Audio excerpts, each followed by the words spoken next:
A brilliant blue light splits open. A glowing white figure is severed. A high school dropout spends 20 years mastering the professional knife business. He eventually earns a reputation as the nation's greatest knife master. An exquisitely prepared seafood dish is called out for delivery. Inside a bustling restaurant, patrons marvel at the chef's legendary precision while a new order is announced. A quick chime sounds in the kitchen, leaving the junior staff members looking around in confusion. Another sharp chime rings as the black-haired chef focuses intensely on his work. A junior chef gestures toward the counter, informing the head chef that his phone is ringing. Touching his earbud, the black-haired chef questions why his phone is making noise if it was set to vibrate.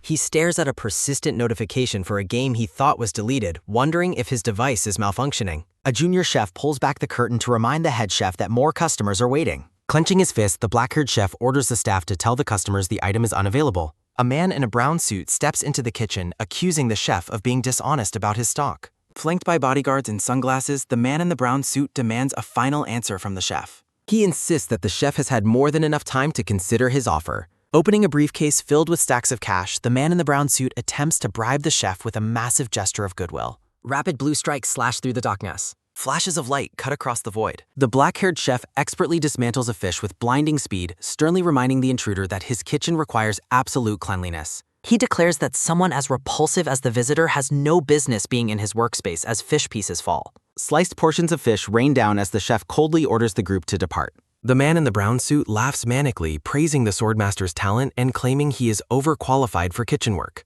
A gleaming knife rests on the block. The man in the brown suit and his bodyguards recoil in sudden terror at the chef's aura. Before retreating, the man in the brown suit vows that he will not give up his pursuit so easily. The man in the brown suit signals his group to leave while the black-haired chef watches in silence. Outside the restaurant, a junior chef asks why he would turn down a 3 billion won advance, but the head chef claims he has no interest in dealing with criminals. As they smoke, the junior chef suggests he use the money to improve his life, but the black-haired chef remains firm in his refusal. The junior chef teases him about his constant phone alerts, but the black-haired chef clarifies it is just a game called Miracle Blessing. A loud voice calls from inside, prompting the junior chef to panic about cleaning up while the head chef decides to end his shift. A sharp chime rings out again, annoying the chef as the phone continues to buzz relentlessly. He checks the device, suspecting he reinstalled the game while intoxicated and preparing to remove it once more. A sudden top sounds as he goes to delete the app, but an error occurs. He curses his luck after accidentally clicking on the notification, causing the game's theme music to blare loudly. The game's loading screen appears, featuring a girl with long light blue hair. A vibrant red beam erupts from the screen, startling the black-haired chef as his phone malfunctions. A junior chef enters the back alley to fetch the head chef, but finds the area strangely empty. He spots the glowing phone abandoned on the ground and expresses confusion at the head chef's disappearance. Standing alone in the alley, the junior chef wonders where his boss could have gone so suddenly. He runs back inside, joking that the chef must have had an emergency bathroom break while the abandoned phone begins to glitch. The digital screen displays a completed transfer message amidst a field of static. A teal-haired woman with striking yellow eyes stares out from the screen. A hand navigates through a series of mobile application menus. Reviews and videos describe the title as a generic pay-to-win mobile game with impressive character designs. The main interface for the mobile game Miracle Blessing prompts the user to begin. A group of brightly colored anime heroines is displayed as the primary draw of the game. Narration explains the protagonist's lack of investment in the game before a blonde-haired boy appears on screen. The text emphasizes that he never even appeared in the game's world as a background character or a non-player entity. A digital cursor hovers over the simulated landscape. The protagonist is forcibly possessed into the body of an unknown background character. Ken Guillaume stands alone in the bustling city. He accidentally bumps into a teal-haired woman. He is stunned to realize he has encountered a one. In the crowded subway, he quickly apologizes to the teal-haired woman while noting the game's familiar Korean setting. Riding the train, he observes how closely the game world's geography mirrors reality. He adapts quickly to his new life as a teenager. The boy reflects on experiencing a youth he never had in his previous life. He enters his apartment, embracing a completely ordinary second chance. At home, his parents enthusiastically welcome Kang Ji-ma back. His parents present his official acceptance notice to Hawakin Academy. The boy laughs awkwardly as his parents boast about their success in raising such a gifted child. His parents pressure him to finish packing for tomorrow's entrance ceremony. Alone in his room, he realizes there is no way back to his old life with everyone so excited. He reflects on his failed attempts to leave this world. Staring at a family photo, he feels exhausted by the expectations placed on the original owner of his body. He wonders how this boy managed to enter such a prestigious academy. He recalls his parents explaining how he passed the entrance exam after manifesting a divine blessing. Divine blessings grant humans extraordinary special abilities. These powers function like game skills, though not everyone receives divine protection. Society is strictly divided into genetic ranks based on the quality of one's blessing. High-ranking nobles and privileged individuals dominate the social hierarchy. Hawakan Academy serves as a prestigious training ground for future heroes. A destructive red light illuminates a battlefield. Legions of monsters threaten the safety of the human world. Sitting at his desk, he realizes he is being prepared for an inevitable war. He groans in frustration, lamenting the quality of his own blessing. A status window confirms his painless blessing has a massive cooldown period. He feels depressed by the uselessness of a 30-second skill with a 12-hour wait. The status window reveals the ability only activates for blades of a very specific size. He suspects someone is playing a cruel joke on him. He realizes the required blade size is perfect for a sashimi knife. Despair washes over him as he shouts into the void. He suddenly remembers he still needs to pack his combat equipment. He notes that high-rank gear is worth a fortune. He resents spending money on a future he never asked for. The boy steps forward toward his new destiny. He remembers his first master's obsession with expensive knives. Dressed in his new uniform, he prepares for the academy. A bald instructor with a mohawk scowls at the students. A bundle of cheap, discounted knives sits on the table. At the entrance screening, the bald instructor stares at the boy's bizarre choice of weaponry. The instructor decides to assert his authority immediately. He rages at the boy, asking if he thinks the placement test is a joke for bringing a kitchen knife. The student and instructor lock eyes in a tense standoff. The boy calmly explains that expensive equipment is a financial burden his ordinary family cannot afford. The instructor is taken aback by the boy's seemingly sincere devotion. The boy stares down the teacher, declaring that only amateurs blame their tools. The instructor recoils in terror as the boy's massive aura towers over him. The instructor is completely overwhelmed by the student's unyielding spirit.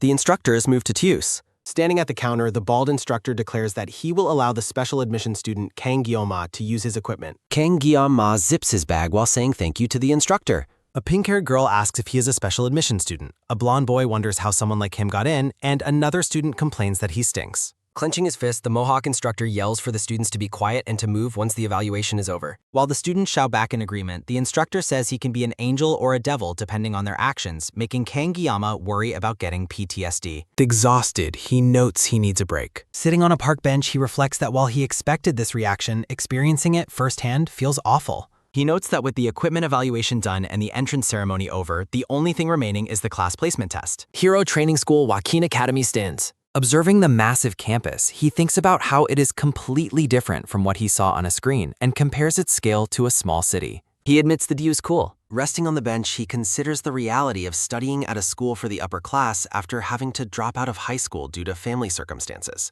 A sharp ping sounds as an announcement informs new students that there will be a placement test soon and they must assemble at the training hall by 3 p.m. He wonders if it is happening so soon while acknowledging that the placement test is important. He draws his gleaming sashimi knife. Recalling his teacher's habit of never letting go of a blade, he reflects on 20 years of living by the sword and wonders if a year of rest dulled his skills. He rubs the blade to inspect it. A quick ping sounds as he tests the knife, deciding it is actually not bad. He considers trying to cut a leaf. Blue energy surges from the knife. A notification announces the activation of the Sword God Blessing, followed by an error message stating the user's physical body level is too low. A red system window appears, warning that the level of the equipment is too low. A red exclamation mark flashes before him. System text confirms level 1 activation. Divine light fills the digital space. His eyes glow with intense power. A bolt of lightning strikes down. His hand glitches while holding the knife. Violent red slashes tear through darkness. Cracks form in the surrounding void. He fears that he might die. The sensation of dying overwhelms him. A gentle pew sounds as reality breaks. He stands in a digital dimension. Looking around in shock, he curses. He wonders what that experience was. The knife lies on the pavement. Shards of the academy buildings reform. Hearing birds chirp chirp, he questions what is going on since letting go of the sword returned the world to normal. He groans that the pain is intense. He notes that while the ability activated, the sword god's blessing caused the world to tear apart and intense pain, unlike the mild soreness of his previous blessing. Staring at his trembling hand, he worries about the consequences of every activation feeling like this. He decides he cannot use it. Another ping sounds as the intercom orders new students to assemble at the training hall immediately. Staring at the knife, he tells himself he should be able to pick it up without leaving it on the ground, hoping the pain was only because it was his first time. His trembling hand reaches for the knife. He grips the handle tightly once more. He screams in agony as blue electricity zaps him, cursing that this is not okay. The massive training hall arena wakes. The Grand Coliseum echoes with murmurs. Wealthy men discuss high enrollment posts. The white-haired man notes their Donnie. 7-star hero Siegfried von Nebral. The Sword Emperor remains lost in thought. The noblemen decide to return to their seats. 7-star hero sage Medea Poison arrives. They exchange barbs about aging and beauty. Medea offers youth while Siegfried values character. Laughter hides the tension between old legends. Medea notes how her friend has changed. They watch students from high above. Medea teases him about his gray bar. Siegfried responds to her remarks with silence. Excited chatter and a quick tap sound. Kang Guillaume stands isolated amidst muttering.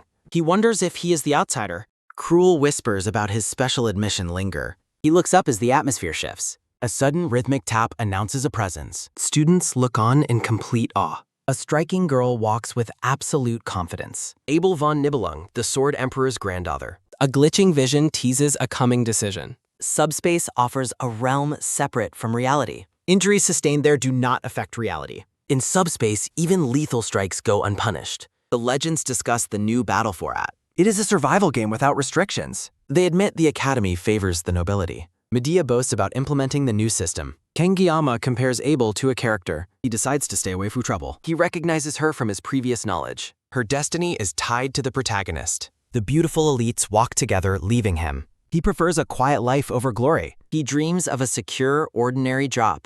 Trauma from his blade still haunts her. He hopes others will protect Awad. A floating device prepares to announce rules. The assignment test will be a battle royale. Medea explains the hierarchy of the ranks. Kang Guillaume prepares for the game-like test. The spatial device begins the transport process. Blinding blue light consumes the arena floor. He vows to keep his weapon sheathed. Students collapse as an and Q found. The arena bears witness to a massacre. Medea shows off the impressive test results. Medea reviews Abel's performance on a digital screen, noting her top 10 record despite using a mid-tier weapon, while Abel demands a fair review. Siegfried pridefully acknowledges her talent as a Nibelung descendant. Feeling the session is winding down, Siegfried decides to depart, even as Medea reminds him of one final batch and dismisses the remaining cadets as unremarkable. Medea mocks him with a parting jab about the afterlife as Siegfried walks away. Intense red energy suddenly erects. The arena atmosphere shifts as students and onlookers gaze upward in confusion, while Medea's expression tightens with alarm. Medea urgently asks Siegfried if he sensed the ridiculous surge in power. Murmurs fill the arena as silhouettes of students look around. Siegfried stops in his tracks as a massive red pressure looms overhead. A brilliant spark of blue light flickers. Siegfried and Medea react with shock as a massive pillar of light descends into the arena. Stunned by the unexpected turn, the legends watch the spectacle unfold. Shards of reality shatter in the wake of the light. Students stare blankly at the overwhelming display. Massive impacts shake the arena floor. Onlookers wonder if the cadets are falling from an alternative dimension as smoke clears from the center. A blinding flash of blue energy erupts. A massive beam of light slams into the ground, pinning a cadet. Medea frantically calls for the medical team to check the vital signs of the newly arrived cadets. A sharp glare reflects off the sashimi knife blade. The blade glows with an ethereal blue light. A muscular cadet screams out in rage. A powerful blow sends a cadet flying with a pained sounding. In the middle of the carnage, a cadet delivers a brutal strike. Kang Guillaume realizes he has been dropped into a ruthless deathmatch as cadets lie defeated across the floor. Mao Jun and Shun Mao mock their fallen opponents as they prepare to continue their assault. Kang Guillaume wonders if his presence is so insignificant that they failed to notice him. Disappointed by the lack of challenge, Mao Jun discards a defeated student and calls the match boring. Mao Jun examines his mechanical gauntlet and counts his victims. Shun Mao begins to torture a student, ignoring their pleas for mercy while asking his brother about his progress. Shun Mao kicks the student aside, complaining about how annoying they are. Shun Mao apologizes to his brother while pointing out his next target. A red-haired girl trembles in terror as Shun Mao offers her up as a target for his brother. The two brothers trade cruel remarks about the girl, showing no mercy despite her fear. Mao Jun laughs maniacally as he prepares to tear his victim apart. Kang Guillaume suddenly shouts out, drawing the brothers' attention with an insult. He berates them for their psychopathic behavior in the training space, though he internally regrets stepping in. The brothers turn toward the voice, surprised to find another student standing in their path. Seeing Kang Guillaume's name tag, they dismiss him as a lowly special admission student. The brothers share a wicked Gwen. Mao Jun charges forward, promising to take his opponent's head. Blood splatters across the floor as they agree on the execution. Mao Jun declares his intent to rip out Kang Guillaume's tongue for the insult as he closes in. Trapped and desperate, Kang Guillaume realizes his temporary blessing won't save him from the prolonged brutality. A sudden blue shimmer catches his eye. Blue light erupts from his back as he realizes his sashimi knife is the key. He senses the activation of the sword god's blessing once more. Kang Guillaume stands among a vidak. The brothers pause, sensing something strange from the boy. He prepares to draw his glowing blade. Red speech bubbles explode with absolute disbelief as the brothers watch the scene unfold. Mao Jun charges forward with his massive gauntlet, promising to make the coming death as painless as possible. He lets out a savage grin, vowing to start by smashing his opponent's head into the floor. Kang Gyama stands his ground with his small sashimi knife as the surrounding air begins to whirl. He realizes that he cannot be picky and must hold out for at least 30 seconds. Gritting his teeth against the pressure, he braces himself for the inevitable clash. A digital notification confirms that the Sword God's blessing has finally been activated. Mao Jun mocks the meager kitchen knife, questioning what his opponent hopes to achieve with such a tool. Facing a massive and overwhelming body, Kang Gyama prepares for a desperate counterattack. He focuses his gaze, reminding himself that despite the size, his opponent is still just a human being. He recalls his mentor's lessons about whether a sashimi knife can truly cut through a person. A chilling thought reflects in his eye, noting that a single cut will change everything. A brilliant starburst of blue and white light erupts from the point of impact. Mao Jun screams a murderous demand for his opponent to die as he lunges forward. A single blindingly fast slash tears through the air with a sharp, quick sound. Mao Jun's mechanical gauntlet and arm are severed instantly, spinning through the dark void. King Gyama stands calmly amidst the floating debris as the severed limb hits the ground. The atmosphere shifts as the prospect of a counterattack from the brothers looms over the arena. In a flashback, the trainee asks his mentor why gangsters are so fond of eating sashimi. The mentor demonstrates his terrifying speed, pinning a knife into the wall right beside his student's face. The former gangster explains that he founded his sushi restaurant to bring happiness to people through his blade. A close-up shows the master's expert grip on a fish, emphasizing his precision and control. They discuss the reality of knife combat versus the exaggerated depictions often seen in movies. The mentor explains that thin sashimi knives allow for multiple efficient strikes compared to wider blades. He angrily berates his student, claiming that even a divine power wouldn't help a man without talent. Back in reality, Mao Jun is sent toppling backward as his severed weapon falls far away. Pure shock and agony fill the fallen brother's eyes as he realizes the extent of his injury. The red-haired girl watches the sudden turn of events with a mixture of terror and amazement. Kang Gyam remains cold and focused, standing over his defeated opponent. Mao Jun lets out a series of pained screams and curses as the reality of the loss sets him. He stares at the stump where his arm used to be, his vision blurring with tears. He recoils in terror, crying out for the boy to stay away as he approaches. Desperate and broken, he begs for distance while more blood spatters the floor. He crawls backward on the pavement, screaming for someone to come to his aid. Shun Mao watches in horror, calling for his brother to assist him despite the carnage. Mao Jun cries out in a fit of rage and pain, cursing his attacker's name. He lets out a final, desperate scream for help as a sharp hack sounds from his throat. Kang Gyama delivers a finishing blow that sends a shockwave through the fallen warrior's body. Shun Mao is frozen in shock as he witnesses the brutal efficiency of the strike. Blood spatters across a dark background, signaling the end of the immediate confrontation. Shun Mao stares blankly, his face contorted with a mix of fear and disbelief. A spray of blood marks the finality of the strike against the fallen brother. Shun Mao lets out a grief-stricken scream for his fallen sibling. Kang Gyama stands silently over the defeated, while the red-haired girl remains huddled nearby. Shun Mao tries to reassure himself that death isn't possible within the simulation of the void space. Kang Jianma reflects on the clumsy nature of taking a life for the first time. Shun Mao trembles with heavy breathing, wondering if the entire event was just a fluke. He grits his teeth and places a hand on his own mechanical gauntlet to prepare for battle. He declares that his weapon will only show its true might when used with both hands. Golden System Windows announce a surge of blessings, amplifying his defense, jumping ability, and fist power. Mao Jun laughs about receiving 3 rank benefits simultaneously, claiming they are beyond divine imagination. He boasts that even an S-rank weapon cannot pierce his defense and that he is superior to Shun Mao. Kang Gyama remains focused as the countdown hits 21. Mao Jun mocks his stillness as a massive blue energy fist forms. He asks if his opponent is mumbling a final will. He grins, vowing to smash the boy's head. Mao Jun's body is suddenly mutilated and left bloody in the dark. Mao Jun stares blankly in shock and agony. Kang Gyama holds his glowing blade as the timer hits 2.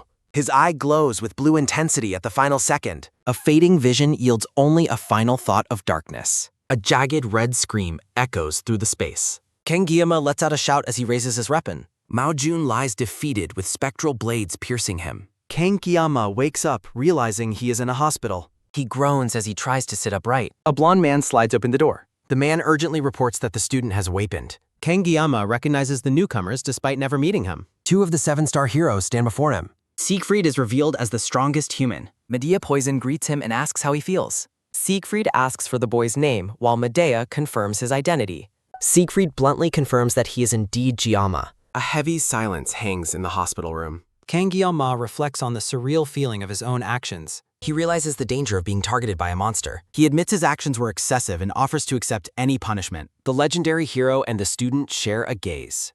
Medea chides Siegfried for being too harsh on the boy. She explains that Siegfried actually helped him while he was unconscious. Medea flirtatiously asks him to look at her face. She snuggles up to him while Siegfried warns her to behave. Medea mocks his condition with a strange comparison. She mentions they reviewed the footage of his combat. Medea praises his heroic defense of the red-haired girl. She calls him a hero while Siegfried attempts to enhance him. Medea dismisses the old man as he warns her to keep her dignity. She promises no repercussions and notes the twins have withdrawn. Medea giggles as Kang Jiama processes the information. She enthusiastically congratulates Kang Jiama on being the top student. Kang Jiama reacts with total and utter confusion. A massive "huh?" conveys his extreme shock. The boy struggles through a difficult training run. The Grand Academy building stands bathed in light.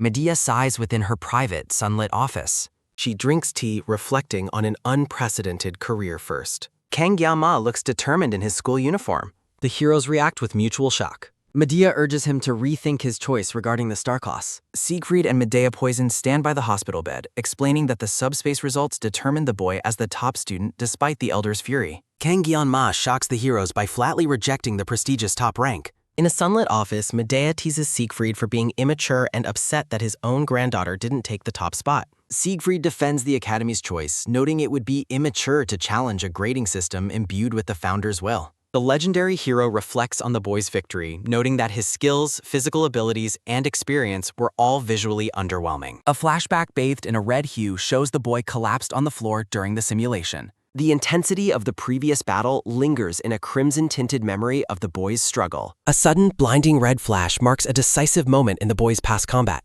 Back in the present, Siegfried maintains a sharp and scrutinizing gaze as he drinks his tea. A vision shows Siegfried as the ultimate sword hero, standing tall on a battlefield representing the pinnacle of power. Siegfried and Medea attend to the boy's unconscious form, noting that his feeble body lacks any formal physical training. Vibrant blue electricity pulses through a hand, signaling a surge of divine or mechanical power. Siegfried remains silent, his face etched with the weight of competitive thoughts. A quick, sharp tap sounds as the hero sets his teacup down, admitting that even at his age, he remains quite competitive. Medea reflects on how astounding and attractive it was to watch the boy kill his opponents to save a woman in danger. Medea leans back on the couch, questioning what the old man is thinking about so deeply. Siegfried bluntly asks Medea what modern college students call women with her specific personality and appearance. Medea poses confidently, daring him to open his smart mouth and tell her exactly what people call ladies like her. A close-up of Medea's eyes behind her glasses reveals her intense curiosity. Siegfried starts to respond, but stops himself with a dismissive click of his tongue.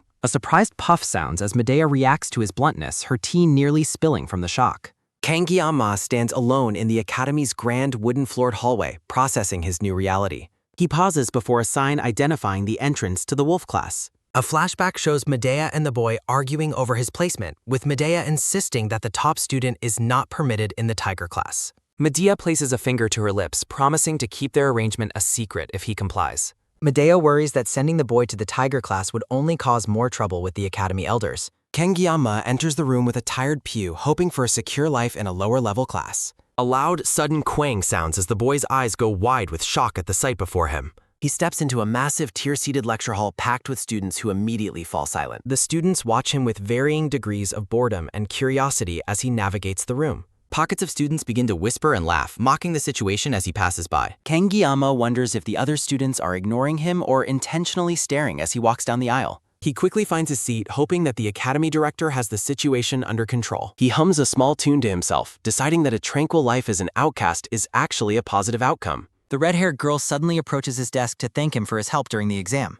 She blushes and looks down, awkwardly trying to discuss the events of the test. Kang Jiama tells her there is no need for thanks, claiming anyone would have done the same. Internally, he feels like a hypocrite, admitting to himself that he only stepped in to save his own life. Realizing they haven't been formal, the boy finally introduces himself as Kang Jiama. The girl smiles and introduces herself as Chloe, expressing her surprise that they ended up in the same class. Kang Jiama feels a sudden sense of dread that introducing a new character now might complicate his peaceful life. He urgently asks Chloe to keep the details of his performance during the exam a secret from everyone else. A powerful voice commands the students to take their seats as a hulking man enters the room. A sharp thwack sounds as a blue textbook is slammed down onto the instructor's podium. The muscular man introduces himself as Lee Won-bin, the official instructor for the Wolf class. Lee Won-bin wastes no time announcing that the first day will begin with basic physical exercises in 30 minutes. A student in the front row raises his hand inquiring about the specifics of the physical training program. The instructor lists a simple routine of 100 push-ups, sit-ups, and squats, followed by 10 laps around the area. Kang Gyeom-ma stares blankly, wondering if the exercise routine is secretly designed to make all the students go bald. He tentatively speaks up, drawing the instructor's attention as Lee Won-bin asks how he can help him. Kang Gyeom-ma looks drained and considers ways to skip the upcoming physical training. Medea Poison notes that the training won't challenge his skill while the instructor mentions the director's plan for a varied curriculum. Surrounded by mocking spirits, the black-haired boy curses the headmaster's interference and her demand for secrecy. He offers a hasty excuse about needing the restroom, which the bald instructor praises as a mark of a direct and outstanding student. A firm quick tap sounds as his foot meets the dusty ground. The instructor's voice bellows orders to speed up as the exhausted boy struggles to keep pace with the pack. He pushes himself forward, panting heavily while venting his frustration with a pained grunt. The relentless pace of the run leaves the boy feeling as though he might collapse from the sheer intensity. Chloe approaches him with concern, noting his pale complexion and labored breathing. He tries to mask his fatigue with a weak smile while the instructor demands a progress report on his laps. As they continue running, he wonders if his red-haired companion is also feeling the strain of the pace. The red-haired girl reveals her impressive progress, leaving the boy shocked by her hidden stamina. She offers a cheerful burst of encouragement, urging him not to give up on the exercise. A sudden sharp whoosh sounds as she sprints ahead, leaving him staring at her back in disbelief. He continues to trudge along, his body nearing its limit as he tries to finish the training. Back at the dormitory, the boy's exhausted form signals the start of a new, complicated chapter in his school life. The grand dormitory stands tall under the warm glow of the setting sun. A loud, sudden bang sounds as a hand slams down in frustration. Lying flat on his bed, the boy laments his extreme hunger following the grueling day. The vast, quiet dining hall is filled with the silhouettes of other students enjoying their evening. Driven by desperation, he shouts his hunger to the room, drawing puzzled looks from his peers. He reaches the counter and urgently places an order for a serving of spicy pork rice. His anticipation turns to dread as he spots a ticket machine, realizing the meals are far from free. He promises to return immediately after pre-ordering his meal, his stomach still growling. His eyes widen in horror at the menu, seeing that a simple bowl of rice costs an astronomical 50,000 won. He stares at the ceiling in disbelief, questioning the outrageous cost of living at the academy. A heavy, solid thump sounds as he throws himself onto his bed in a fit of rage. He sits upright, shouting that the cafeteria prices are nothing short of daylight robbery. A painful memory flashes back of him foolishly refusing an allowance, a decision he now deeply regrets. Looking at an empty bottle of cheap water, he misses the days of complimentary dinners. A soft, quick tap sounds as he shifts his position in frustration. A glowing blue window appears above his bed, announcing a blessing and a rise in his physical level. He notes that merely thinking about his new power triggers the appearance of the system notification. Standing before a mirror, the boy is amazed to see his body has developed visible muscle and definition. He wonders if this rapid evolution is a result of the legendary Swordmaster's treatment. A system update clarifies that the Divine Blessing is strictly limited to blades with specific dimensions. The boy stares at a pair of sharp knives on the table, feeling a strange new urge. He reflects on his past fear of blades, contrasting it with the restless itch he now feels in his hands. A soft, rhythmic knock sounds at his door, interrupting his fox. A long, slow creak sounds as he opens the door to see who is visiting him. The red-haired girl stands in the doorway, blushing as she asks if she is interrupting his rest. He invites her in, explaining he was only resting, and asks why she has come by. She expresses her concern, mentioning that she hasn't seen him in the cafeteria all week. He lies about his eating habits to hide his poverty, while his inner self drools at the thought of a proper meal. She seems skeptical but accepts his explanation while he reassures her that he is perfectly fine. She suggests they buy some food and share a meal together, an offer he accepts with immediate enthusiasm. He runs toward the campus shop with a happy tune, leaving the red-haired girl to chase after him. They share a quiet dinner at a table where she praises the quality of the food he prepared. He asks about her preference for fish and offers his culinary expertise based on his coastal background. He looks forward to the task, his hands finally finding a way to satisfy their restless itch. Title for The Sword God's Blessing appears as Kang Gyeom-ma realizes the potential in a simple kitchen knife. Chloe asks if he owns a longer knife, but Kang Gyeom-ma admits that using something other than a sword feels awkward. Kang Gyeom-ma turns his head quickly as Chloe calls out his name. Chloe draws a long katana, surprising the boy as a bright light flashes. Surrounded by images of katanas, the boy decides to stick with the kitchen knife instead. With his eyes glowing blue, the boy prepares to use the Sword God's Blessing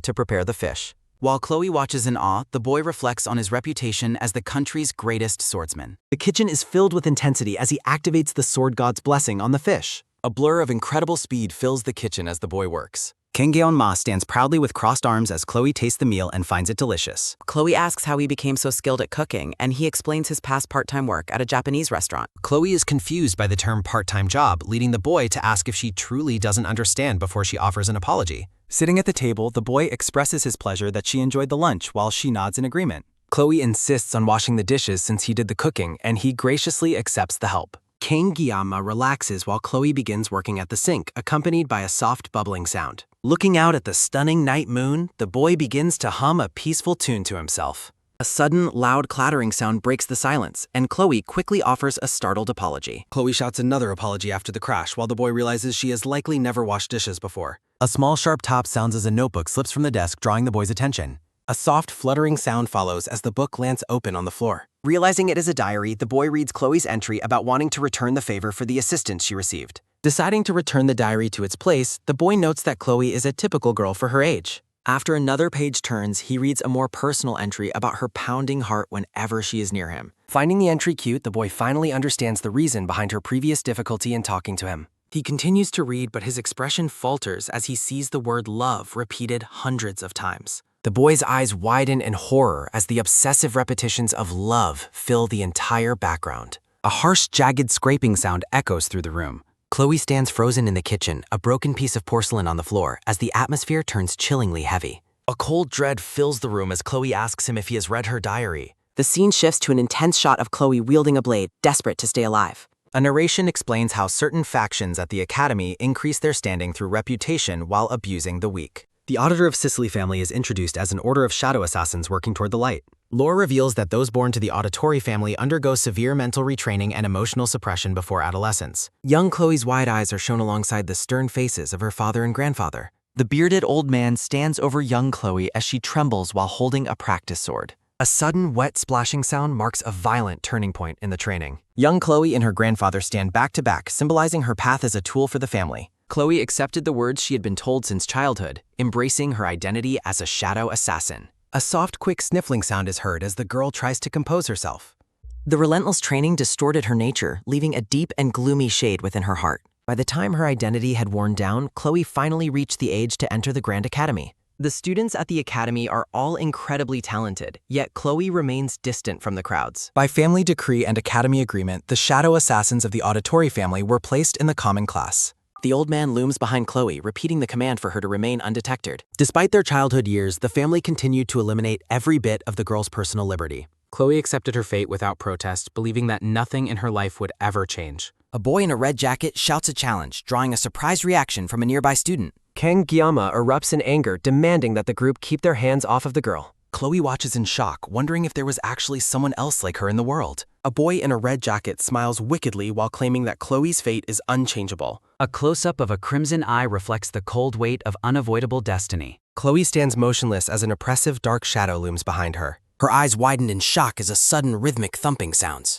In a flash of blue energy, Kang Gyeonma prepares to strike down his smiling rival. Younger Chloe sits on a dark bed, recalling the fairy tales she once read in secret. A soft, quick fluttering sounds as she turns the pages of a book about knights. She remembers the tale of a princess trapped within the walls of a grand castle. A heroic prince appears in her memories, bearing a striking resemblance to Kang Gyeonma. A soft, warm sigh sounds as her face turns bright red from unfamiliar, surging emotions. Confused by her feelings, the young girl stands alone amidst a swirl of dark energy. A single, massive word appears beneath her, defining the intensity of her current state. Chloe stands with a terrifying, shadowed expression while wearing bright pink dish gloves. A soft, nervous groan sounds as Kang Gyeonma wonders why everything is going wrong. He awkwardly comments on the moon's beauty while she stares at him with empty eyes. He thanks her for the delicious meal before attempting to make a quick exit. She stops him with a chilling question, asking if he saw what was on the desk. A soft, sharp snap sounds as she slowly pulls off her pink dish gloves. Kang Gyeom's gaze falls upon the glowing diary he accidentally read earlier. He nervously claims it was just a reference book, but she firmly identifies it as her diary. A sharp, jagged clatter sounds as he realizes the extreme danger he is in. Chloe draws her long katana, which begins to glow with an intense pinkish light. A loud, sudden thud sounds as he recoils in terror from her aggressive stance. The Grand Academy building stands silent on the 4th floor under the night sky.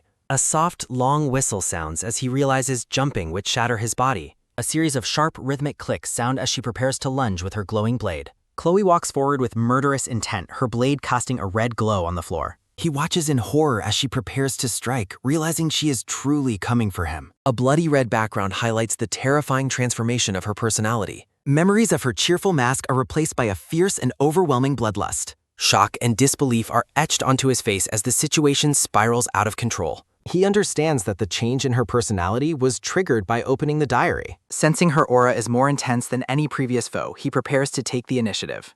A glowing system notification counts down the final 9 seconds of the encounter. A soft, sharp gasp sounds as his eyes land on a simple kitchen knife nearby. Chloe lunges forward with her katana, her movements blurred by incredible speed. A loud, sudden bang sounds as he lunges toward the desk to find a weapon. He spots a small box cutter and decides it is his only chance for survival. Chloe's attack comes with a blinding flash of pink and red energy. A loud, metallic ring sounds as he uses the small blade to parry her massive strike.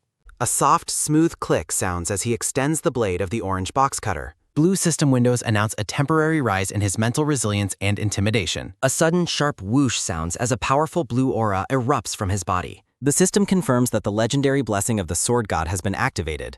The room is filled with a dynamic clash of blue and red light as they duel. Radiating a cold blue light, Kang Gyeonma prepares his final counterattack. Looking deep into her eyes, he notes that her hair is actually quite long. 2 bright red slashes rip through the air as he delivers a finishing blow. A soft, groggy murmur sounds as Chloe wakes up in bed, calling out his name. A teal-haired girl appears in a teaser, marking a new shift in the school story.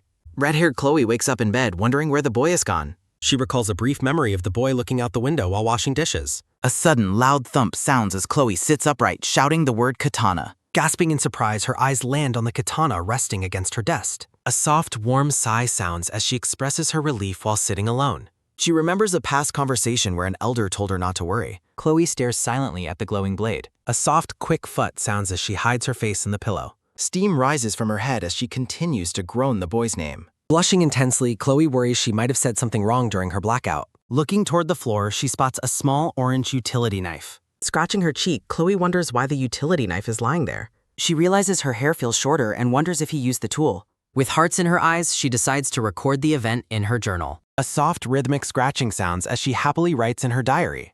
The scene shifts to a balcony where a pained groan sounds. A sudden, wet splatter sounds as colorful vomit erupts from the boy. A system window marks the end of a blessing as Kang Gyeonma coughs. Clutching his stomach, he worries about losing his dinner to the physical strain. Looking exhausted and sweaty, the boy collapses onto a park bench. Staring at the full moon, he wonders about Chloe's true identity. He reflects on her combat style, noting she targets vital spots relentlessly. The boy understands that a moment of hesitation could have cost his life. With his eyes glowing blue, he recalls the feeling of being truly threatened. He remembers instinctively aiming for the red-haired girl's neck during their fight. A sudden sharp whoosh sounds as the knife blade clips her hair instead. Sighing in relief, he is glad he cleaned up without a serious incident. He reflects on reaching the zenith using only a sashimi knife. Sitting on the bench, the boy remains lost in deep thought. Glowing feathers fall through a bright, divine light. He recalls the legendary hero Joaquin and the 2 blessings in the game. A blue digital window displays the high stats of the legendary sword Balmung.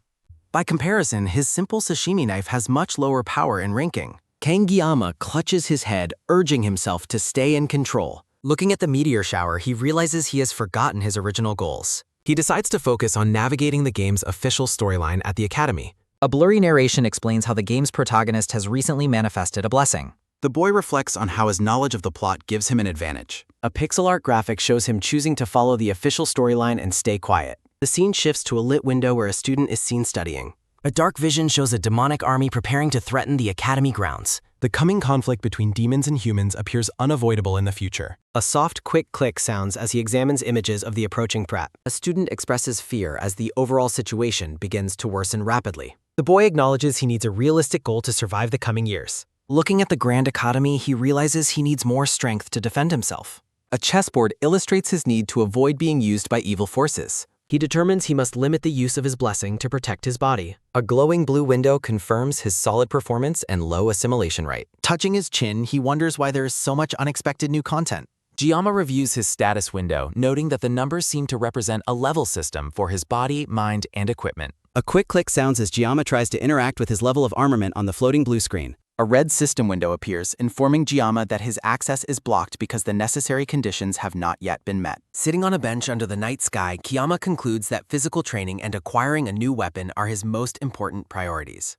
Giamma reflects on the limitations of his painless blessing ability, realizing he needs to train with a blade that satisfies higher requirements. He checks his phone calendar, noting that practical extermination training will replace his midterm exams next month. Giamma envisions the training reward, a B-grade weapon that he believes will be sufficient for his graduation needs. A weary sigh escapes the boy before he is suddenly interrupted by a voice calling out to him from behind. Giamma is startled to see Abel standing over him, her cyan hair tied back as she rests a hand on her sword. The yellow-eyed girl looks down at him with a serious and slightly nervous expression. Giamma stares back up at her, clearly bewildered by the heroine's sudden appearance. A quiet, rhythmic chirping fills the air as the two students face each other by the academy bench. Abel asks Giamma to move over, and he instinctively responds with a startled acknowledgement. A soft slide sounds as Giamma scoots to the side, thinking to himself that he didn't mean to stare at her. Abel tells him not to leave and simply suggests he make some space on the bench. Giamma questions if this is a class hierarchy issue while reminding himself to avoid forming any connection with the heroine. A soft huff sounds as Abel adjusts her jacket and prepares to sit down.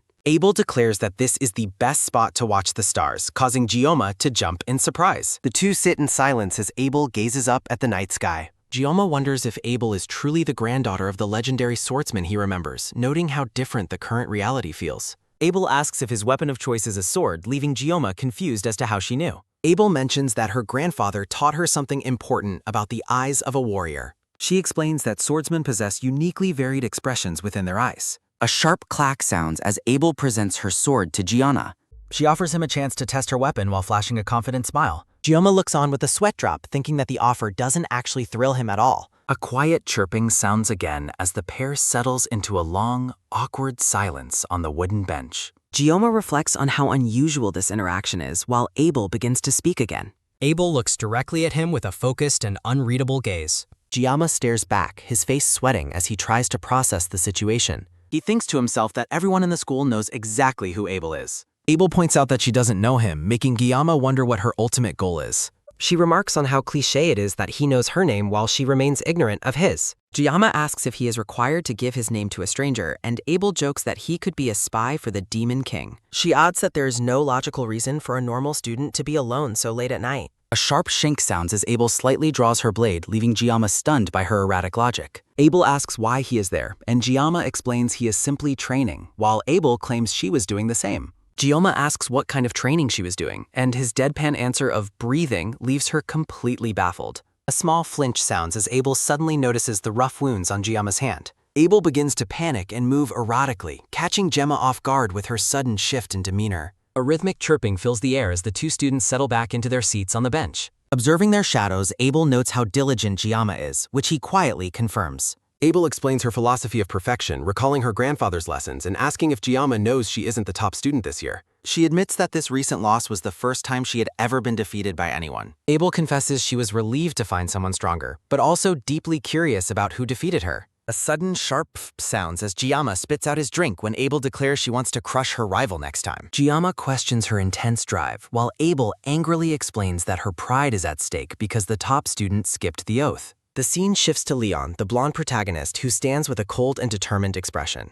Abel poses confidently with a sharp knife, signaling her readiness for the challenges ahead. Credits for the translation and production staff are displayed over a stylized background. The teal-haired girl admits she is sharing secrets with a stranger while Kang Giamma questions her motives. A soft, quick breath sounds as she bluntly states she is helping because he looked vulnerable. She explains that her family values mercy for the weak, but admits her talent has left her friendless. Under the full moon, she decides to call it a night while Kang Giamma bids her farewell. He asks for her name, but the teal-haired girl playfully refuses before departing into the night. Shadowed students fill the lecture hall as the academic term begins in earnest. Kang Giamma finds himself surprised by how peaceful his new life at the academy has become. While red-haired Chloe easily integrates into the class, Kang Giamma focuses on keeping a low profile. He remains unfazed by the arrogance of others, content with his status as a special admission student. High-tier students in the Tiger class remain isolated from one another due to their overwhelming sense of superiority. Observing the social hierarchy, he concludes that avoiding the upper-class cliques was a wise decision. He reflects on his past experiences, viewing the posturing students as nothing more than foolish clowns. A cheerful, soft chime sounds as Kang Giamma checks his phone and anticipates his next meal. The green-haired dean presents him with a special card, apologizing for the delay in his rewards. He is overcome with gratitude upon receiving a prestigious faculty member card from the Academy leadership. With his eyes closed in reverence, he silently pledges his devotion to the generous Academy director. He plans to maintain this comfortable lifestyle for the next 3 years without any complications. The Grand Academy stands as a monument to a legacy that began 7 centuries ago. History lectures recount how Joaquin Baller founded the institution to train a new generation of heroes. An elderly professor draws the legendary hero on the board while warning students of upcoming exams. A detailed chalk sketch captures the stoic and powerful likeness of the hero Joaquin Baller. Legends speak of the hero's journey toward a bright future following the devastation of war. History records the hero's pivotal confrontation against the formidable commander of the First Demonic Army. Through sheer determination and strength, the legendary warrior emerged victorious from the brutal conflict. A blinding light streaks across the sky, marking the moment of the world's salvation. Despite his triumph, the hero suffered wounds that forced him to retire from the battlefield forever. The war concluded with a fragile stalemate that left neither side as a definitive winner. A truce was forged between humans and demons, leading to the birth of the Joaquin Academy. The sprawling academy grounds were designed to cultivate the potential of the world's future protectors. The professor explains that the Non-Aggression Treaty established an unprecedented 700 years of peace. Soft, rhythmic whispers fill the room as students dismiss the possibility of war in their lifetime. Knowing the hidden truth, Kang Guillaume realizes the long-standing tranquility is about to be shattered. The green-haired dean contemplates the potential consequences of the boy's unique and mysterious presence. She lightheartedly suggests abandoning their responsibilities, drawing an awkward and nervous laugh from Kangiyama. A terrifying intensity fills her gaze as she senses an abnormality linked to a powerful entity. She is destined to stand as a lonely guardian, prepared to risk everything for her students. A digital recording reveals a gruesome future where the dean is mortally wounded and bloodied. A series of sharp, quick clicks sound as Kangiyama watches the tragic video on his monitor. Another soft, sharp click sounds as he stoically acknowledges the inevitable death of his mentor. He reflects on the tragic destiny of the dean, knowing her end is already written in history. The lecture concludes with a final reminder for students to prepare for their upcoming assessments. Excited, rhythmic murmurs erupt as the students notice something extraordinary happening in the hallway. A student rushes past in a hurry while Kang Jiam wonders what caused the sudden commotion. Checking his phone, he confirms the date and realizes a major plot event is starting today. A loud, rhythmic thud sounds as a crowd of curious students gathers at the classroom entrance. Disbelief and shock spread through the room as students speculate about a high-profile newcomer's arrival. The atmosphere becomes electric as the news of a legendary student's enrollment spreads like wildfire. A confident, blonde-haired boy strides through the crowd, radiating the aura of a natural-born protagonist. The main character of the game, Leon Van Reinhardt, finally makes his grand entrance at the academy. The ancient stone walls of peace begin to crack as the true story finally begins. Chloe prepares to spar with Kang Guillaume in a new training teaser. Leon Van Reinhardt radiates the aura of a natural-born protagonist among his peers. Kang Guillaume cynically doubts the protagonist's survival chances while trying to maintain kind thoughts. High-tier student cards display the prestigious lineages of Rachel, Saki, and Habel. Students whisper in the hallway as Leon walks past them with quiet confidence. Leon interacts warmly with his classmates, unaware of the future draft mentioned by the narrator. Kang Guillaume reflects on his past and dreads a second mandatory enlistment. He contemplates the overwhelming strength of the Demon King and the First Legion. Leon flashes a perfect, bright smile that embodies his protagonist role. The protagonist group departs to handle the plot while Kang Guillaume watches from the far. Gioma admits that Leon's inspirational face is enough to convince anyone. A sudden sharp huh sounds as the boy turns in surprise. The academy grounds stand silent under the moonlight beside training dummies. A sharp rhythmic whoosh sounds as Kang Jiama practices with a wooden sword. He carefully monitors his blessing, noting it won't activate if he stays within certain constraints. Red-haired Chloe approaches in her school uniform, asking if she did something wrong. Gioma looks awkward, reflecting on the fact that they will be spending the next year together. He assures her it is nothing, and when she asks if he's sure, he confirms it. Chloe expresses her relief, though Giama continues to wonder about her true identity. A dark vision reveals Chloe's killing intent and a sword filled with sorrow. Chloe timidly asks if she can treat him to dinner tonight. She admits she isn't a great cook, but expresses a sincere desire to treat him. He remembers her dangerous fighting style and hesitates over the dinner offer. Pleading, sparkly eyes surround her as she silently begs for a positive response. Jima worries about the potential dangers of accepting a yandere's invitation. He decides he can handle the situation by asking her for a favor instead. Chloe is surprised when he tells her she is the only person he can ask. Blushing intensely, Chloe is moved by the idea of being the only one for him. He politely asks if she can teach him swordsmanship. Kang Gyama believes this training request is a perfect excuse to stay safe. He spends his nights researching online guides on how to survive a yandere encounter. Chloe arrives at the training ground early, wearing a pink crop top and athletic shorts. She enthusiastically shares that she arrived at 6:30 for their session. Gyama looks shocked, pointing out that they were supposed to meet at 8. She asks if she looks weird, but he quickly reassures her that she looks fine. He notices her solid muscles and realizes why she possesses such incredible strength. He hands her a wooden sword, noting that this is a rare training opportunity. Chloe is surprised and asks if they are not going to use real swords. He explains that wooden swords are better for a safe training session, and she happily agrees. A soft, quick hee-hee sounds as a dark aura surrounds Chloe while she calls him nice. Chloe takes a firm, practiced grip on the wooden practice weapon. A thunderous, explosive boom sounds as she swings the sword with terrifying force. Realizing the air itself is trembling, Gyama decides to rely on his blessing for caution. A digital window displays the details of his blessing of the sword god. He wonders how much he needs to grow while Chloe asks if something is wrong. Chloe peeks over at him with a curious and innocent expression. She asks him to go easy on her for the first lesson, and he agrees nervously. Kang Gyama assumes a focused and serious starting stance with his wooden sword. Chloe stands ready, radiating an oppressive and intense battle pressure. Chloe lunges forward with blinding speed, catching Kang Gyama completely off guard. As Chloe lunges with blinding speed, Kang Gyama struggles to comprehend the sudden, intense shift in the spar. Chloe swings with terrifying force. Gritting his teeth in alarm, he barely registers the incredible speed of her incoming strike. A firm, sharp grip sounds as she reinforces her hold, while a hand reaches out in a desperate defensive maneuver. A thunderous, explosive boom sounds. The training hall echoes with a heavy, rhythmic thud as their wooden weapons clash in a display of raw power. Straining against her overwhelming pressure, Kang Gyama realizes this training has spiraled far beyond a friendly session. He grits his teeth intensely. Caught completely off guard, he watches Chloe's movements with disbelief as she continues her relentless assault. He recognizes with growing dread that her pace is accelerating with every passing second. Wooden blades clash with force. Quick, rhythmic thuds sound as his feet scramble back, unable to halt the unending barrage of strikes. A blur of high-speed combat. Overwhelmed by the crushing weight of her attacks, he fears a single mistake will lead to an immediate, lethal end. The rhythmic snap of breaking wood sounds as his practice sword finally shatters under the immense pressure. Standing over the broken remains, Chloe admits she tried to hold back but somehow still destroyed his weapon. Sensing a sudden and eerie change in the atmosphere, Chloe tentatively calls out to her silent training partner. A system window flickers to life, announcing that the specific conditions for the weapon have finally been met. Alarming red notifications warn that his humanity is plummeting while an outside force begins rewriting his very personality.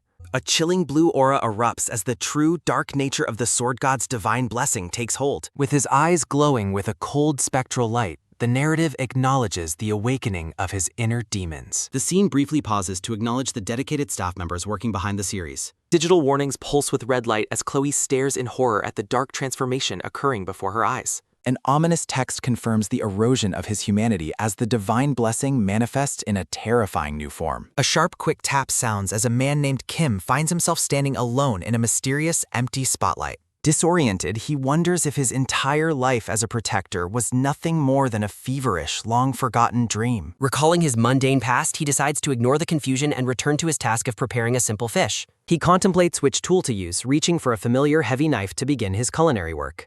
A sharp, quick beep sounds as a system error prevents him from selecting his chosen tool. More frantic, rhythmic beeps sound as every traditional knife he tries to pick up remains locked and inaccessible. A glowing sashimi knife becomes the only option, even though he knows the mere act of holding it is agonizing. To his surprise, the pain vanishes instantly, replaced by a surge of strange energy that makes him feel completely refreshed. Like a puppet controlled by invisible strings, he resolves to use his new blade to create a gruesome masterpiece. Returning to reality, Kang Gyama stands enveloped in a dark, swirling energy as he prepares to strike. A blinding facetflay. A sudden, loud crack sounds as he reappears with supernatural speed, leaving Chloe completely defenseless. Panicked and overwhelmed, Chloe desperately begs him to wait as she realizes the danger she is in. A massive energy explosion erupts. The force of the impact sends Chloe tumbling backward through the air like a broken doll. Gasping for breath, she looks up with wide, terrified eyes at the monster her friend has become. She realizes with chilling certainty that the boy standing before her is no longer the person she knew just moments ago. A powerful downward strike lands. She skids across the floor. He looms over the scene with a cold, predatory gaze, his blue eyes burning with an unholy intensity. Bleeding and trembling, Chloe struggles to her feet while desperately searching for a way to stop the madness. A sudden, explosive pop sounds as he lunges forward again with a speed that defies human perception. Trapped in his shadow, she can only watch in silence as he prepares to deliver a final devastating attack. A blinding pillar of light, she screams his name in a final desperate attempt to reach the boy buried beneath the divine blessing. Back in his internal vision, Kim's eyes widen as he begins to question the true nature of his surroundings.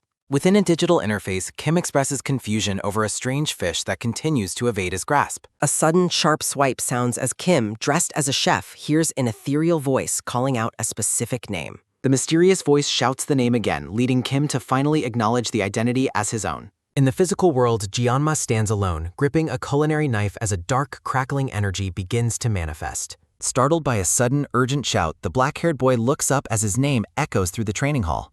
Chloe, battered and clutching a broken wooden blade, desperately pleads for Jianma to regain control of his senses. A sudden, sharp snap sounds as the force of the encounter finally breaks through the tension. Chloe collapses against Jianma's chest, gasping for air as the heavy silence of the training hall returns.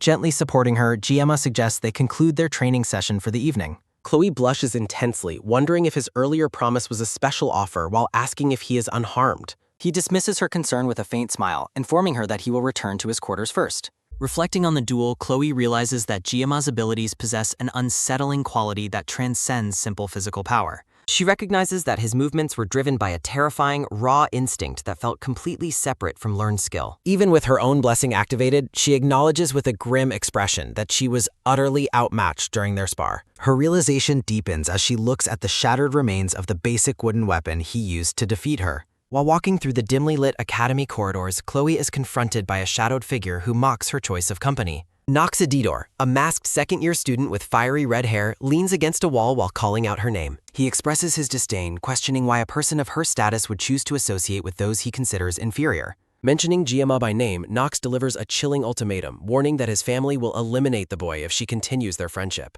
Chloe responds with cold defiance, asserting that the entire Adore family is incapable of defeating Jianma. A rhythmic, heavy thud sounds as Chloe walks away, leaving Nox to watch her with a calculating and intense gaze. Jianma stands in a spotlight of self-reflection, contemplating the dark nature of the power he has been forced to carry. Seeking to escape the influence of the sword god, he researches various blades to find a tool that won't trigger the blessing. Despite his efforts, the dark aura continues to haunt him, threatening to seize control of his physical body at any moment. He feels like a literal puppet, manipulated by the unseen threads of a curse that whispers destructive commands into his mind. Internal voices pulse with a single violent directive, urging him to cut deeper and destroy everything in his path. In a moment of absolute despair, he realizes that he has finally surrendered his physical form to the overwhelming darkness. The memory of Chloe's desperate scream flashes through his mind, serving as the only tether to his true identity. Like a world of glass shattering, her voice brings the fragments of his fractured reality back into a single focus. He makes a final, agonizing effort to discard the practice weapon, fearing that holding it any longer will lead to his permanent disappearance. Chloe stands before him in his mind's eye, recognized as the singular light that pulled him back from the brink of madness. Though her actions caused the initial crisis, Jianma admits he feels a profound sense of gratitude toward her. He quickly departs from her side, haunted by the fear that the blessing will inevitably manifest again despite his best efforts. Standing amidst a white, burning energy, he reflects on the heavy price of a talent that demands his very life force. Looking grim and weary, the black-haired boy admits that his desires for this new life were incredibly modest. A thunderous, explosive crack sounds as lightning strikes the academy grounds during a heavy, dark storm. A heavy, rhythmic thud sounds as Jianma climbs the stairs, his silhouette cast against the bright flashes of the storm. Deep within his psyche, a monstrous entity begins to tear through the fabric of his reason, threatening to consume him. A massive, many-limbed horror looms over his internal self, manifesting as a curse designed solely for his destruction. A red-haired man in elegant attire stands with a small black companion while holding a shimmering gold coin. A character with cyan hair and piercing yellow eyes prepares to use a small blade for an ambitious academy goal. The academy's grand lecture hall is filled with the low hum of student chatter as they wait for the day's lessons. A purple-haired boy excitedly asks Chloe if she saw the wild events from the previous day, though she remains preoccupied. Lost in her own thoughts, Chloe regrets that she failed to secure any way to contact Jianma after their encounter. A quick, rhythmic top sounds as Chloe remembers visiting his room, only to be turned away by the sounds of his suffering. She finds herself captivated by the simple sight of him in class, noting how he looks when lost in deep thought. Recalling a moment when he stood his ground against larger bullies, she realizes her attraction to him has evolved beyond mere gratitude. The academy stands silent and imposing under a gray, overcast sky as the next day of the term begins. A thunderous, sharp shout sounds as a teacher with a mohawk commands the class to cease their talking and listen. He orders the students to begin their study hall, and the room echoes with their unified and respectful response. The mohawk-haired teacher shouts angrily, asking who is brazen enough to enter his lesson while class is in session. A heavy silence falls over the lecture hall as a dark-haired silhouette slowly descends the stairs. The black-haired boy walks down the stairs with a calm but focused expression. Chloe stands up at her desk in shock, calling out Giamma's name as she sees him enter. Standing before the class, Giamma calmly offers an apology to the instructor for being late. The other students begin to whisper among themselves, questioning if the special admission student always looked so handsome. A wide view of the lecture hall shows the student seated as a low murmur of conversation fills the room. Giamma remains silent, his gaze intense as he waits for the lesson to continue. As class ends, students happily talk about being hungry and wanting to eat, while others look on with confusion. Chloe approaches the boy with hesitation, calling his name before he turns and acknowledges her. Chloe asks him what happened during his absence, but Giamma dismisses it as nothing significant. Looking concerned, Chloe admits she worried something happened during their duel since he had been gone for a while. Giamma offers her a small, grateful smile while thanking her for worrying about him. Chloe's face flushes a deep red, her eyes widening as her heart begins to race. While Chloe expresses her relief, Giamma silently notes that the truth of his condition would be difficult for her to believe. A dark void represents the passage of time for the past 3 days. He recalls shivering under his blankets, exhausted from enduring symptoms that felt like extreme withdrawal. Sweating in an agony, he remembers burying himself in bed while praying for his convulsions to finally stop. A vision of a broken green blade appears, representing the price he paid for wielding such a cursed weapon. Staring at his reflection, he notes how sunken his face appeared and that some of his hair was even turning white. He curses the god responsible for the penalty as a scream of pure frustration echoes in his memory. Back in the hallway, Chloe remains flustered while Giamma decides to let the past go, knowing how she last saw him. He surprises her by asking to take her up on her previous dinner offer, leaving her stuttering in disbelief.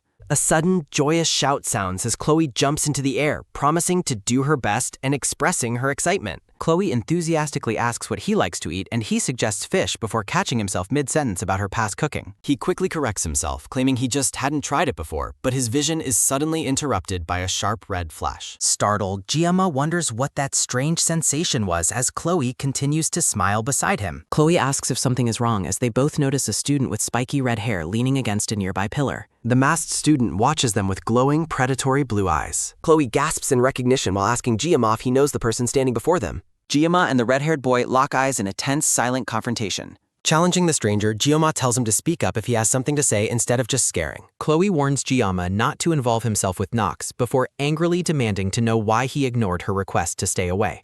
Although her voice is snappy, Giamma notices that Chloe is visibly shaking with hesitation and fear. Nox mocks Giamma's appearance, asking Chloe if she really broke the family rules for such an unimpressive man. Chloe asserts she is done with the Adore family, but Nox retorts that the blood on her hands can never be washed away. Nox delivers a cold command, telling Chloe to get rid of Giamma and return to their family. Trembling with suppressed rage, Chloe begins to speak as a dark aura surrounds her. Chloe screams at Nox not to describe Giamma that way, while Giamma worries about the scene she is making in the empty hall. Hearing the name Adidare, Giamma realizes that he finally remembers who they are based on his past knowledge. He recalls them as a group of shadows from the game who specialize in infiltration and assassination. Though considered weaker than other heroic houses, he knows they are unrivaled when it comes to the art of killing.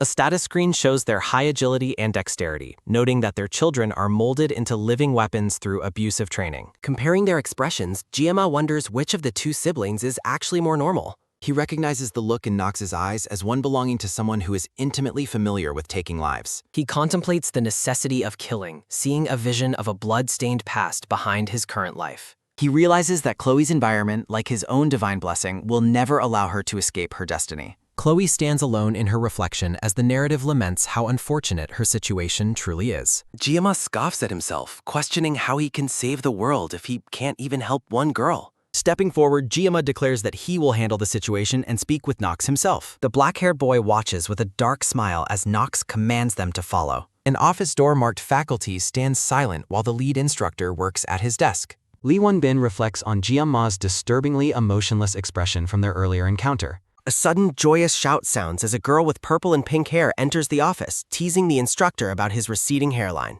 A sudden, sharp tisk sounds as he sternly tells her not to mention his baldness while she laughs and offers a playful apology. A quick, sharp click sounds as the instructor answers the phone while the girl thinks his hairpiece was actually quite cute. His voice rises in shock as he asks which cadet would dare request a duel in the subspace. A heavy silence fills the room as he learns that Gyama has challenged Nox Adidale. The narrative shifts to focus on the mysterious origins of the black-haired boy. Sitting alone, Gyama notes that the formal process for the duel moved much faster than expected. He recalls a woman with green hair and glasses telling him to prioritize his own well-being. He acknowledges that while the duel isn't physical reality, mental trauma remains a genuine threat. A sudden, thunderous roar sounds as the buzz of the crowd reaches the waiting room. He finds it ironic that his attempts to stay hidden have led to this massive public spectacle. A long, mournful wail sounds as Chloe breaks down into hysterical tears, her voice trembling as she calls out his name. A sudden, sharp gleam sounds as he offers a cheerful thanks while she hands him a simple domestic kitchen knife for the fight. The two sit in a heavy, awkward silence within the confines of the sterile waiting room.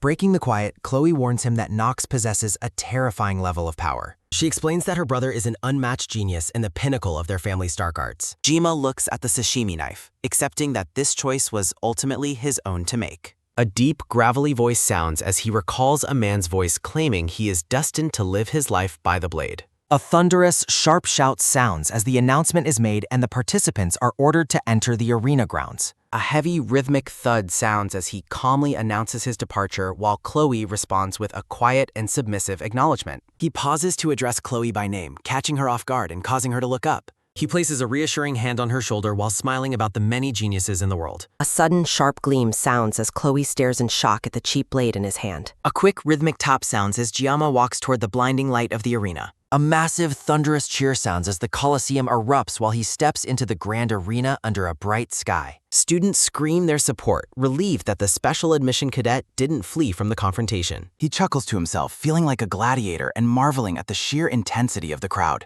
A soft, rhythmic flop sounds as a student tosses a piece of clothing onto the arena floor. High-ranking students watch from the stands, with the cyan-haired girl observing him with intense yellow eyes. Standing in the center of the ring, he wonders if the spectators have anything more productive to do. A low, menacing hiss sounds as Nox sneers at him, calling him a lowborn and mocking the pathetic quality of his chosen weapon.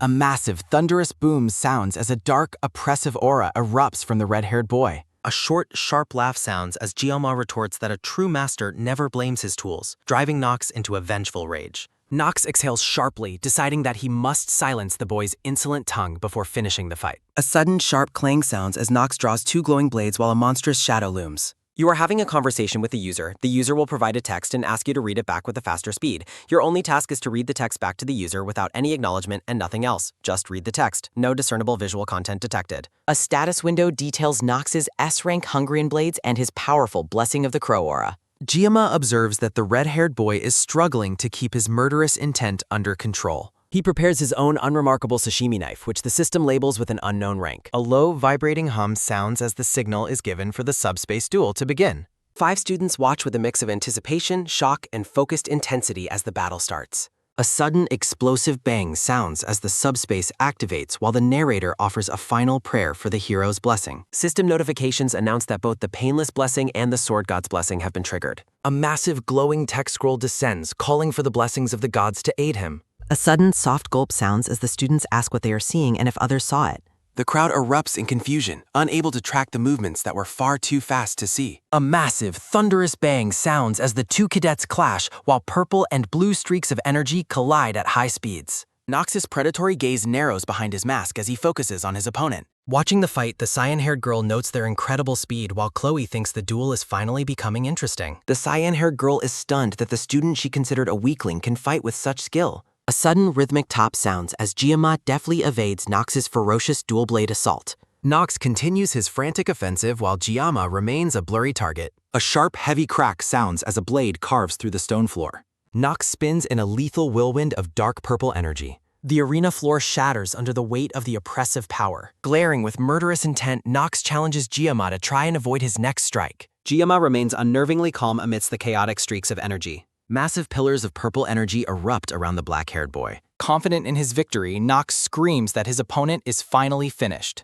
A sudden, sharp swish sounds as a blue shadow moves through the dust and debris. The crowd gasps in utter disbelief as Gyama emerges from the destruction completely unharmed. Spectators admit the sophomores are dominating, though they acknowledge that the freshman possesses surprising experience. The cyan-haired girl realizes that while Nox is being aggressive, Giamma is effortlessly dodging every single attack without even trying to fight back. A sudden, sharp snap sounds as an enraged Nox curses, realizing his strongest blessing failed to even touch the boy. Giamma observes that Nox is over-focused on speed, making his blades heavy, and decides to aim for one powerful strike. A sudden, sharp clang sounds as the sashimi knife hits the floor. Nox reacts with confusion, demanding to know what his opponent is planning. A sudden, soft slide sounds as Giamma's hand grips his wakan. The black-haired boy assumes a low, lethal combat stance. He lunges forward with incredible, focused precision. Nox's eyes glow red with rage as he accuses the boy of mocking him with such a pathetic stance. A sudden, low hum sounds as Nox prepares his final, desperate strike. Glowing red eyes reflect a mind consumed by vengeance. Nox mocks the uselessness of the kitchen knife against his blood-soaked blade. A sudden, sharp gasp sounds as the strike lands. Giamma reflects on his desire to remain hidden and how this unavoidable destiny feels like a curse. He accepts that he cannot run and must finally embrace his nature as a master of the blade. A blinding explosion of light consumes the entire arena. A hand grips a blade made of pure shimmering light. Standing tall, Giamma's true power begins to radiate outward. Staring in shock, Nox realizes he was unable to even see the killing blow. A sudden, thunderous roar sounds as the crowd witnesses a display of divine swordplay. Nox collapses to the ground in a pool of his own blood. Chloe stares with heart-shaped eyes while the narrative notes she brought this disaster upon herself. A sudden, sharp slice sounds as the final movements are executed. A sudden, low groan sounds as the defeated student curses his fate. A massive, thunderous bang sounds as the subspace arena finally settles. A sudden, sharp shriek sounds as Giamma sheaths his knife while Nox remains broken on the floor. He calmly secures the humble kitchen tool back in its place. The cyan-haired girl and Chloe are left in a state of absolute speechless shock. Giamma stands alone as the dust of the battle clears. As the announcer declares the end of the duel, Giamma realizes he has forever altered how the world perceives him. He reflects on the unpleasant sensation of cutting another person, even with a mere fish-gutting knife. He finds consolation in the fact that the duel was contained within the impressive subspace environment. Sweat pours down Nox's face as he stares at his conqueror in silence. Giamma acknowledges that Nox was indeed a formidable opponent with an incredible battle sense. A massive, thunderous cheer sounds as the scoreboard displays Kang Giamma as the winner in just 26 seconds. Rumors spread about the special admission student, Kang Giamma, who feels the sudden publicity is quite shameless. He walks forward with determination, resolving to endure with sheer will. Students gossip about how a powerful Adorator student was defeated in yesterday's duel. Abel sits at her desk, unable to stop thinking about the name Kang Giamma. She looks out the window, reflecting on the shocking events of the previous day. She recalls the duel, seeing Nox defeated on the arena floor. Her yellow eyes widen as she remembers the disbelief she felt during the fight. Abel remembers the boy's remarkable and unexpected level of swordsmanship. He fought using only 2 simple, unconventional kitchen knives. Abel feels she was naive despite her status as a swordmaster's granddaughter. She wonders about the person who defeated her and vows to crush them next time. She recalls a family motto about strength while wondering if he was the top student. Abel realizes that Kang Giamma might actually be stronger than her. She slams her desk in frustration, wondering what he was thinking at that moment. Rachel leans over her friend and asks what is going on.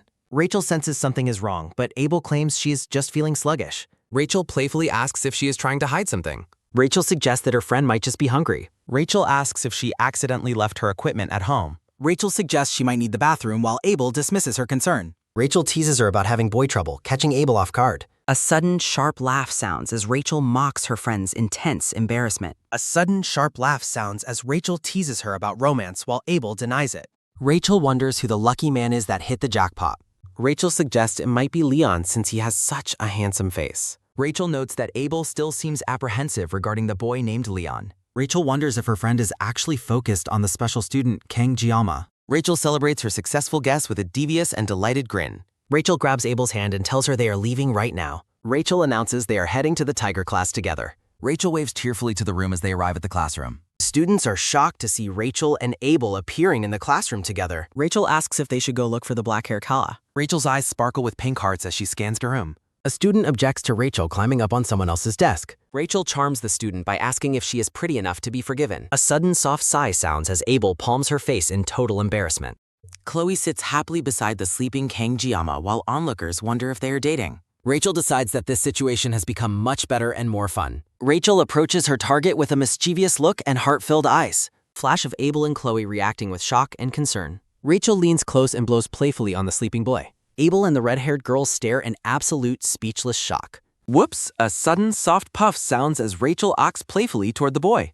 Rachel poses confidently on the desk with a confident and devious expression. Rachel confirms if he is Kangiyama and mentions the subspace fight while the boy wonders why she is here. Jima's intuition screams that the situation is becoming dangerously out of control. Chloe's aura turns dark and menacing as she demands to know Rachel's identity. The red-haired girl glares with glowing red eyes as she is described as a prickly kitten. Chloe's dark aura intensifies as she repeats her demand to know what Rachel is. Chloe's eyes glow with a menacing, blood-red intensity as she glares at the intruder. Rachel playfully holds the girl's hands while Jiyama senses a mounting, uncontrollable danger. A sudden sharp click sounds as Chloe flips open a lethal-looking box cutter. Abel tries to drag her friend away while Rachel remains provocatively cheerful. Rachel condescendingly pats Chloe's head, warning her that sharp objects are not for children. Rachel suggests the adults should get back to talking as if nothing happened. Chloe lunges forward with a murderous cry, intent on striking her blonde rival. Rachel's eyes fill with pink hearts as she anticipates the thrill of the fight. A sudden, wet splash sounds as red liquid sprays across the classroom floor. The tension breaks as a student is scolded for messily spilling his tomato juice. Rachel effortlessly restrains Chloe. Abel screams for Rachel to stop her reckless behavior and leave the room. Rachel casually hurls the red-haired girl across the classroom with surprising strength. A sudden, sharp tap sounds as Chloe masterfully recovers and sticks the landing. A sudden, soft groan sounds as the exhausted Jiyama finds the situation unbearable. Narrative text reveals Rachel Demira as the Spear Saint's niece who values brute force. Rachel mocks the cold atmosphere while Chloe is surrounded by a dark, vengeful aura. Jiyama clarifies that they are just friends while Rachel continues her playful observation. A sudden low buzz sounds as the surrounding students begin gossiping about the confrontation. Rachel claims that Abel only came because she was interested in the boy's face. A blushing Abel vehemently denies the claim, accusing Rachel of dragging her there. The spectators whisper in confusion, wondering if a fight is about to break out. Abel tries to explain the misunderstanding while Jiyama bluntly asks them to leave.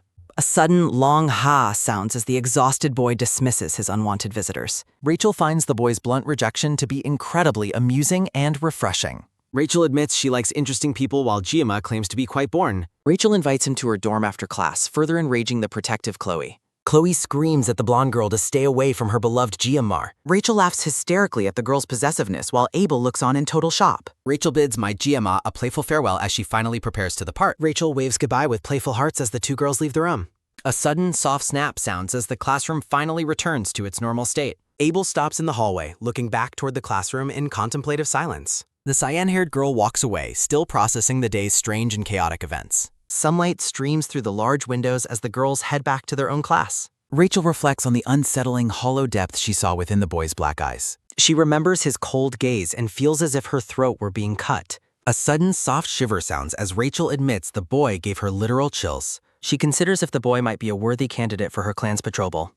The two girls walk together in a moment of quiet, pensive reflection. Abel begins to apologize for her friend's behavior before being quickly interrupted. Abel suggests Rachel apologize to the other students for causing such a massive ruckus. Rachel reveals a competitive fire, vowing that she will not yield her target to anyone. A sudden rhythmic rattle sounds as hospital equipment is pushed through a dark hallway. Knox stalks through the hospital, his mind consumed by a singular desire for murder. He refuses to accept his loss, clinging to his identity as an undefeated genius. Staring at the moon, Knox contemplatively plans an assassination to regain his lost honor. A sudden, heavy thump sounds as his heart beats with pure, unadulterated hatred. Enraged, Knox violently shoves another patient aside as he marches toward his vengeance. Knox vows to mobilize his entire clan to kill the one who defeated him.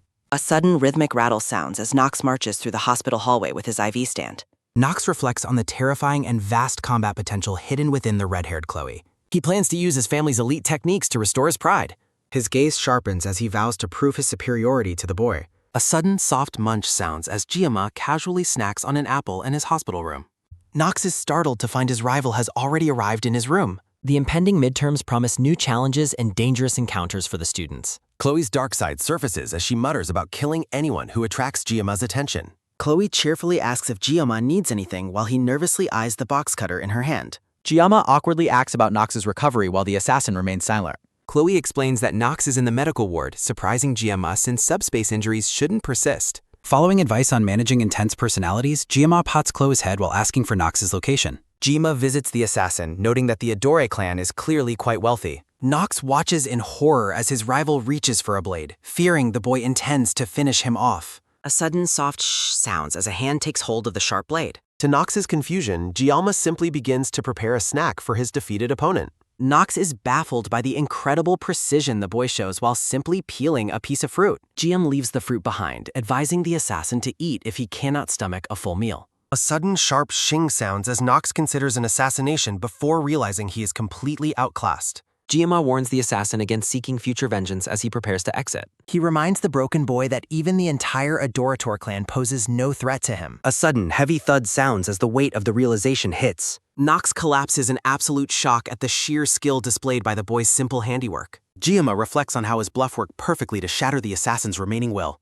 He privately admits that fighting an entire clan of elite assassins is actually a suicide mission. He resolves to avoid unnecessary conflict despite his newfound terrifying reputation. A sudden, soft ha sounds as the boy reflects on the growing madness surrounding him. He worries about getting entangled with Rachel, a girl with a dangerous reputation from the original story. Giamma turns his focus to the upcoming midterms to keep his life on track. He realizes he needs a legendary weapon like Murasame to survive longer battles. The upcoming team-based exam requires subduing monsters and finding the right companions. He contemplates the ideal scenario of finding high-level teammates to do all the work. The test involves facing grotesque mermen, a prospect that deeply unsettles the former fishmonger. He fears the sight of the humanoid fish might actually make him physically ill. The existence of powerful demonic humans further complicates the world's fragile peace. He finds relief in the fact that the students only have to face lesser monsters for now. Relaxing on a bench, he reflects on his peaceful month at the academy. Narrative text explains the 700-year truce between humans and demons and its various disputes. Ancient history details how a forbidden line was crossed in an attempt to revive a powerful demon. A sudden, loud crack sounds as a massive, monstrous entity attempts to break free. The demon's followers cry out for the return of the legendary Sir Lycan.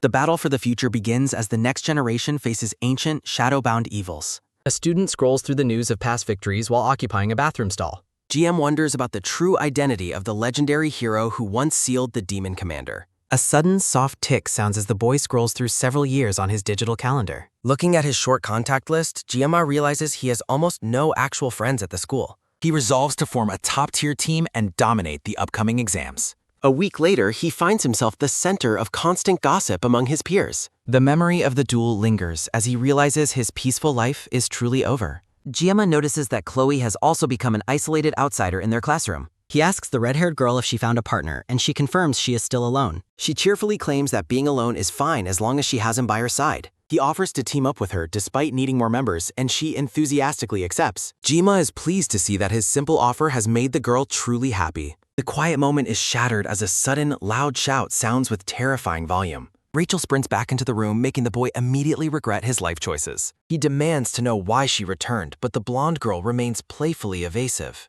A moment of chaotic silence transitions forward. Chloe's dark aura returns as she mutters about impending danger while clutching her box cutter. A sudden soft sniffle sounds as Rachel dramatically sobs about the boy's cold attitude. When he tells her to leave, she mockingly pretends to be deaf to his requests. Rachel continues her dramatic performance by faking a clumsy fall onto the nearby desk. Ignoring his irritation, she asks if he has already formed a group for the upcoming cast. With heart-filled eyes, the blonde girl insists that the boy join her group instead. The blonde girl smirks victoriously as she grabs his chin, claiming she has finally caught him. She explains that he is far more interesting than her other potential teammates. She reveals there are exactly 2 spots left and flashes a confident peace sign. He wonders if she understands the risk to her grades while she remains fixated on the game.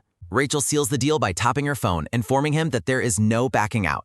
She mentions that Leon, a highly popular student, is also part of their team. A sudden, heavy thump sounds as Giamma slumps over his desk in total defeat. He reflects on the absurdity of being entangled with 2 beautiful but incredibly dangerous heroines. The boy's eyes are nearly blinded by the radiant, sparkling aura of Leon Van Reinhardt. He realizes Rachel submitted his name for the group before even asking for his permission. His internal rage boils over as he considers the violent consequences of the blonde girl's meddling. Chloe's menacing presence looms behind him, her eyes glowing with a predatory red light. Chloe admits that the prospect of facing the star class students is quite overwhelming. She quickly pivots to praising his strength, which she accepts with a tired word of thanks. He resolves to stay positive, knowing that Chloe is a reliable ally for the exam. Giamma checks in with his partner about the location of their first group meeting. Chloe dismissively refers to Rachel as the blonde while mentioning the cafe meeting at 6. The 2 friends prepare to depart for the cafe as the evening approaches. They arrive at the cafe, Starbucks. Chloe happily enjoys an avocado smoothie while Jianma stares into space with dead eyes. A sudden wet splat sounds as the boy coughs up blood from the sheer stress. A sudden sharp click sounds as Rachel texts him to hurry while explaining her own delay. Rachel finally arrives at the cafe, bringing the handsome Leon along with her.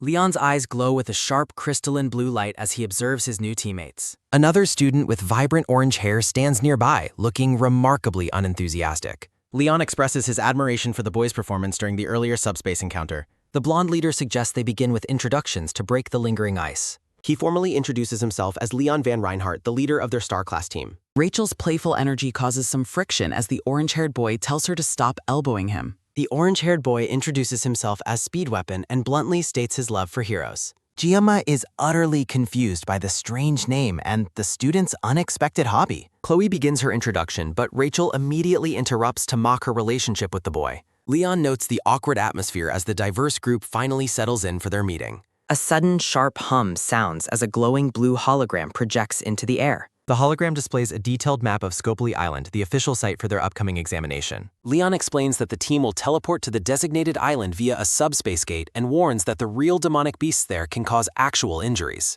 A sudden quick sounds as Leon uses his laptop to zoom in on the mission map for his attentive team. Leon identifies the northeastern coast as their assigned area and states the exam objective is to hunt as many mermen as the limit allows. Leon concludes the briefing and asks the team if they have any remaining questions. Speed Weapon asks about the risks associated with the island's mermaids, but Leon reassures him that the instructors have conducted thorough advanced research. Jianma asks if it is possible for groups in the same zone to ambush or fight each other during the exam. Leon clarifies that because the objective is strictly to exterminate beasts, any conflict between groups will likely result in immediate disqualification. Leon formally ends the meeting and tells the group to prepare for the midterms and tomorrow's position meeting. Rachel playfully drags Speed Weapon away for a meal while the orange-haired boy complains about his clothes being stretched. Leon stops the black-haired boy and asks exactly where he came from. Jianma looks back at the blonde leader in a moment of heavy silence. He wonders why Leon waited until they were completely alone to ask such a specific and personal question. Leon apologizes for the strange question, admitting that it came out of nowhere. Leon stares with glowing blue eyes while stating that he simply felt Jianma was very similar to himself. Leon bids him farewell and prepares to depart.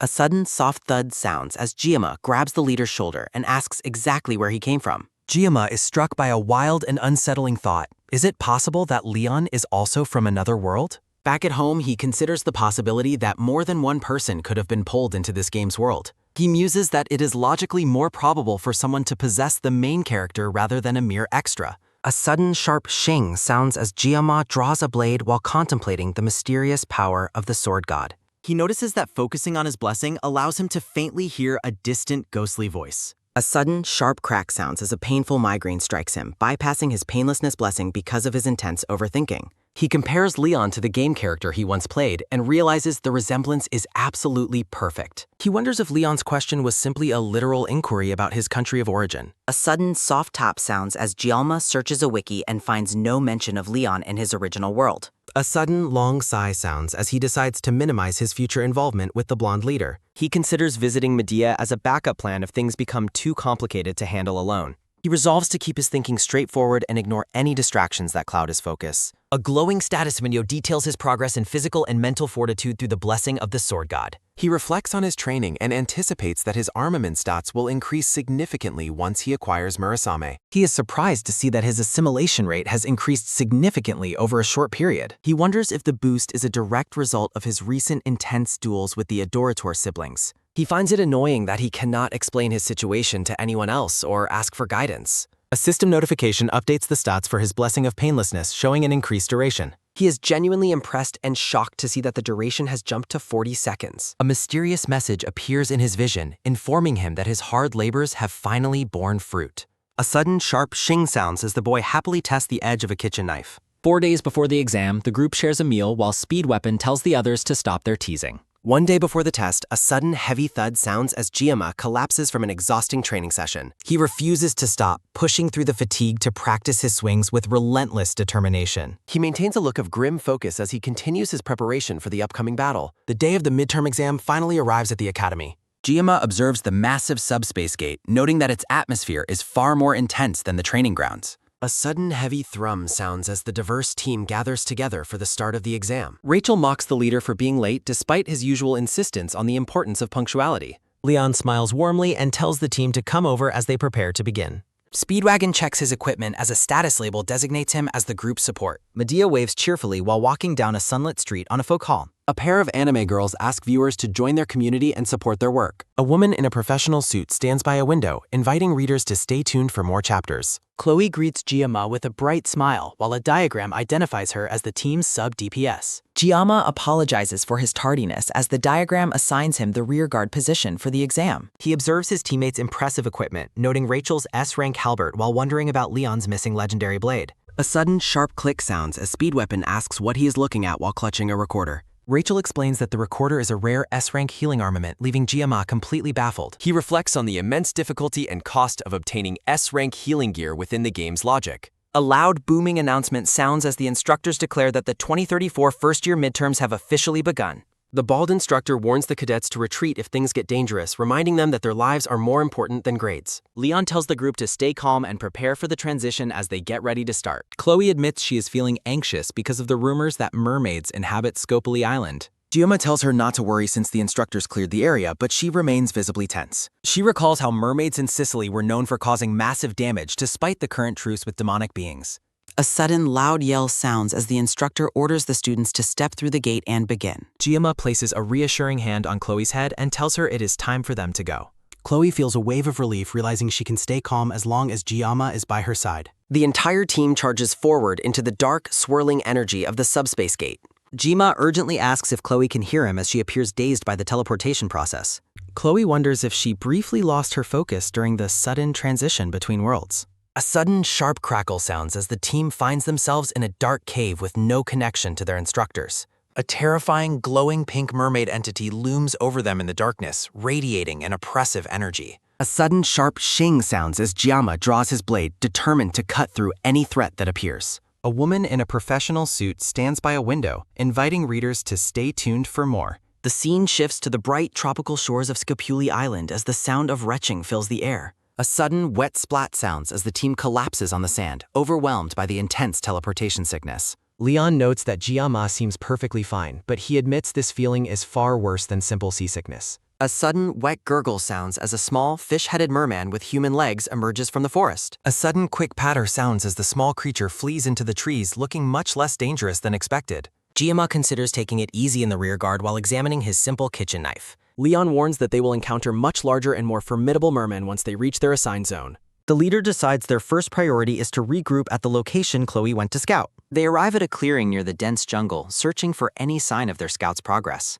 A sudden, sharp swish sounds as Chloe descends from the trees in a high-speed, glowing blur. Giamma asks if she was traveling through the treetops, and she confirms it was to avoid being spotted. They find themselves standing before the entrance of a massive, dark cave hidden within the island's jungle. A sudden, low hum sounds as dozens of glowing yellow eyes stare back at them from the cave's interior. Leon observes a large group of monsters gathered around a bonfire and estimates there are nearly 60 of him. The narrative highlights that the next strategic move rests entirely on Leon's judgment as the team leader. A sudden, soft tap sounds as Leon recalls delegating the scouting to Chloe and the healing to Speedweapon. Speedweapon gets annoyed when Giamma finds his role surprising, insisting that heroes are meant to help others. Leon tells the black-haired boy to protect the rear, which he views as a simple and easy assignment. Leon explains his plan to lead the group from the center while joining the offense as needed. Rachel leans in close and asks the leader what her specific role will be during the hunt. Leon begins to answer her as the team prepares to launch their first coordinated strike. A sudden, sharp shing sounds as Rachel charges forward with her halberd, her eyes glowing with intense focus. She spins her weapon with incredible speed, turning into a whirlwind of steel as she reaches the enemies. A sudden, massive boom sounds as a golden wave of energy erupts from her weapon, tearing through the sand. The powerful shockwave slams into the pack of monsters, scattering them like leaves in a storm. A sudden, violent explosion sounds as the mermen are launched into the air by the sheer force of the blow. The surviving monsters look on in absolute terror and confusion at the sudden display of overwhelming power. A sudden, sharp crack sounds as the final energy from the strike dissipates, leaving the battlefield decimated. Rachel flashes a malicious, red-eyed grin. She carves through the merman easily.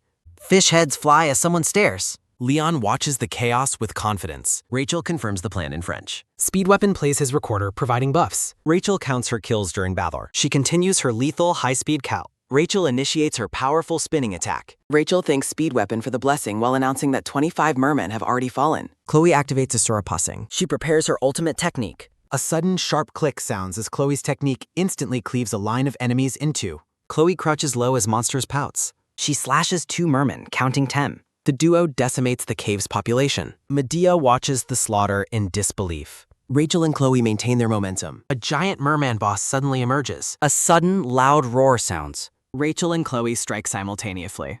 Their combined power creates a massive impact. Rachel notes that the younger girl seems faster than before, but Chloe coolly insists that she was the one who actually finished the monster off. Leon stands tall over the remains. Leon remarks that Giamma seemed worried about the girls, and the black-haired boy admits that his concern was entirely unnecessary. Rachel cheers that they took down all 60 monsters, prompting Leon to tell the black-haired boy that he needs to put more trust in his teammates. Leon asks if the group is ready to move on now that the area is clear, and the black-haired boy simply agrees with a quiet nod. Giamma reflects on the blonde leader's undeniable decisiveness and leadership, concluding that he is an irreplaceable presence who truly belongs in this world. He wonders if the leader's previous question was actually just a literal inquiry about his home country rather than a secret test. He feels slightly disappointed that he ended up being carried through the fight by his stronger teammates. A sudden strike catches Leon off guard. Leon is wounded, horrifying his teammates. A massive aquatic entity rises nearby. A terrifying demon mermaid stands revealed. Rachel gasps in disbelief at the mermaid's presence, while Speed Weapon frantically wonders how this is possible after their successful scouting mission. Rachel orders Speed Weapon to contact the instructors, but he panics as he realizes there is absolutely no signal or connection to the outside world.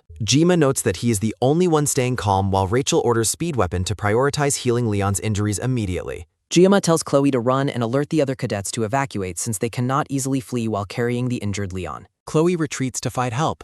Rachel and Speed Weapon yell in confusion and anger, demanding to know what Giamma is doing as he begins walking toward the boss. Rachel demands to know what the boy is planning as he steps forward to face the mermaid alone. The boy draws a simple knife, referring to the monstrous mermaid as a big fish. He reflects on the absurdity of being forced to solo a raid-level boss by himself and laments his terrible luck in this situation. He realizes he must finish the battle within 40 seconds before his specialized blessing of painlessness runs out. The boy wears a chilling, predatory smile as he remarks that it has been quite a while since he has prepared proper sashimi. Rachel continues fighting the remaining monsters. A sudden, loud roar sounds. Rachel struggles against a monstrous bite. She holds back a growing swarm. Rachel curses as her situation worsens. A sudden, sharp shout sounds as Rachel unleashes a massive wave of golden energy from her weapon. The narrative observes that while Speed Weapon's healing is struggling with Leon's deep wound, the leader is slowly recovering. A sudden low hum sounds as the black-haired boy stands before the towering, glowing mermaid with a simple knife. The demon mermaid wears a terrifying, malicious grin as she radiates an oppressive, dark energy.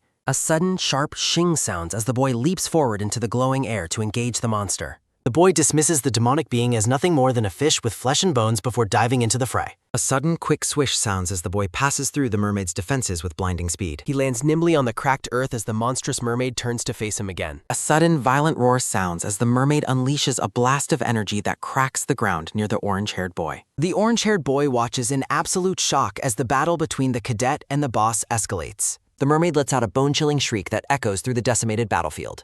A sudden high-speed blur sounds as the black-haired boy carves a streak of light through the dark entity. The boy curses his lack of power, noting that his strike was far too shallow to end the fight. He maintains a low stance, ready to launch another high-speed assault against the mermaid. A sudden rhythmic clatter sounds as the boy's blade movements turn into a flurry of steel. He reflects on the difficulty of predicting the mermaid's unconventional movements during their high-speed exchange. The orange-haired boy stands frozen with his recorder, speechless at the display of raw skill before him. The orange-haired boy decides to place his trust in the one person he previously refused to call a hero. A sudden sharp crackle sounds as the black-haired boy continues his relentless dance of blades against the monstrous fish. He recalls the orange-haired boy's idealistic views on justice and the ability of a hero to turn despondence into hope. The orange-haired boy laments that he is yet to find a true hero within their elite training school. He explains that he joined Leon's group specifically because its composition seemed most likely to produce a hero. He admits that he originally believed Leon would be the person to embody his ideal of a hero. He bluntly tells the black-haired boy that while he is strong, he is far from being a hero in his eyes. Back in the present, the orange-haired boy glares at his teammate with a mixture of resentment and newfound respect. A sudden wet hiss sounds as the mermaid launches a volley of glowing fish-shaped energy projectiles. The purple projectiles streak through the air, their jagged teeth bared in a silent predatory snarl. A sudden massive boom sounds as the mermaid releases a wide-range barrage of dark energy. The purple light illuminates the dark cave as the attack tears through the surrounding landscape. A sudden quick whoosh sounds as the black-haired boy flips through the air to evade the deadly energy. He notes with calm precision that the boss's attacks are beginning to feel surprisingly slow. The mermaid lets out another piercing scream as she swipes her clawed hand at her agile opponent. A sudden sharp thud sounds as the boy uses floating stone fragments to maintain his momentum in midair. He closes the distance in a blur, his eyes glowing with an intense predatory focus. The mermaid reaches out in desperation as her small opponent prepares to strike again. A sudden, agonized wail sounds as the mermaid is forced onto the defensive by the cadet's speed. Rachel shouts a warning to Speed Weapon as she remains focused on the survival of their group. A sudden bright flash sounds as a cross-shaped energy impact marks a successful strike against the boss. The black-haired boy executes a mid-air spin, his blade leaving a glowing trail as he cuts through the mermaid. He harshly scolds himself for failing to land a deeper wound, urging himself to focus more on the kill. The mermaid gasps in pain, her glowing purple body flickering under the weight of the assault. A sudden, massive explosion sounds as the boss's errant energy beam obliterates a nearby rock formation. A sudden, low rumble sounds as the massive stone pillar on the island is shattered by the impact. The mermaid is engulfed in a blinding white light as the final stages of the battle begin. Two nearby female cadets are startled by the sudden displays of power occurring further down the beach. The blue-haired girl wonders about the source of the roar and the terrifying flash of light. Her companion dismisses the events as simple thunder and lightning as the tropical rain begins to fall. A sudden soft pitter-patter sounds as the rain washes over the island's decimated stone structures. The orange-haired boy stands silent in the ruins of the battlefield, watching the finish of the duel. A sudden wet gurgle sounds as a group of small mermen watches the slaughter of their leader in terror. Rachel notes that the mermen are retreating. A heavy rain begins to wash over the battlefield. Jima fears that his concern for Leon's safety prevented him from landing a killing blow. A sudden violent roar sounds. The demon mermaid rises from the rubble, more menacing than before. Giamma instructs Rachel to protect Leon and Speed Weapon now that the area is secure. Rachel acknowledges his order with a look of stunned compliance. The boy realizes he has a mere 10 seconds left to end this trouble. The mermaid snarls with a face full of primal hatred. Giamma welcomes the final charge as the monster shrieks. He vows to slice through everything in his path. True martial skill dictates that every slice must reach its. A blonde woman in glasses takes a call Massetti. Reliable service provides the best experience for every taste. Chloe sprints through the jungle with desperate speed. She pushes her body to go faster despite her exhaustion. The red-haired girl leaps through the air as she muns. Chloe grits her teeth, ignoring the agony in her legs to find help. The black-haired boy stands alone against the glowing horizon. Narrator notes that Giamma has always found conflict to be a heavy burden. He realizes that he currently has no other choice but to fight. Though he made the logical decision, the mermaid's persistence remains a threat. A sudden distant boom sounds as an explosion rocks the hills. Chloe stops in her tracks, startled by the massive blast. A sudden sharp snap sounds as Chloe's foot slips on the wet ground. She forces herself to keep moving, refusing to fall here. The girl continues her frantic search for reinforcements. Chloe screams into the rain, begging for anyone to hear her. Her vision blurs as she spots a group of figures ahead. She lunges forward, hoping she has finally found the others. A sudden heavy clang sounds as blades meet in the rain. Chloe stares in shock at the person blocking her path. The blue-haired girl looks back with an intense, unyielding gaze. A sudden dull thud sounds as Chloe collapses from exhaustion. The surrounding cadets panic, wondering if they are being ambushed. The blue-haired girl harshly tells the fallen cadet to get back up. She pauses, noting that the girl's face seems strangely familiar. Chloe begs the group to help Giamma before her strength fails. The storm continues to batter the tropical landscape. A skilled warrior handles a boss like a chef handles a fish. Giamma completely dominates the monstrous entity with sheer speed. Speed Weapon realizes that this display of power will never be forgotten. Precise techniques allow him to deflect every blow and close the distance. A final strike severs the mermaid's connection to this world. Rachel and Speed Weapon stand frozen in absolute disbelief. Rachel reflects that she has never witnessed a feat of this magnitude. The group watches the aftermath of the intense duel in silence. Rachel shouts at the orange-haired boy to snap out of his daze. A sudden quick tack sounds as Rachel physically moves her teammate. She warns him to stay alert so they don't lose their lives. A sudden low rumble sounds as the battleground continues to shift. The orange-haired boy nearly forgets his surroundings because the sight is so surreal, noting that the opponent is a magic-using demonoid. He reflects that a blade against magic is a poor matchup, even if his teammate currently has the upper hand.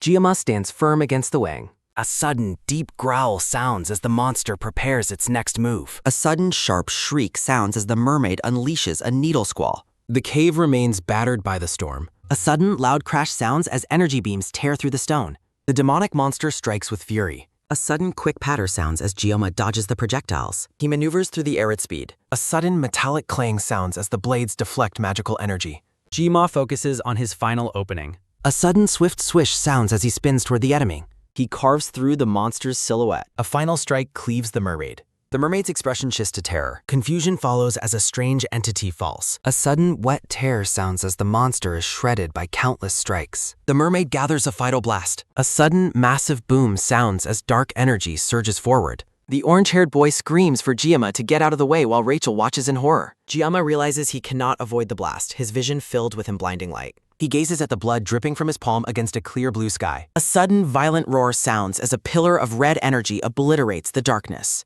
Giamma stands stunned by his own dower. He wields his knife in the silence. A sudden, sharp snap sounds as the reality of the cave returns. The shockwave echoes through the ruins. The ground crumbles under the pressure.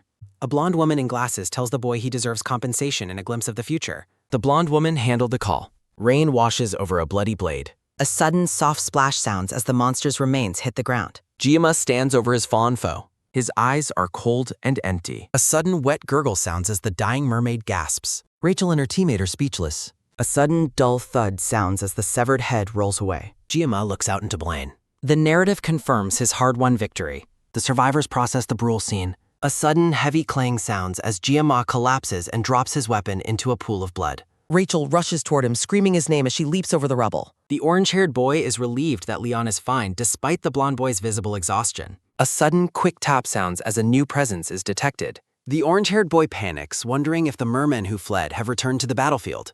A group of figures silhouettes the entrance. The blue-haired girl arrives with her companion and screams in horror at the sight of the decimated monster. The blue-haired girl stares in disbelief, asking if the creature they found is a mermaid. Rachel holds Giamma, wondering why a mermaid is here and seeing everything destroyed. A sudden sharp gasp sounds as Rachel screams Giamma's name in a panic. Abel and Leon watch the group from a distance in silence. Leon mocks the contrast between the pristine leader and the dying team members. Abel reports that instructors will arrive in an hour to assist the group. The blue-haired girl demands an explanation for the wreckage before her. Speedweapon criticizes the instructors while Abel demands he explains the situation. Speedweapon questions her tone while Abel clarifies that her request is firm. Speedweapon smirks, telling the girl to listen even if she won't believe him. The orange-haired boy claims that explaining things is his true specialty. He prepares to recount the events of the incredible duel. Abel repeats the unbelievable claim of Giamma defeating a mermaid alone. She reflects that reality is now more ridiculous than her grandfather's tales. The blue-haired girl questions why anyone would lie about something so massive. Abel acknowledges her birth into a special class as a descendant of heroes. A legacy of heroes looms behind the blue-haired girl. She notes her constant effort to avoid being overshadowed by her lineage. Abel admits to feelings of fear, dread, and deep admiration for the boy. She wonders if she has been an ordinary person all along. Abel asks for a healing blessing for Giamma, which is granted immediately. Abel watches as Giamma is healed, stunned by his victory over the demonoid. A sudden, soft huff sounds as the blue-haired girl exhales. Speedweapon confirms that Abel has already made contact with the academy. He suggests not telling the instructors the full details of what happened. Speedweapon points out the suspicious nature of a demonoid in a scouted cave. The orange-haired boy offers a dark guess about the current situation. Leon asks if Speedweapon suspects a spy from the demon faction is involved. The group remains silent as they process the weight of the accusation. Speedweapon admits that a spy in the academy remains a dangerous possibility. Narrator notes that Giamma saved Leon's group from being shredded by the demonoid. Historical records state that demons never touched cadets, making this a declaration of war. Abel stares in shock at the potential political consequences of this attack. Speedwagon tells Abel she is blowing the situation out of proportion. He warns against jumping to conclusions despite the possibility of a spy. Speedweapon insists they match their stories to protect Giamma from being targeted. Leon agrees to keep the secret as Rachel and Speedweapon watch over Giamma. Abel gestures for silence regarding the events that transpired. The narrative wonders about the legend of the Sword Emperor. The scene shifts to the grand, sunlit architecture of the academy. A sudden soft flutter sounds as white curtains dance in the sunlight.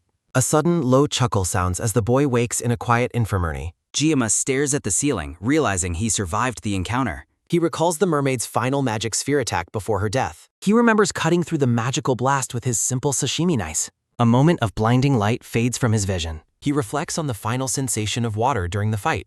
Giamma sits up, contemplating the strange power of the sword god's blessing. A status window displays his increased stats in the active blessing.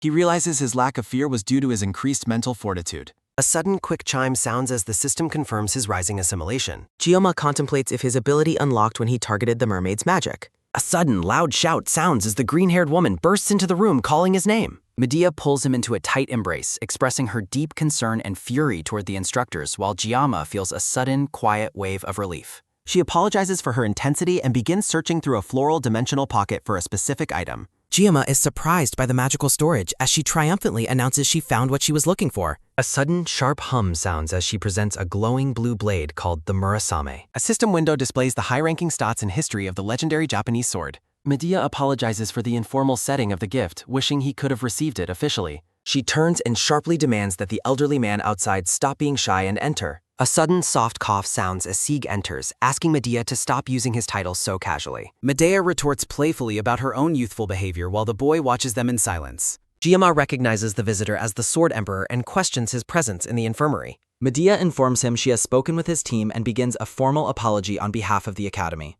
The two high-ranking leaders bow deeply to the boy, offering a sincere apology for the Academy's failures. Medea admits the Academy is responsible for the life-threatening events during the midterm exams. She solemnly swears on her honor as director to uncover the full truth behind the mermaid's appearance. Sieg looks at Gianma with respect, acknowledging that he was the one who saved the other cadets. A sudden, soft scratching sounds as the boy modestly claims he only did what he could. Medea praises his remarkable actions but emphasizes the need to keep the details of the incident secret for now. She admits with shame that a mastermind within the Academy is likely responsible for the disaster. Giamma calmly accepts the explanation, showing a level of understanding that surprises his guests. Medea suggests that he should act more like a teenager, noting he seems like an old man in a young body. A sudden, quick click sounds as the two leaders exit the room and walk down the hall. Medea asks Sieg if he remembers a specific moment from their past. She recalls the day they met as students, describing how he drew his sword when she told him to move.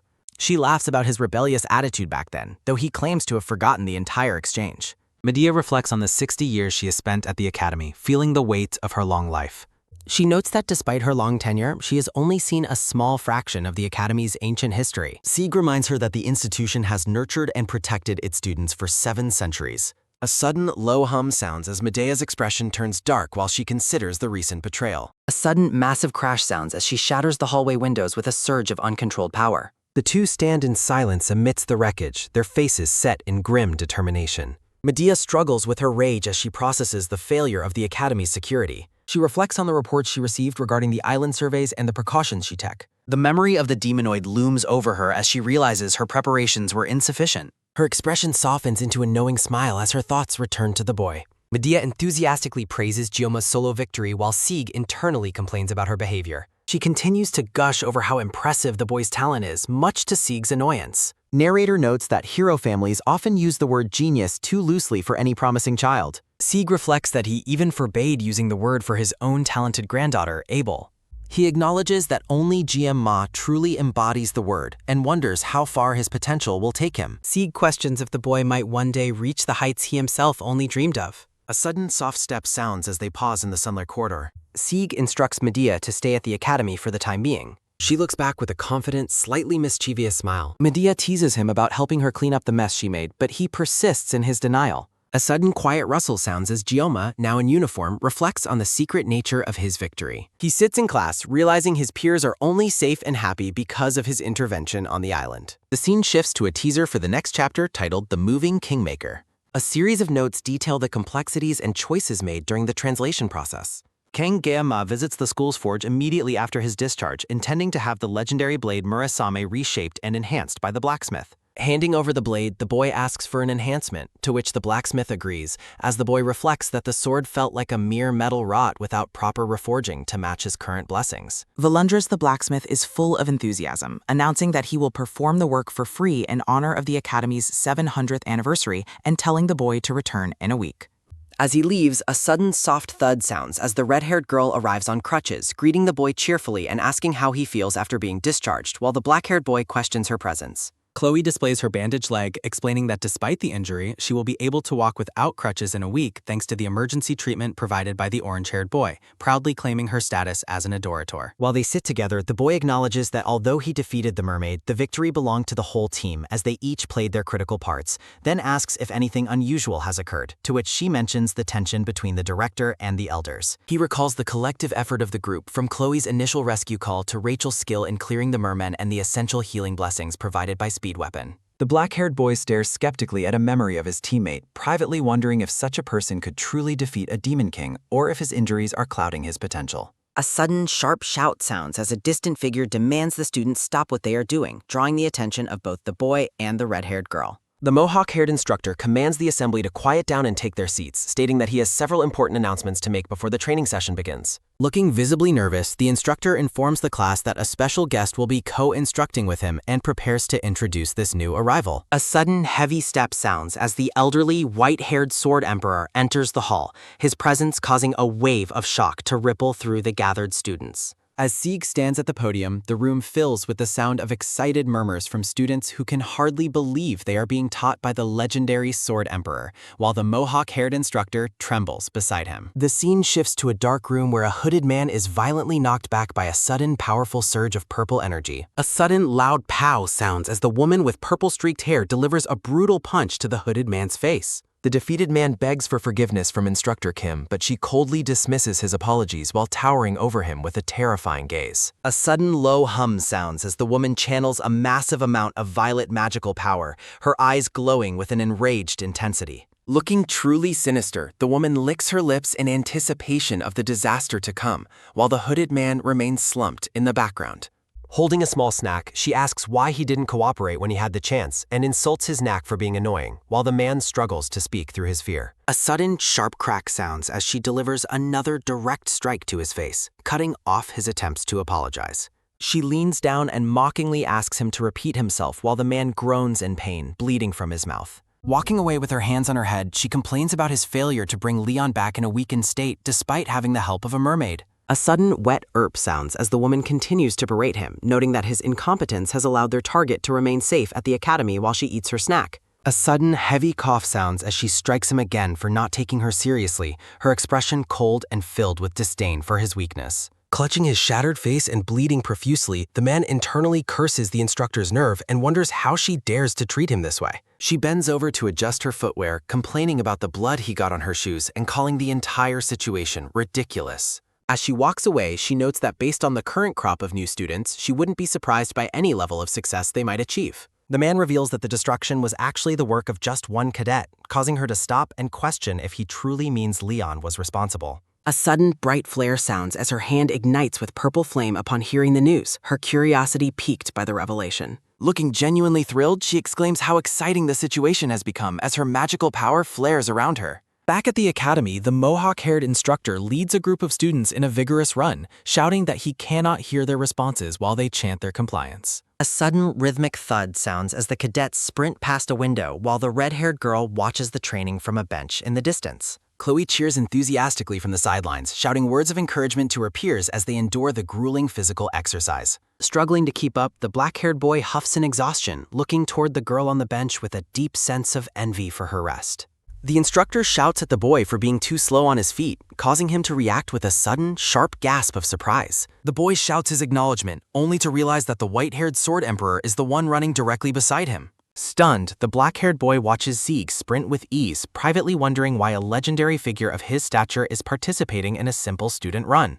He reflects on the history of Aaron Nibelung, a descendant of the first Sword Saint, and the right hand of the hero Baylor Joaquin, a man whose title is legendary. The boy recalls that Sieg is destined to become Leon's master during the upcoming Great War, a figure whose narrative importance is set to explode in the future. Covered in sweat, the boy screams internally, questioning why such a pivotal character is bothering with him right now. A sudden quick patter sounds as Sieg sprints ahead, leaving the boy to realize that the original story is completely falling apart before his eyes. He remembers that in the original timeline, Leon never even received the title of Sword Saint, a fact that had been a major point of contention among those following the tale. Nearby students watch in awe as the boy realizes the absurdity of the current situation, while others exclaim their surprise at the sight. A sudden bright flash sounds as Sieg moves with blinding speed, demonstrating a level of physical prowess that feels like they are running together in a different league. Sieg speaks sternly, explaining that physical endurance is the foundation of every warrior, and that even the greatest talent is useless if the body cannot sustain it through conditioning. The elder commands the boy not to cut corners and to keep up, demanding a louder response while the exhausted student tries to answer. Pushing himself to the limit, the black-haired boy shouts that he understands, his face contorted with the effort of the sprint. A sudden, sharp swish sounds as Sieg pulls even further ahead, leaving the boy staring at his back in silence as they cross the field. The rest of the class continues their run, shouting in unison to keep up the pace while the boy trails behind the legendary instructor. A sudden, soft chime sounds as a blonde-haired man in glasses talks on his mobile phone while standing in a sunlit plaza. Exhausted, the black-haired boy questions the man's age while letting out a sudden, weary, A system announcement declares that personal weapons are now strictly prohibited except for field training. A sudden, loud clang sounds as a pile of mundane tools and blunt weapons falls into a heap. The group of confused students awaits the instructor's next command after the sudden rule change. A sudden, heavy thud sounds as Sieg orders the students to pick up and master one of the items. A student protests about heirlooms while the boy notices a sashimi knife sitting in the random pile. A student asks the Sword Emperor a question, prompting him to invite the boy's query. Sieg acknowledges a student's concern about heirlooms, noting that it is indeed a good question to ask. Standing with his cane, Sieg explains that the mastery of basics is more important than any weapons grade. Sieg warns that relying on high-grade weapons often leads to neglecting one's own training and development. A student argues that specialized training is better, while others dismiss him for just seeking attention. Sieg warns that even the best weapon is useless if the wielder's skills are fundamentally lacking.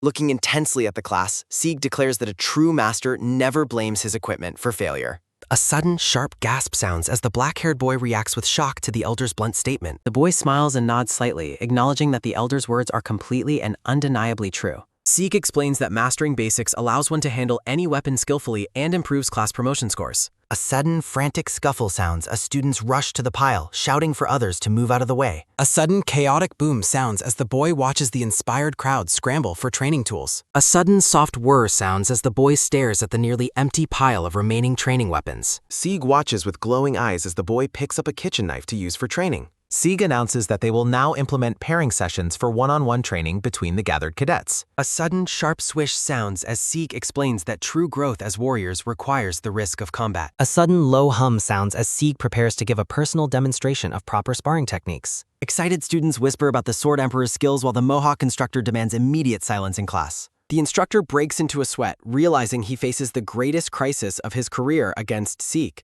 A sudden firm pat sounds as Sieg silences the instructor's nervous protest with a single calm gesture. Sieg stares intensely toward the crowd, addressing a specific cadet as the instructor looks on in confusion. The other students step aside, leaving the black-haired boy standing alone in the center of the field. Sieg commands the boy to come forward, causing the young student to stare back in stunned silence. A teaser highlights the impending duel between the legendary Sword Emperor and the rising Sword God. A sudden, sharp clang sounds as Sieg stands ready with his sword, repeating his command to advance. Students admire the sharpness of the junk weapons while anticipating a demonstration from the Sword Emperor himself. Whispering among themselves, the students wonder why the legendary Sword Emperor has personally summoned this specific boy. Determination hardens in the boy's eyes as he hears the student's judgmental whispers while holding his knife. Sieg looks toward the boy and asks if his injuries have finally healed after the recent battles. A sudden, heavy thud sounds as the two warriors face off, preparing for their unexpected sparring match. The boy recognizes that crossing swords with the Emperor could result in serious injury or even death. A glitch display screen flashes with the word victory, signaling the conclusion of a simulated struggle. The boy yields, stating he is nothing compared to the Emperor and asks him to lower his sword. Silhouettes of students mock the boy for his submission, laughing at his perceived cowardice and lack of ambition. Sieg berates the boy, questioning his pride and asking how long he plans to hide his true power. The word pride appears over a memory of the boy's past as his expression turns cold. The boy reflects on his former title and the pride that once drove him to never surrender. Recognizing the Emperor's test, the boy worries that falling for the provocation will lead to long-term regret. A sudden firm shush sounds as Sieg stops the instructor's panicked interruption with a raised hand. Sieg observes the boy's expression, noting that the young cadet has already reached a firm decision. A sudden, sharp swish sounds as Sieg addresses the boy, expressing his desire to learn from him. A divine aura begins to manifest around the boy as the blessing of the Sword God activates. A sudden rhythmic top sounds as the boy advances with cold determination, his knife held ready. Sieg assumes a combat stance, noting that even at 70, the memory of true power remains vivid. He recalls a memory from his youth regarding a one-armed wandering knight. A white-haired child stares in awe at the massive blade held by the mysterious swordsman. The wandering knight demonstrates his skill with a heavy, powerful strike. The young boy watches the legendary figure in silence as the memory fades. Sieg reflects on how he has been watching the boy closely since the allocation test. He believes that Kang Jo-ma is the key to finally reaching a higher realm of mastery. Sieg prepares to push himself toward a new level of power during the spar. A sudden, sharp swoosh sounds as the Sword Emperor launches a blindingly fast attack. A sudden, loud clang sounds as their weapons collide with incredible force. Kang Gyama focuses intensely as he defends against the veteran's swift strikes. A sudden, heavy boom sounds as power erupts from their violent exchange. Sieg notes that the boy's movement is as fluid and unpredictable as a bird in flight. The two duelists trade a series of high-speed blows across the training ground. Sieg remains on the defensive as the boy's intensity continues to escalate. Internally, Sieg marvels at the boy's physical strength and his ability to push him back effortlessly. Reflecting on his own history, Sieg realizes the true nature of his blade.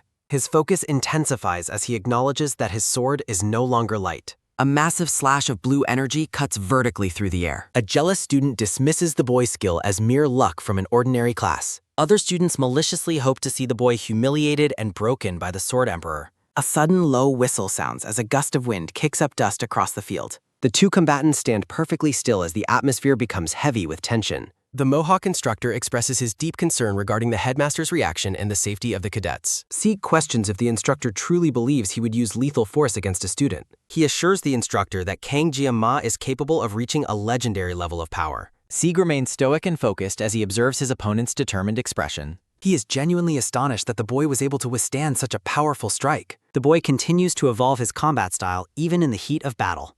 Sieg's blade begins to glow with an intense and divine blue energy. He activates the sword spirit's protection, manifesting a massive spiritual aura around him. A sudden, deafening crash sounds as the overwhelming power of the blessing is unleashed. The training ground is left in a state of chaotic uncertainty after the massive explosion. The Mohawk instructor is terrified to see the manifestation of a true, high-level aura. Nearby students wonder if the battle has transcended the mental realm and returned to reality. Dust fills the air as the clash between the two warriors reaches its peak intensity. Fearing for the boy's life, the instructor begs Sieg to stop the dangerous confrontation immediately. He desperately reaches out and shouts for the Emperor to end the spar before someone dies. A furious voice screams out a vulgar insult toward the legendary swordsman. A sudden heavy thud sounds as a green-haired woman crashes into the ground between them. Medea furiously berates Sieg, questioning if he has lost his mind by attacking a student. A teaser image previews the impending events of the next chapter. The scene shifts to a quiet office where Sieg offers an unexpected and quiet apology. Medea reacts with shock and confusion at the Sword Emperor's uncharacteristic behavior.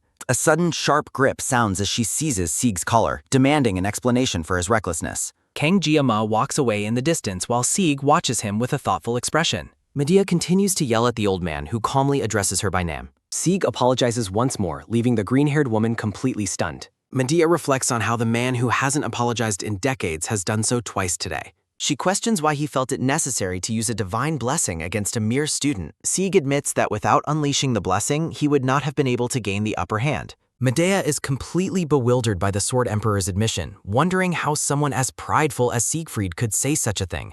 Though she recognizes Kang Gyama's talent, she knows better than anyone the true extent of Siegfried's legendary strength. Medea shouts in disbelief at Sieg, pointing out that even he didn't begin to master such power until his late 20s, and questioning how it is possible for a 17-year-old student to have already achieved it. Sieg sits in silence, contemplating the idea that there might be something capable of offsetting decades of experience. Overwhelmed by the revelation, Medea collapses onto the couch with a heavy groan, her mind spinning as she breathes out the name of the boy who has defied all logic. Recalling the moments after the duel, Medea rushes across the training grounds toward Kang Gyama to check if he is unharmed. Kang Gyama stands amidst a fading blue aura, his expression unreadable as the energy of the blessing retreats. Medea reflects on how her professional dignity vanished in an instant, replaced by a profound and unsettling emotion regarding the young cadet. She realizes the eerie sensation emanating from the boy is identical to the feeling she had when facing the 6th Division commander, Fasan, leaving her haunted by his mysterious nature. A soft, weary sigh escapes Medea as she hides her face behind her hand,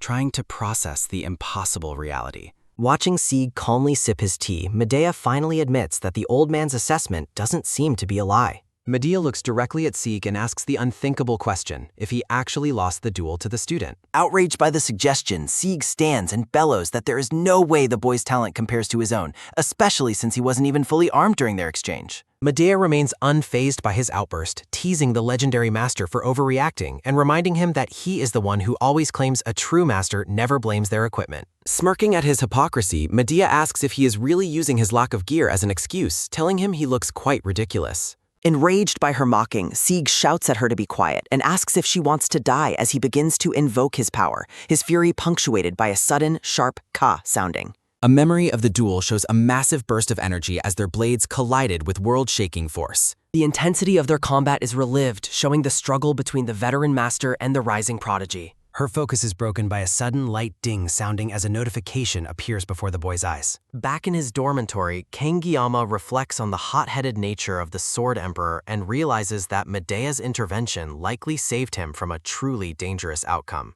He considers the nature of weapon mastery, understanding that the mental realm is an active space that can only be accessed by peak masters who have dedicated their entire lives to a single tool. The mental realm remains an exclusive domain, unreachable even for most heroes despite the blessings of their world.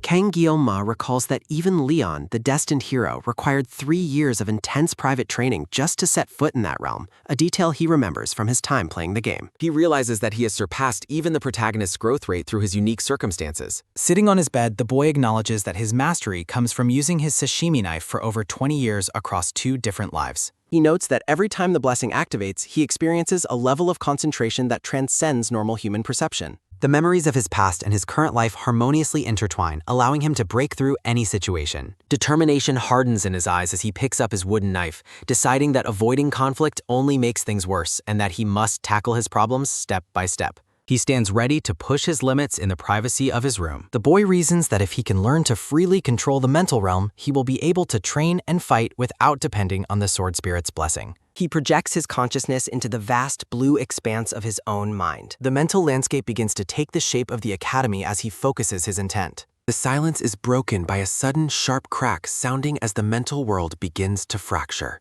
A massive spectral blue hand looms over the boy from the darkness above.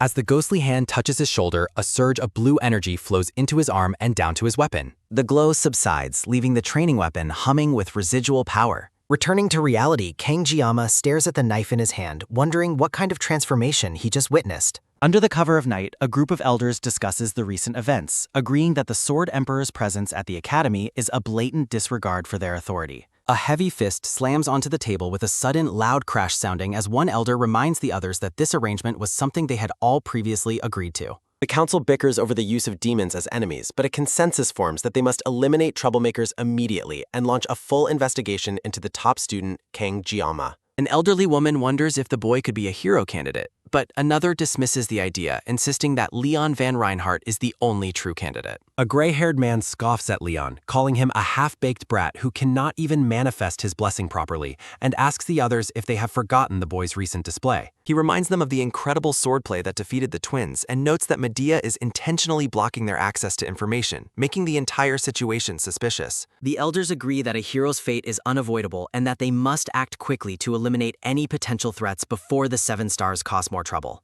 They realize that the 7 stars bringing the Sword Emperor to the academy is a direct move against them. The elder yells that since Medea became the director, their standing and influence within the academy have been severely weakened. He rants that the public only cares about the 7 stars now, treating the elders like outdated relics when they are the ones who truly maintain the balance of the world. They conclude that to maintain their power, they need a public enemy, and that any hero who threatens the status quo must be eliminated.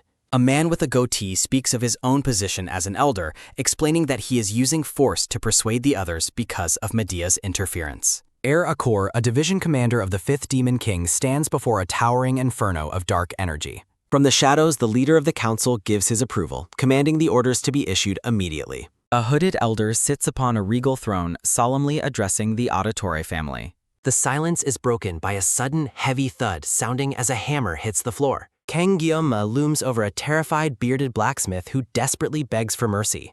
The boy holds his newly forged weapon, the Murasame Sashimi version, with a firm and steady grip. The blacksmith remains on the floor, trembling as he addresses the boy and his unconventional sword. A teaser image previews the unlikely duo in the next chapter. A notice announces urgent recruitment for translators and editors. A system screen displays the specifications of the new Murasame, highlighting its E-rank status and high growth potential. The blacksmith expresses his shock to Kangiyama, admitting he has never seen a blade quite like this in his 30 years of work.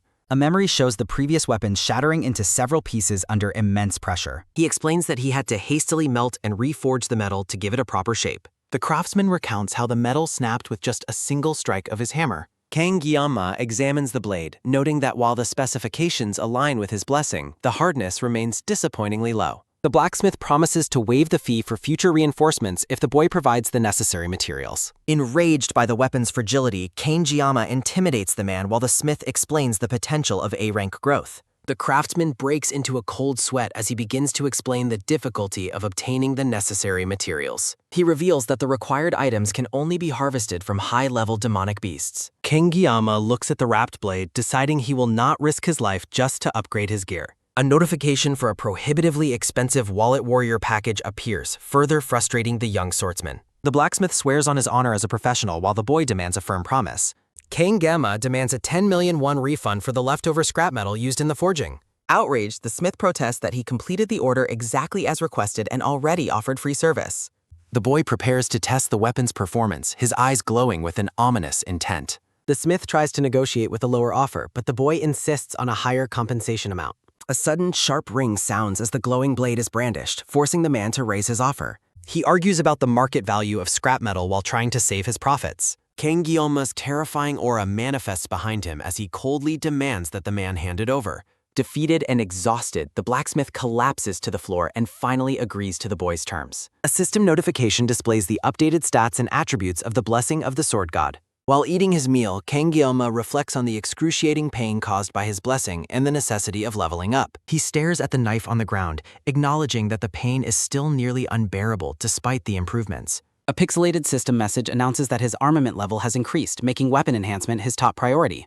The boy gazes into the distance, contemplating the true nature of the power he has been granted. His meal is interrupted by a sudden light scuff sounding as someone approaches him from behind. Kangiyama greets Chloe, who notices he has lost his appetite and asks what he is doing. The red-haired girl cheerily demonstrates her improved strength, noting that mended bones often heal stronger. A small piece of food is eaten, causing a sudden, warm flush to appear on Chloe's face. The girl is completely overwhelmed with affection, her eyes reflecting her deep infatuation. Her excitement leads to a sudden, clumsy thud sounding as she trips and falls to the ground. Kangiyama offers his hand to help her up and asks about her fall, while Chloe notices the weapon resting on the bench. She excitedly picks up the Murasame Sashimi, admiring its cool design and unique appearance. Chloe praises the weapon's beauty, finding it hard to believe that it is only an E-rank item. The boy confirms its low rank, causing the girl to panic as she tries to apologize for any perceived insult. He reassures her that he managed to get a refund and a promise of free maintenance from the smith.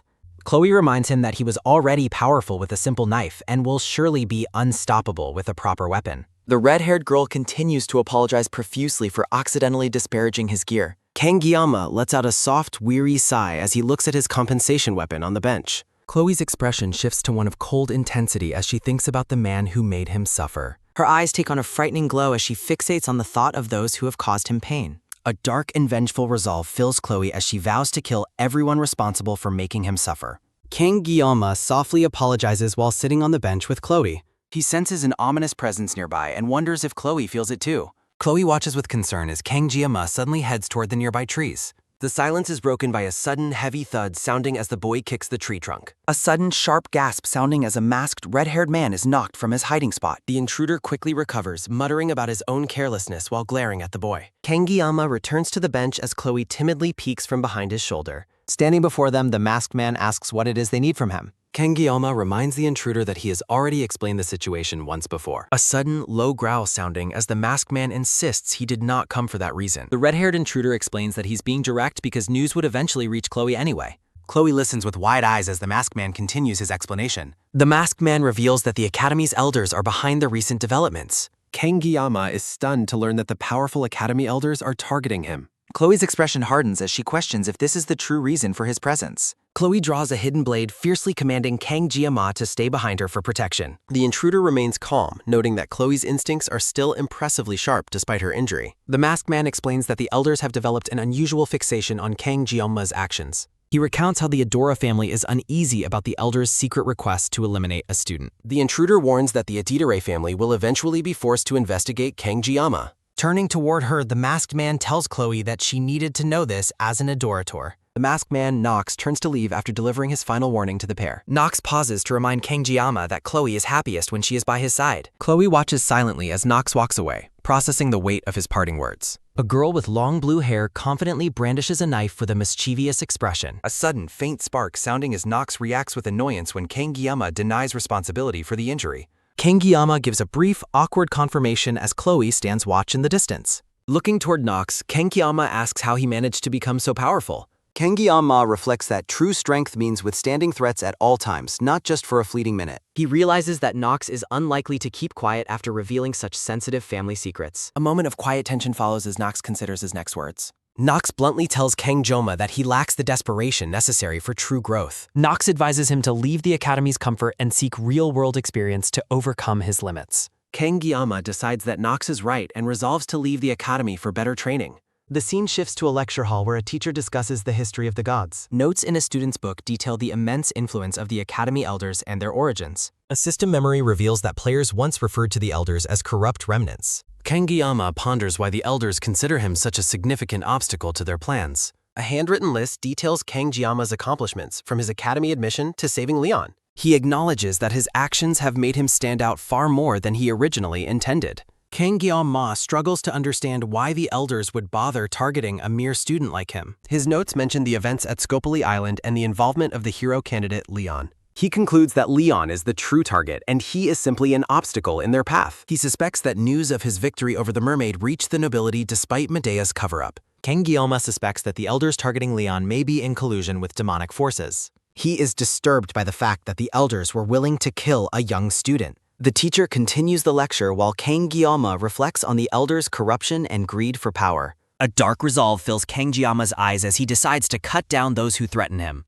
Distracted by his thoughts of vengeance, Kangiyama finds it impossible to focus on the teacher's instructions. Abandoning his notes, Kangiyama decides that his top priority is to enhance his weapon in the dungeon. Kangiyama reviews his notes, realizing he needs to gather a party since the task is too difficult alone. During a lecture about the history of humanity, the boy contemplates his recruitment options, deciding he needs a strategist rather than a simple brute. Kangiyama reacts with a start as a sudden idea strikes in. He quickly scribbles the name of a potential recruit into his notebook, resolving to ask for their assistance immediately. The scene shifts to the Dragon class, a specialized section of the academy. A sudden, firm catch sounding as a hulking, muscular student clenches his fist, addressing the young swordsman as a celebrity. The brute blockades the path, telling the boy that lowlifes aren't welcome while mockingly calling him a special student. Kangiyama finds the arrogant teenager's behavior incredibly irritating, comparing the nuisance to the difficult customers he faced in his previous life. The black-haired boy warns the bully to back off before he takes drastic measures, leaving the larger student stunned. Infuriated by the threat, the muscular student lunges forward with a punch, but Kangiyama remains perfectly still.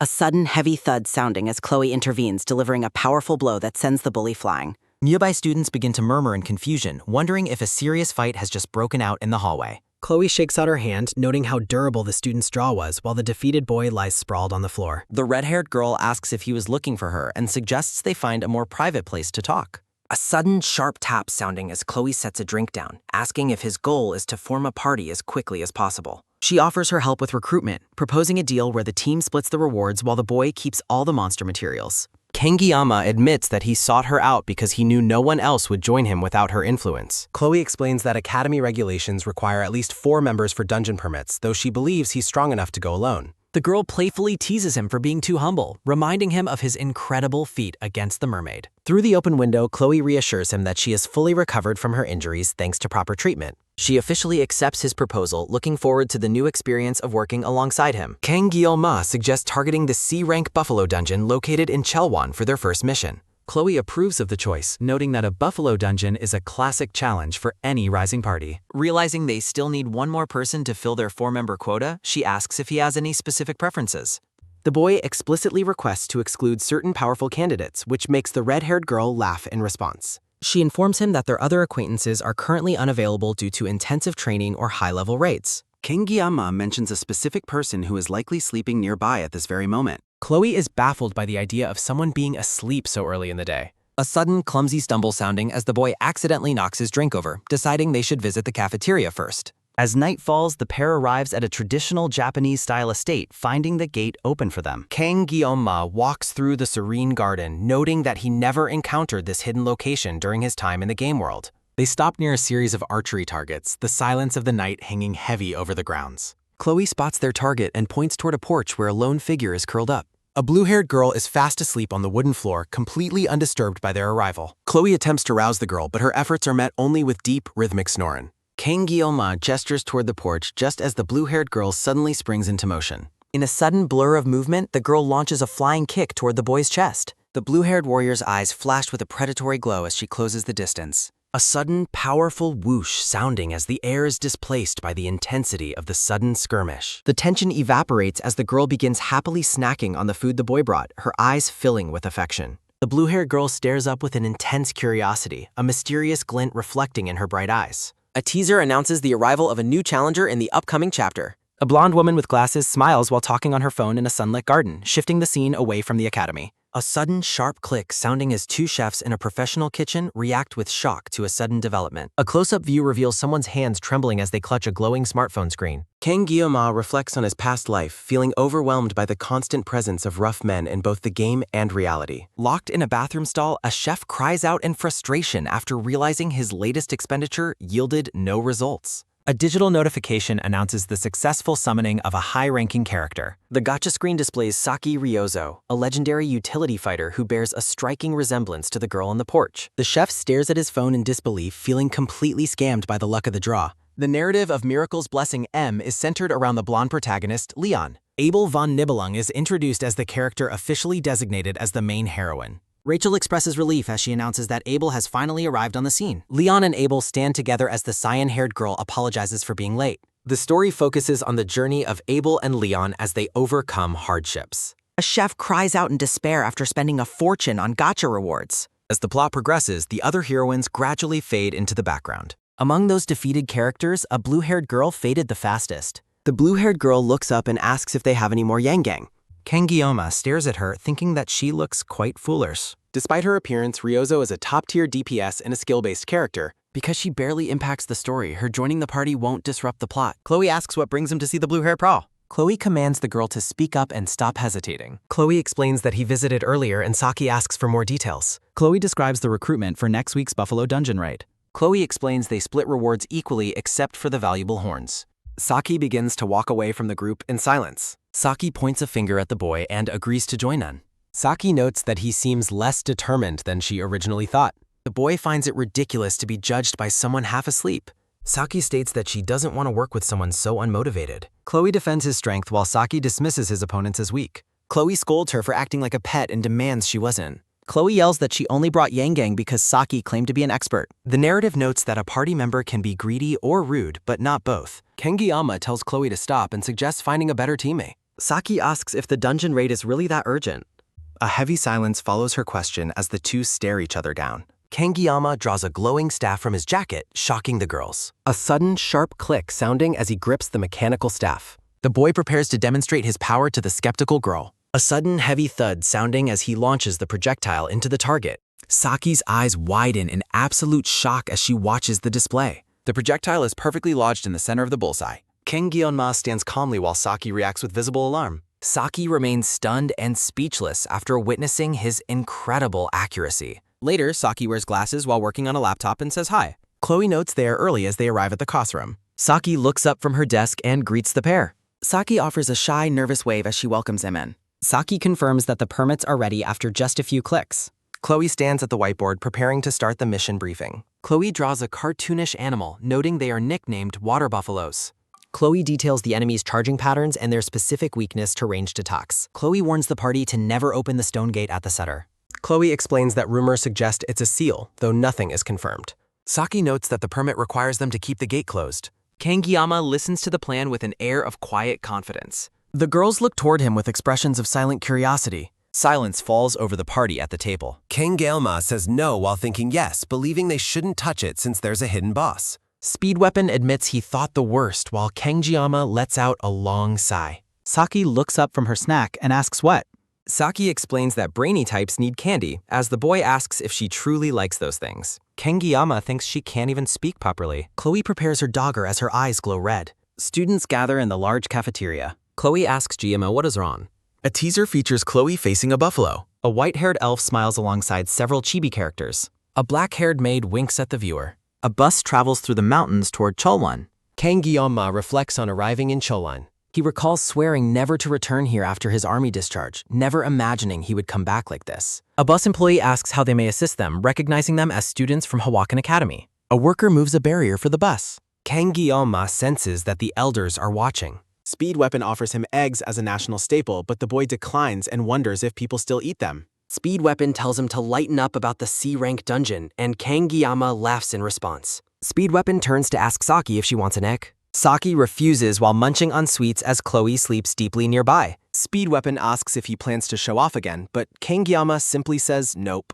Saki looks out the bus window in silence. The group arrives and Chloe remarks on the perfect weather. Kangiyama reflects on how a former demon nesting ground has become a simple farming dungeon. Speed Weapon questions the amount of luggage he brought, and the boy asks if he is curious. A sudden, sharp clang sounding as the boy opens his bag to reveal various knives. Multiple blades rattle inside the blue travel bag. Speed Weapon asks if he is there to sell knives, and the boy replies that it is better to be safe than sorry. Speed Weapon remarks that he talks like an old man, but must have his reasons. Chloe declares she will take point as usual, and the boy says he is counting on her. The party approaches the Buffalo Dungeon entrance. Guards stand before the massive steel gate. Saki and Kangiyama wait in silence. A guard asks the group to write their 4 names in the visitor log. A hand writes the names Chloe Editor, Speed Weapon, Kangiyama, and Saki Ryozo. Speed Weapon tells Kangiyama to hurry up, and he agrees. A sudden, deep groan sounding as the massive door opens, prompting Saki to complain about the stench. The group enters while the boy notes that Speed Weapon's eyes wavered. Kangiyama stares into the darkness and decides it will be fine. A silhouette walks further into the dungeon. Kangiyama wonders why dungeons are used as tourist spots and finds the behavior of nobles strange. Saki leans over and announces that she is tired. Saki claims she would feel better with something sweet, asking if he has anything, and the boy agrees she looks tired. A sudden sloppy slurp sounding as Saki eats a snack while the boy fidgets. Chloe tells Saki to bring her own snacks next time, and Saki replies that she is saving hers for later. A sudden sharp twang sounding as Chloe reports that 4 enemies are charging from 200 meters away. Speed Weapon tells the girls to stick to the plan so it won't be dangerous, promising Chloe and Saki that he will buff them properly and asking them not to let him down. A sudden light flutter sounding as Saki readies a glowing red bow and shouts an enthusiastic, "Okay." Saki examines her red bow and notes that it feels stiff after not being used for a long time. A sudden sloppy slurp sounding as Saki happily snacks on a chocolate bar, leaving Kangiyama to wonder if he can truly trust her in a fight. Speed Weapon points toward the darkness and warns the party that the enemies are approaching. Chloe, Saki, and Speed Weapon prepare for combat as the orange-haired boy plays a mechanical flute. A sudden deep roar sounding as several demonic buffaloes charge through the dusty corridor. Chloe charges ahead with her twin daggers while the rest of the party watches from a distance. A sudden, sharp shing sounding as Chloe's eyes glow red while she strikes the charging monsters. A sudden, sharp shink sounding as a buffalo lets out a pained cry after being struck. 2 more monsters fall after being hit by a series of powerful attacks. Chloe readies her long blade and lets out a frustrated click of a tongue. A sudden, powerful whoosh sounding as Chloe announces she will slow the enemies down from the front. Speed Weapon shouts for Chloe to fall back according to their original plan. A sudden, sharp sk sounding as Saki takes aim with a glowing laser sight on her bow. Saki releases several powerful yellow energy projectiles that streak toward the targets. Chloe remains in her combat stance as 3 massive buffaloes loom over her. Massive explosions erupt as the energy arrows find their marks on the enemies. Saki lowers her weapon with a playful smirk, noting the enemies are already defeated. Saki continues munching on her chocolate while Kangiyama worries about the valuable horns being destroyed. Saki reflects on needing horns for enhancement materials as Kangiyama suggests moving deeper into the dungeon. A sudden heavy tap sounding as an injured buffalo charges at Saki from behind the dust. Saki's eyes glow with blue energy as she realizes a monster she thought was dead is still moving. The massive beast towers over the girl, who looks up in sudden confusion. Saki ducks down and covers her head in a moment of silent panic. Kangiyama suddenly appears, sweeping Saki aside and cleaving through the monster with a glowing energy blade. Saki's eyes widen in awe as she watches the boy's display of power. A sudden heavy crash sounding as Kangiyama stands over the fallen buffalo while Saki watches in silence. Kangiyama looks back and asks if she is okay, but the girl remains speechless. A sudden quick hic sounding as Saki blushes and covers her mouth while Kangiyama looks on with confusion. A teaser features Chloe looking love-struck, warning the audience not to pursue romance in a dungeon. Kangiyama stands over the monster's remains, preparing to harvest the loot. Kangiyama holds a glowing buffalo horn, reflecting on how it's a versatile C-rank material for weapon upgrades. Kangiyama decides to gather as many horns as possible as Speed Weapon calls out to him. A sudden light rustle sounding as Saki hands the boy a chocolate bar to thank him for the rescue. Chloe's eyes glow red with jealousy as she watches the interaction, leaving the boy bewildered. Kangiyama calls out to Chloe, who lets out a sharp gasp before answering him. A sudden, quiet whisper sounding as Kangiyama pulls Chloe aside to discuss the suspicious staff member from earlier. Speed Weapon watches the pair and asks if they are dating, noting that it would make a lot of chems. Chloe becomes overwhelmed with embarrassment, her face turning red as she repeats the idea of dating Gi-ma. Kang Gi-ma dismisses the idea, stating that assuming all male-female relationships are romantic is narrow-minded. Speed Weapon looks skeptical, mentioning that he thought they were always sticking together. A sudden, heavy stare sounding as Chloe looks down in a daze while the boy wonders what is wrong with her. A sudden heavy thud sounding as the group continues walking through the silent stone corridor. Speed Weapon notes how unnervingly empty the dungeon is and asks Saki for her binion. Saki looks thoughtful and asks the boys if those buffaloes seemed a bit off to them. Saki explains that the buffaloes looked like they were running away from something, which contradicts their natural behavior. Speed Weapon agrees, noting that the creatures are usually docile and even used for farming. Kang Gi-ma finds it ridiculous that the locals would use demonic buffaloes for farm work. The narrative notes that while things are suspicious, the presence of a signal makes the party feel safe for now. Kang Gi-ma asks Speed Weapon and Saki how they first met each other. Saki proudly announces she beat Speed Weapon in the written exams, while he tells her not to dirty his name. Saki mentions that for the record, she ranked 3rd in the placement tests. Kang Gi-ma expresses surprise that Speed Weapon came in 2nd and calls him a loudmouth, but the boy explains that Rachel is his cousin. Kang Gi-ma contemplates the news about relatives and realizes that as a player, he didn't know about Speed Weapon's connections to the main characters. Speed Weapon explains that his family is a branch of the Changsung clan, while Rachel is from the main line. Speed Weapon suddenly cuts himself off and wonders why they are even discussing the matter. Her attention is taken by a sudden light tap sounding as Speed Weapon tells the boy he is impressive and to remember him when he becomes famous. Kang Gi-ma assures him that such a thing won't happen. Speed Weapon suggests he might join the 7 Heroes, a sentiment Saki enthusiastically agrees with. Kang Gi-ma reacts with a look of surprise as Saki steps in front of him. Saki walks ahead with an air of newfound confidence while the boys watch her in confusion. Saki strikes a heroic pose while holding her large red bow. Chloe watches the blue-haired girl and wonders what her problem is. A sudden, powerful swoosh sounding as Kang Gi-ma notices glowing marks on the wall and urges everyone to finish the dungeon quickly, while Speed Weapon confirms they need 20 kills to clear. Speed Weapon tells the boy to get moving, and he agrees. Small purple crystals lie shattered on the floor of the silent dungeon. Outside the dungeon, a man in a cap reports over the phone that preparations are complete and the group has likely encountered the enraged buffaloes. The voice on the other end notes it is easy to say and asks if anything else was done. The man mentions he followed instructions but expects the monsters to handle things, prompting a woman eating a gummy worm to warn him against being cocky and ask if he'll take responsibility if the plan fails. The woman tells him she trusts he did well and instructs him to call with results while wishing him luck. A sudden, quick beep sounding as the man acknowledges the orders and ends the call. Dark purple energy swirls around the massive steel dungeon gate. The narrative reveals that the gate was forced open and the party's chances of survival are 0. The man in the cap reflects on Kang Gi-ma's eyes, feeling as though the boy could see through everything. A sudden, heavy thud sounding as the man walks toward the gate to check the situation inside. The scene shifts through a hazy, static-filled transition. Chloe calls out to Gi-ma with a look of sudden concern. Chloe reports that she can sense magical beasts approaching from behind, and the boy asks for the count. Chloe explains that her blessing is detecting a large number of enemies. Chloe reveals with a look of sweat-induced panic that there are 50 enemies. Kang Gi-ma shouts in surprise while Saki and Speed Weapon look on in shock. A sudden rhythmic thud sounding as something heavy approaches the group.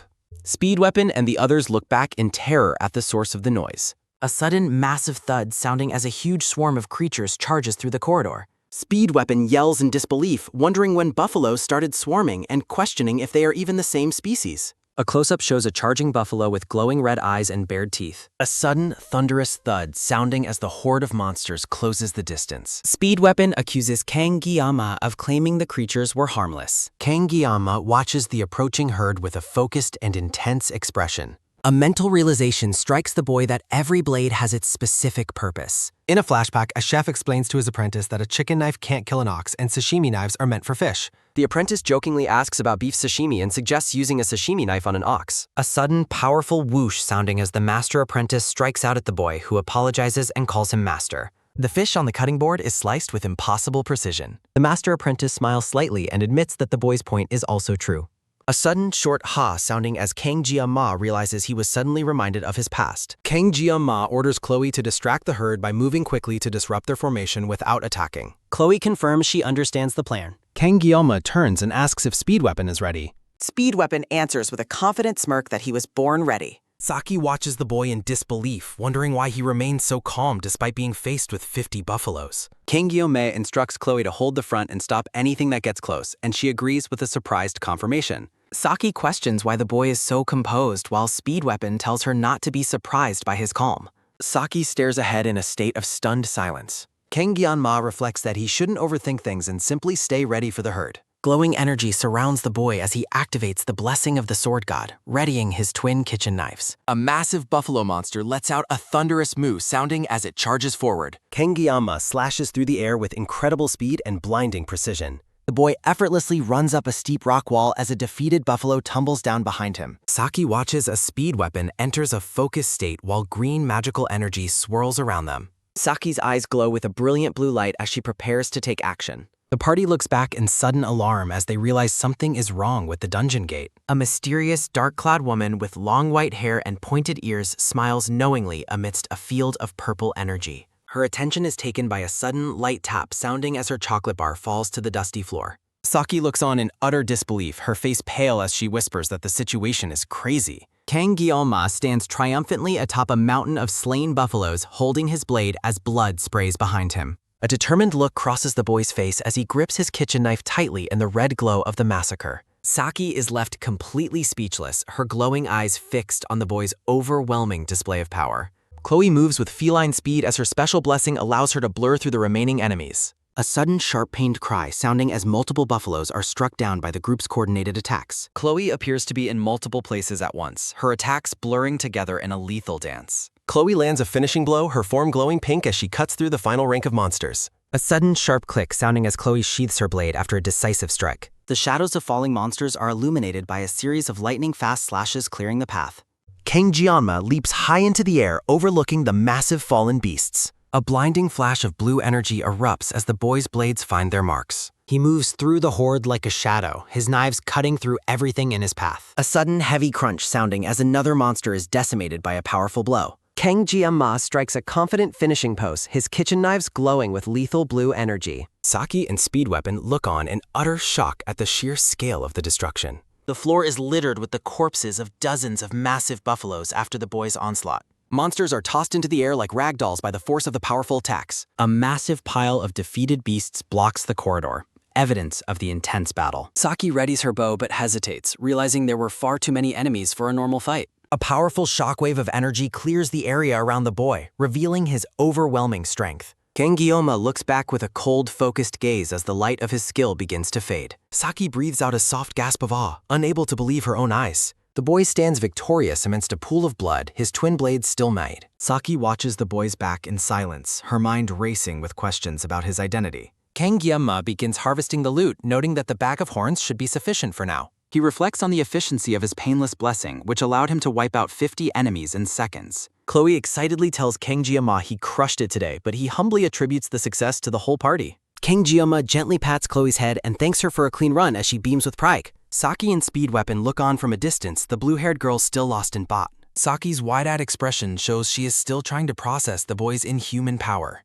Speed Weapon smirks and reminds Saki that he told her there would be no surprises with that boy. Saki yells in frustration, demanding to know how she isn't supposed to freak out, while Speed Weapon notes the boy always shocks them. Saki turns away, her face filled with deep suspicion as she wonders exactly what kind of person he is. The group stands in the aftermath of the battle, the silence of the dungeon returning. Speed Weapon suggests their performance was legendary enough for a livestream and asks if the public would care. Speed Weapon calls out to Kang Gyeonma, signaling the group to move on to the next section. Saki looks at something ahead in shock. The group walks through a dimly lit area. Speed Weapon calls the boy a show-off for killing 40 buffaloes, but Kang Gyeonma dismisses the praise by noting he did nothing during midterms. Speed Weapon starts to thank the boy for an earlier event, but stops awkwardly, while Saki watches them with a look of confusion. A sudden rhythmic crunch sounding as the party reflects on their narrow escape from the previous chamber and wonders if the Lion King is being controlled. Chloe asks Kang Gyeonma why the dungeon has suddenly gone silent as they walk past a fallen beast. A sudden loud screech sounding as Kang Gyeonma realizes a pillar-like object ahead is actually a massive gate and urges everyone to wait. A sudden sharp crack sounding as glowing purple chains snap apart across the enormous stone entrance, shocking the entire group. Kang Gyeonma and Chloe react with total shock as they realize a new gate has appeared. The boy's eyes narrow with grim intensity. A man in a cap stands silhouetted at the entrance of the slaughter-filled chamber. A sudden heavy gulp sounding as the man reels in disbelief, noting the group's performance was insane for killing so many monsters. A white-haired woman with pink highlights offers to clear the man's debt in exchange for a single favor. The man stares at her in shock, wondering how she could make such an offer. The woman reveals a glowing demon stone, explaining that he must use it to frenzy the buffaloes after taming them. She commands him to release the maddened beasts the moment Kang Gemma arrives. The woman orders him to open the stone gate in the depths, prompting the man to ask if she is intentionally sacrificing the students. She coldly states she hates risky bets and offers to find a different pawn if he is not interested. A sudden, desperate grab sounding as the man lunges for the glowing stone, shouting that he will help. The man greedily accepts the task while the woman mocks him for being a debt-ridden fool. A sudden, eerie whoosh sounding as the woman instructs the man to wait for her call and answer every unknown number. A sudden, rhythmic trudge sounding as the man walks away laughing, convinced the students cannot survive now that the stone gate is open. A sudden, low rumble sounding as Kang Jeong-ma looks at the massive entrance in disbelief, realizing the gate shouldn't be open. Chloe wonders if they are already standing inside the area beyond the stone gate. Kang Jeong-ma reflects that the easy path was merely a trap to lure them deeper into the dungeon. He realizes the gate requires a giant's demon stone to open and reflects that the fragments he saw earlier were part of the key. The boy eyes a distant treasure chest but reminds himself that surviving must come first. A sudden, deep roar sounding as the boy's vision focuses on the red line carved into the gate. A system notification reveals his blessing has reached a new level, allowing his blue flaming sashimi knife to endure longer. A sudden thunderous blast sounding as purple energy erupts through the chamber. The group braces themselves as they are hit by a wave of sudden alarm. Chloe and Speedweapon cry out in terror as they realize something is very wrong. A hulking, fur-covered beast stands with its back to the group, gripping a massive battle axe. Saki asks in disbelief if the giant creature appearing from the shadows is supposed to be a buffalo. Kang Jeong-ma looks on in grim realization as he notes the enemies have broken through. A system window describes the Blessing of Transition, a reward that allows the transfer and amplification of a blessing. A terrifying A-grade demon known as the Inotaros Menotaros is identified as their next opponent. The massive beast swings its axe with world-shattering force, earning its title as the Buffalo King. In a sunny classroom, a blonde girl named Rachel complains that Kang Chiyama is farming monsters without her. A sudden, heavy sigh sounding as Saki and a teal-haired girl lament that there is no preview and the series is on hiatus. Rachel is outraged by the news, shouting about the lack of new content while Saki looks on. The characters thank the readers for their 6 months of support and announce a 1-week break for Sashimi Academy. A mysterious elf woman smiles confidently in a promotional image. A sudden soft whistle sounding as the empty stone hall awaits its challengers. A sudden bright flare sounding as a massive black buffalo with red eyes stands guard by a torch. A second guardian monster watches the entrance with a menacing glare.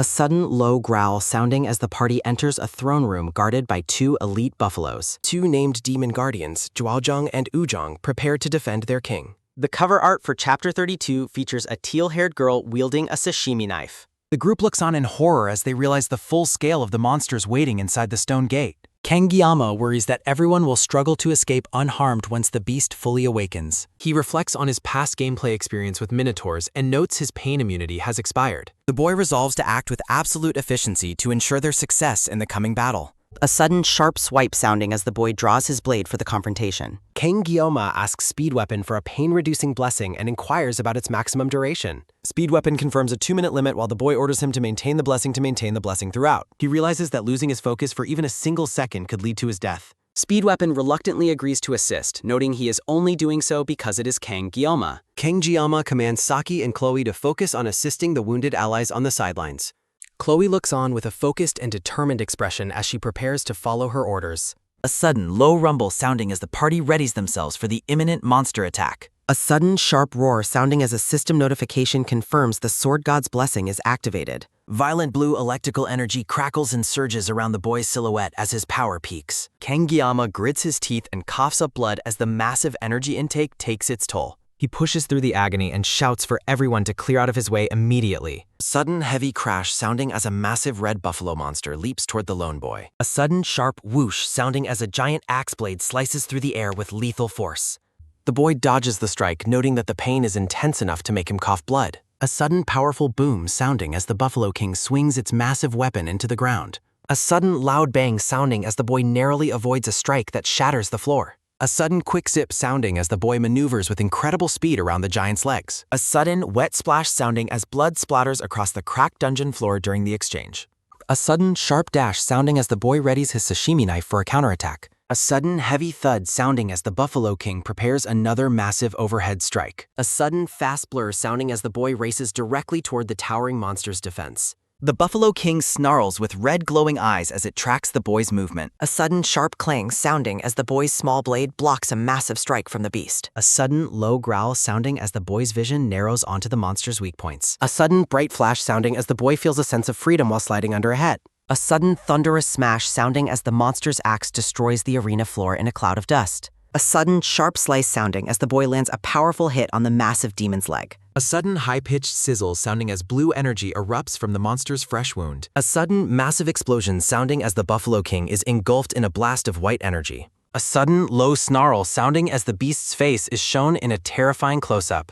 A sudden sharp gasp sounding as the boy stands triumphantly on a piece of shattered debris. A sudden rhythmic twang sounding as Chloe fires a red arrow at a charging blue buffalo. Chloe reflects on her combat sense, involving muscle use and positioning to topple an enemy's center. A sudden sharp whistle sounding as Chloe acknowledges the immense gap between theory and real combat. A sudden wet crunch sounding as an arrow finds its mark in a monster's hide. Chloe observes the boy's unwavering presence even in the midst of a life or death situation. Chloe shouts at the monsters to stay out of her line of sight so she can aim. A sudden sharp thud sounding as Chloe's arrow takes down another elite buffalo monster. Chloe recalls rumors of the Sword Emperor Siegfried's aura and wonders if she is witnessing its return. A sudden low hum sounding as the boy's eyes glow with an intense and ancient power. A sudden sharp crackle sounding as the boy's blue aura flares into a massive, intimidating form. A sudden heavy stomp sounding as the giant monster lunges forward to strike the boy down. A sudden bright spark sounding as the boy blocks a massive punch with his small blade. A sudden wet slice sounding as the boy's blade cuts cleanly through the beast's thick arm. A sudden sharp cry sounding as the monster is struck down by the boy's relentless assault. Speed Weapon plays his flute while a monster charges toward him through the clearing smoke. The yellow-haired boy named Weapon plays a recorder while Saki readies her blade for combat. Saki delivers a powerful strike against a green monster with a pink glowing sword. Saki catches her breath after the kill, admitting her inexperience against monsters. Saki watches with concern as Jiyama Kang prepares to face a massive red aura beast. The colossal monster lets out a terrifying, deafening roar that shakes the training grounds. The ferocious beast prepares to strike with a savage and toothy grin. Pink electrical energy surges through the monster's massive stone axe as it charges. Abel expresses shock that a mere monster is capable of using complex magic. The creature's muscular arm transforms, swelling grotesquely with dark, pulsating mana. Abel realizes in horror that the beast is burning its own life force to generate power. A massive tremor ripples through the arena as the three students watch the battle. Weapon watches Jiyama Kang in stunned silence while thinking about the demonic swordmaster. Jiyama Kang stands defiant and small against the monster's overwhelming red aura. Blood drips from Jiyama Kang's mouth as he stares up with unwavering, glowing eyes. Jiyama Kang readies his small blade for a desperate final gambit against the beast. The black-haired boy and the massive monster face off in a tense, crimson-tinted standoff. Jiyama Kang continues to bleed but refuses to back down from the monster's presence. A sudden, determined lunge breaks the silence as Jiyama Kang charges with his knife. A blinding flash of light erupts as the boy's blade meets the monster's axe. Jiyama Kang is visibly shocked as the monster's sheer power begins to overwhelm him. He struggles against the crushing weight of the dense magic emitted by the creature.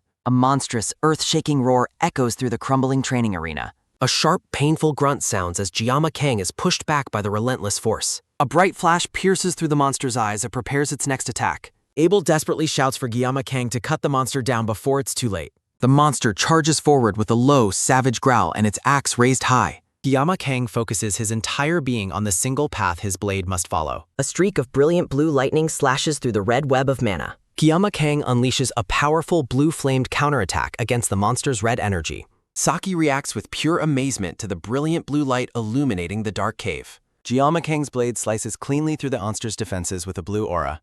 Blue energy explodes outward in a decisive clash between the boy and the beast. The monster screams in agony as the blue aura begins to consume its body. Jiyama Kang spins gracefully through the air, shrouded in a brilliant blue light. The boy delivers a high-speed finishing blow that slices through the monster's bucking. Jiyama Kang dashes past his defeated foe as his companions watch in stunned silence. A final blue ripple shatters the monster's massive axe into dozens of stone fragments. Jiyama Kang stumbles as his body steams from the intense physical pressure of the fight. Production and translation staff credits are displayed over a stylized, ornate crust. Jiyama Kang stands exhausted and wounded, his face stained with fresh blood. Abel stares at the boy with an expression filled with shock and dawning respect. Weapon collapses onto the cracked ground, completely spent from the shock of the battle. Weapon tells Jiyama Kang that he shatters common sense every time they meet, Abel tells Weapon to breathe while marveling at the light Giamma Kang produced.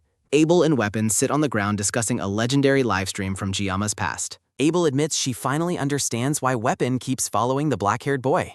Abel asks Weapon if Giamma Kang is allowed to skip grades according to school rules. Weapon asks if Abel has lost her mind from shock or if she is cursed. Abel smiles enigmatically at the boy's bewildered reaction to her strange questions. Abel declares with a smile that she wants to stay by Giamma Kang's side too. Kang Giamma stands bloodied, reflecting on his exhaustion and pride in fighting without pain immunity. Chloe lunges at the boy with desperate concern while shouting his name. The red-haired girl hugs him tightly on the floor, asking frantically if he is truly okay. Chloe pulls back with a blushing face while the boy jokingly asks her to finish him off. A system window appears, congratulating the boy on obtaining a new reward blessing. The blessing of transfer is described, allowing him to move blessings to others through physical touch. Kang Giamma looks down with a determined spirit, resolving to stay positive despite his injuries. The boy turns to Chloe and reminds her of the favor he requested earlier. A sudden sharp strike sounding as pink and white energy lashes out across the stone floor. A sudden wet splash sounding as a blade pierces through the traitorous staff member's leg. Chloe stands coldly over the man, telling him to stay still while he screams in agony. Speed Weapon asks for an explanation while the boy reveals he ordered Chloe to attack. The man in the cap cries out in a panic, asking why the students are targeting him. A thought bubble connects the man to the berserk buffaloes and the opening of the stone gate. Saki notes that the staff member's arrival was suspiciously timed since there were no cameras nearby. Speed Weapon asks about the motive while Saki calls him an idiot for not seeing the conspiracy. Saki addresses the man, stating that a low-level staff member couldn't have planned this alone. A sudden sharp alert sounding as Saki looms over the terrified and pinned traitor. The blue-haired girl threatens to loosen the man's mouth if he refuses to cooperate immediately. The man gives in and confesses that an instructor from Joaquin Academy visited him. Speed Weapon is outraged to learn the man sold out his own students to pay gambling debts. Saki demands a description of the instructor while Speed Weapon continues his angry outburst.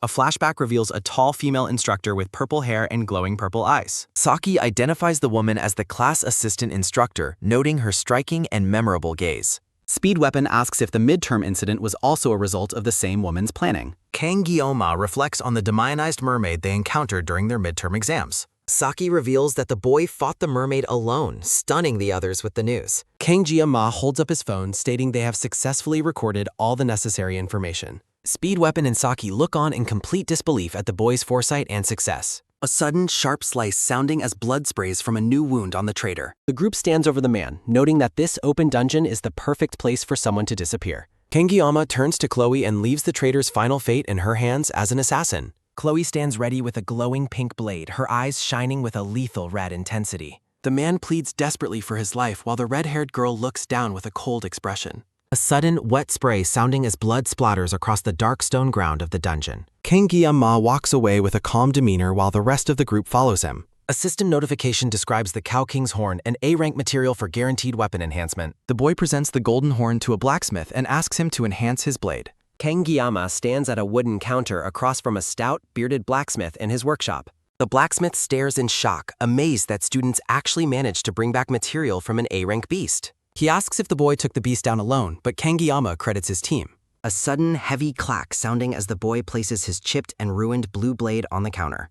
The blacksmith shouts in a rage, asking what the hell the boy did to ruin the weapon so badly. The smith begins to laugh, admitting he was actually worried the boy might have been hurt. Kang Giamma walks away as the blacksmith grumbles about making the weapon even shorter this time. The boy waves a hand dismissively, telling the man to sell the leftovers and have a drink. A sudden, soft sigh sounding as the blacksmith watches the boy leave his shop. The scene shifts to a bright academy classroom where silhouetted students sit at their desks. Kang Giamma sits in class, reflecting on the need to ask for another blessing from his weapon. A teaser for the next chapter features a hand near the broken knife with a message about equipment. Kang Giamma sighs while leaning back in his academy chair.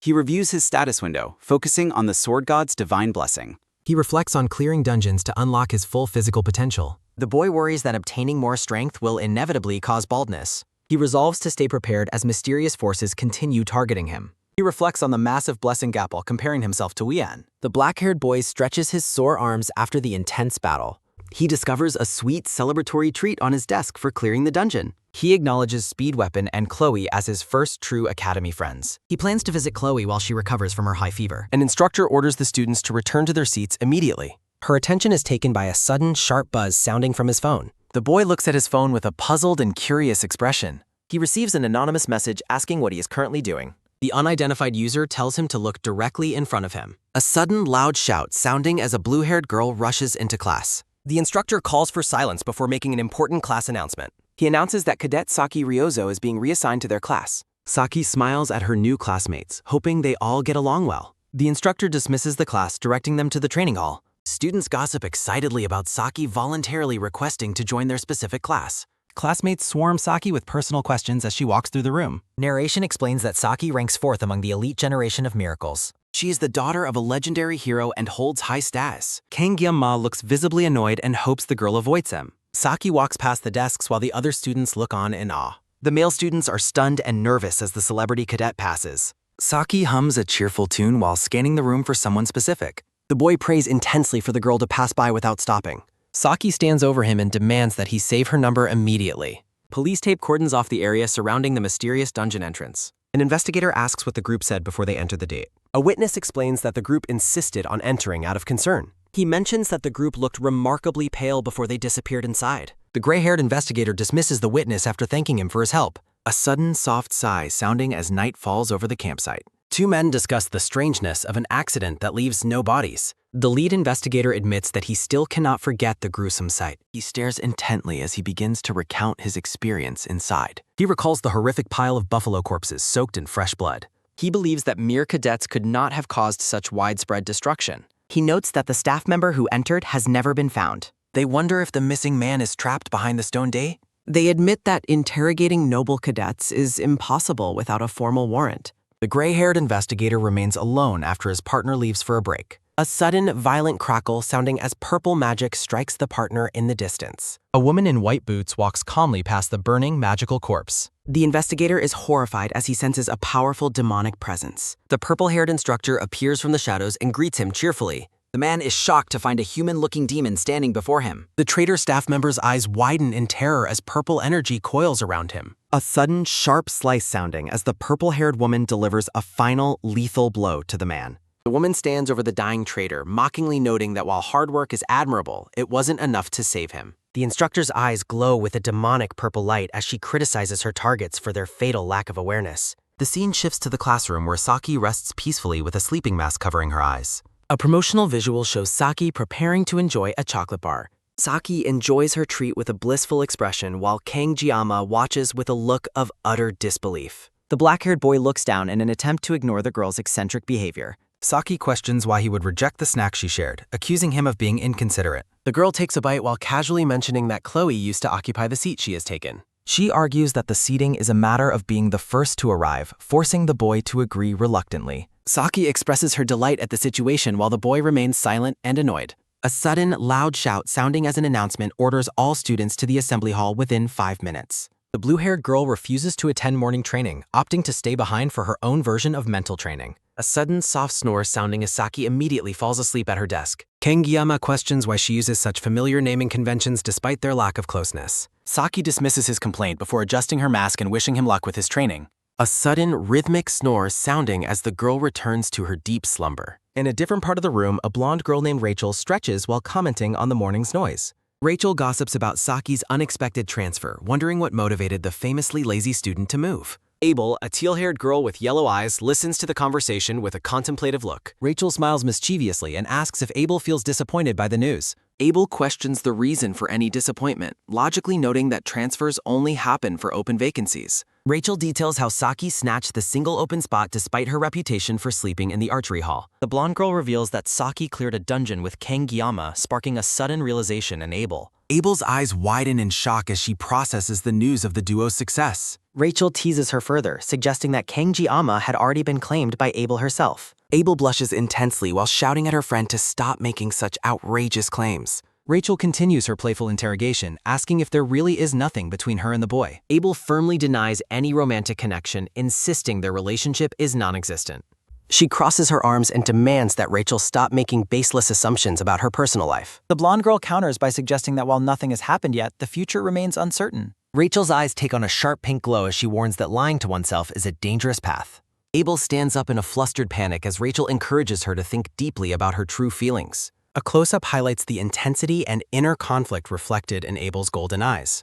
A system-like notice announces that a temporary instructor will be joining the academy the following day. Abel confronts an elderly man with gray hair, begging her grandfather not to follow her to school. The teal-haired girl is stunned by her grandfather's calm and mysterious response. The old man reminds Abel that she was the one who initially requested his involvement after the midterm incident. He assures her that they will not cross paths often, though he continues to enjoy his tea calmly. Abel observes her grandfather, realizing that the legendary Sword Emperor is genuinely excited about this new role. She reflects on Kang Gyama's unique nature as a genius who relies solely on his own strength. She acknowledges his absurd level of talent, which makes his status as a special trainee seem almost unfair. She recalls his transformation from a scrawny kid to a well-built young man full of masculine charm. Abel compares him to the hero candidate Leon, noting that Kang Gyama walks a hero's path without vanity. She finds herself unable to hate him because he lacks even a shred of arrogance despite his achievements. The girl feels a surge of embarrassment, realizing her grandfather's interest is focused on the boy rather than her. Rachel suddenly leans in close behind Abel, startling her with a knowing smile. A sudden, sharp scream sounding as Abel jumps in surprise from her friend's sudden proximity. Abel blushes furiously while declaring that she has no time for the romantic feelings Rachel is implying. Rachel feels relieved that she won't have to compete with Abel for the boy's attention. Abel fidgets nervously as her blonde friend continues to tease her playfully. Rachel demands an admission of feelings, causing Abel to shout her name in protest. The green-haired professor explains the hierarchy of blessings using a classroom chalkboard. A student asks about ancestor-based blessings while Saki sleeps soundly in the row below. The instructor laughs off the suggestion as the entire classroom joins in. Gyama notices that Saki remains completely undisturbed by the sudden noise of the class. The black-haired boy focuses on the lecture while the girl beside him sleeps peacefully. Gyama reflects on his inability to talk to Saki since her unexpected transfer. A sudden metallic click sounding as he recalls the sharp weapons used during the cleanup. He acknowledges the girl's elite level of skill despite her constant lazy behavior. The professor describes the personal class blessings that most students in the room currently hold. He encourages mastery over their abilities regardless of their current ranking or status. Gyama contemplates his own rare blessing while a classmate asks the professor about legendary grades. The instructor explains that heroic class blessings are practically considered myths in the modern age. Narration reveals that the founding hero Baylor Joaquin awakened the only recorded legend. Abel thinks about the modern miracle blessing as the professor continues his detailed explanation. The class bell rings, signaling the end of the day's academic session. Kang Gyama raises his hand to ask a final question before the class dismisses. The professor acknowledges the boy by name and gives him his full attention. The boy asks for clarification on a specific phrase regarding divine blessings. Saki wakes up and watches curiously as the professor pauses to consider his answer. The instructor claims the phrase is logical nonsense because no gods remain in their world. The green-haired man leaves while the boy remains lost in deep thought. Saki gives the boy a playful, knowing look after the instructor departs the hall. They realize they are the only two students still sitting in the massive lecture hall. The boy slumps over his desk and begins to fall into a strange trance. He awakens in a glitching void filled with floating city wreckage and broken trains. Promotional art shows the black-haired boy drifting through a silent digital expanse. Shattered pieces of a metropolitan area drift aimlessly through the starry, dark void. The boy looks around the chaotic space with a stunned and bewildered expression. A floating system window appears and asks if he will accept a mysterious proposal. He stares at the glowing prompt, unsure of its sudden and strange appearance. A sudden, loud whoosh sounding as a streak of blue energy passes through the air. A sudden, sharp slice sounding as red energy cuts through the fabric of the void. The boy feels the glitching atmosphere settle into a temporary and uneasy calm. He looks ahead with renewed determination while exploring the depths of the dreamscape. A massive glowing portal appears, questioning his resolve to continue moving forward. He realizes this place holds the secrets to his mysterious arrival in this world. The boy prepares to finalize his choice on the floating system screen. The system acknowledges his intent and begins establishing a secure connection with the controller. A notification announces the start of a full adjustment to the world line code. The fabric of reality shatters like glass around a central dark void. He compares the sensation to the day he first awakened his powers at the academy. The boy reaches out his hand toward a distant and pulsing red light. He drifts deeper into the abyss, following the signal of the red light. A sudden, firm tap sounding as a mysterious hand grabs his shoulder from behind. He is horrified to realize he is no longer alone in the silent space. A sudden loud crackle sounding as a complex red magical seal activates. A final system message reveals a hidden communication left by the administrator. The black-haired boy's face flickers with digital glitches as a command to cut and slice echoes. A bright horizontal streak of blue energy bisects the pitch-black digital void. Saki questions if the boy was sleeping after he previously scolded her for doing the same thing. The blue-haired girl mockingly suggests he should be grateful she woke him up before he arrived at school still asleep. A close-up reveals Guillaume staring wide-eyed with a single tear rolling down his cheek. The black-haired boy sits alone on a stone-paved bench, lost in a heavy silence. Saki leans over him with a concerned expression, asking if he is all right or if he just had a sad dream. Guillaume feels embarrassed about being caught crying by his lazy classmate while struggling to remember the details of his dream. The orange-haired boy approaches and announces that the rest of the group has arrived. The students stand before their seated friend, their arrival marked by a sudden, firm step sounding. The orange-haired boy summarizes that an internal enemy is targeting Guillaume and mentions the midterm incidents. Saki interrupts with an annoyed shout, telling him to stop rambling and just get to the point. The orange-haired boy retorts by asking if she'll pay for his medical bills if his ears start bleeding from her yelling. He challenges her to maintain her top rank during next week's exam while Saki mockingly pretends to apply first aid with a sudden electronic beep sounding. Chloe stands nearby as a sudden dry cough sounding while Guillaume looks on silently. Guillaume asks if she is feeling better, and the red-haired girl explains she is distancing herself to avoid spreading her cold. Saki leans in until she is inches from Guillaume's face, her glowing blue eyes fixed on him as she speaks a specific name. She asks if that is the correct way to address him before expressing her excitement for their future cooperation. The orange-haired boy kneels to resume his explanation, noting that the academy elders and a mysterious female instructor are targeting Guillaume.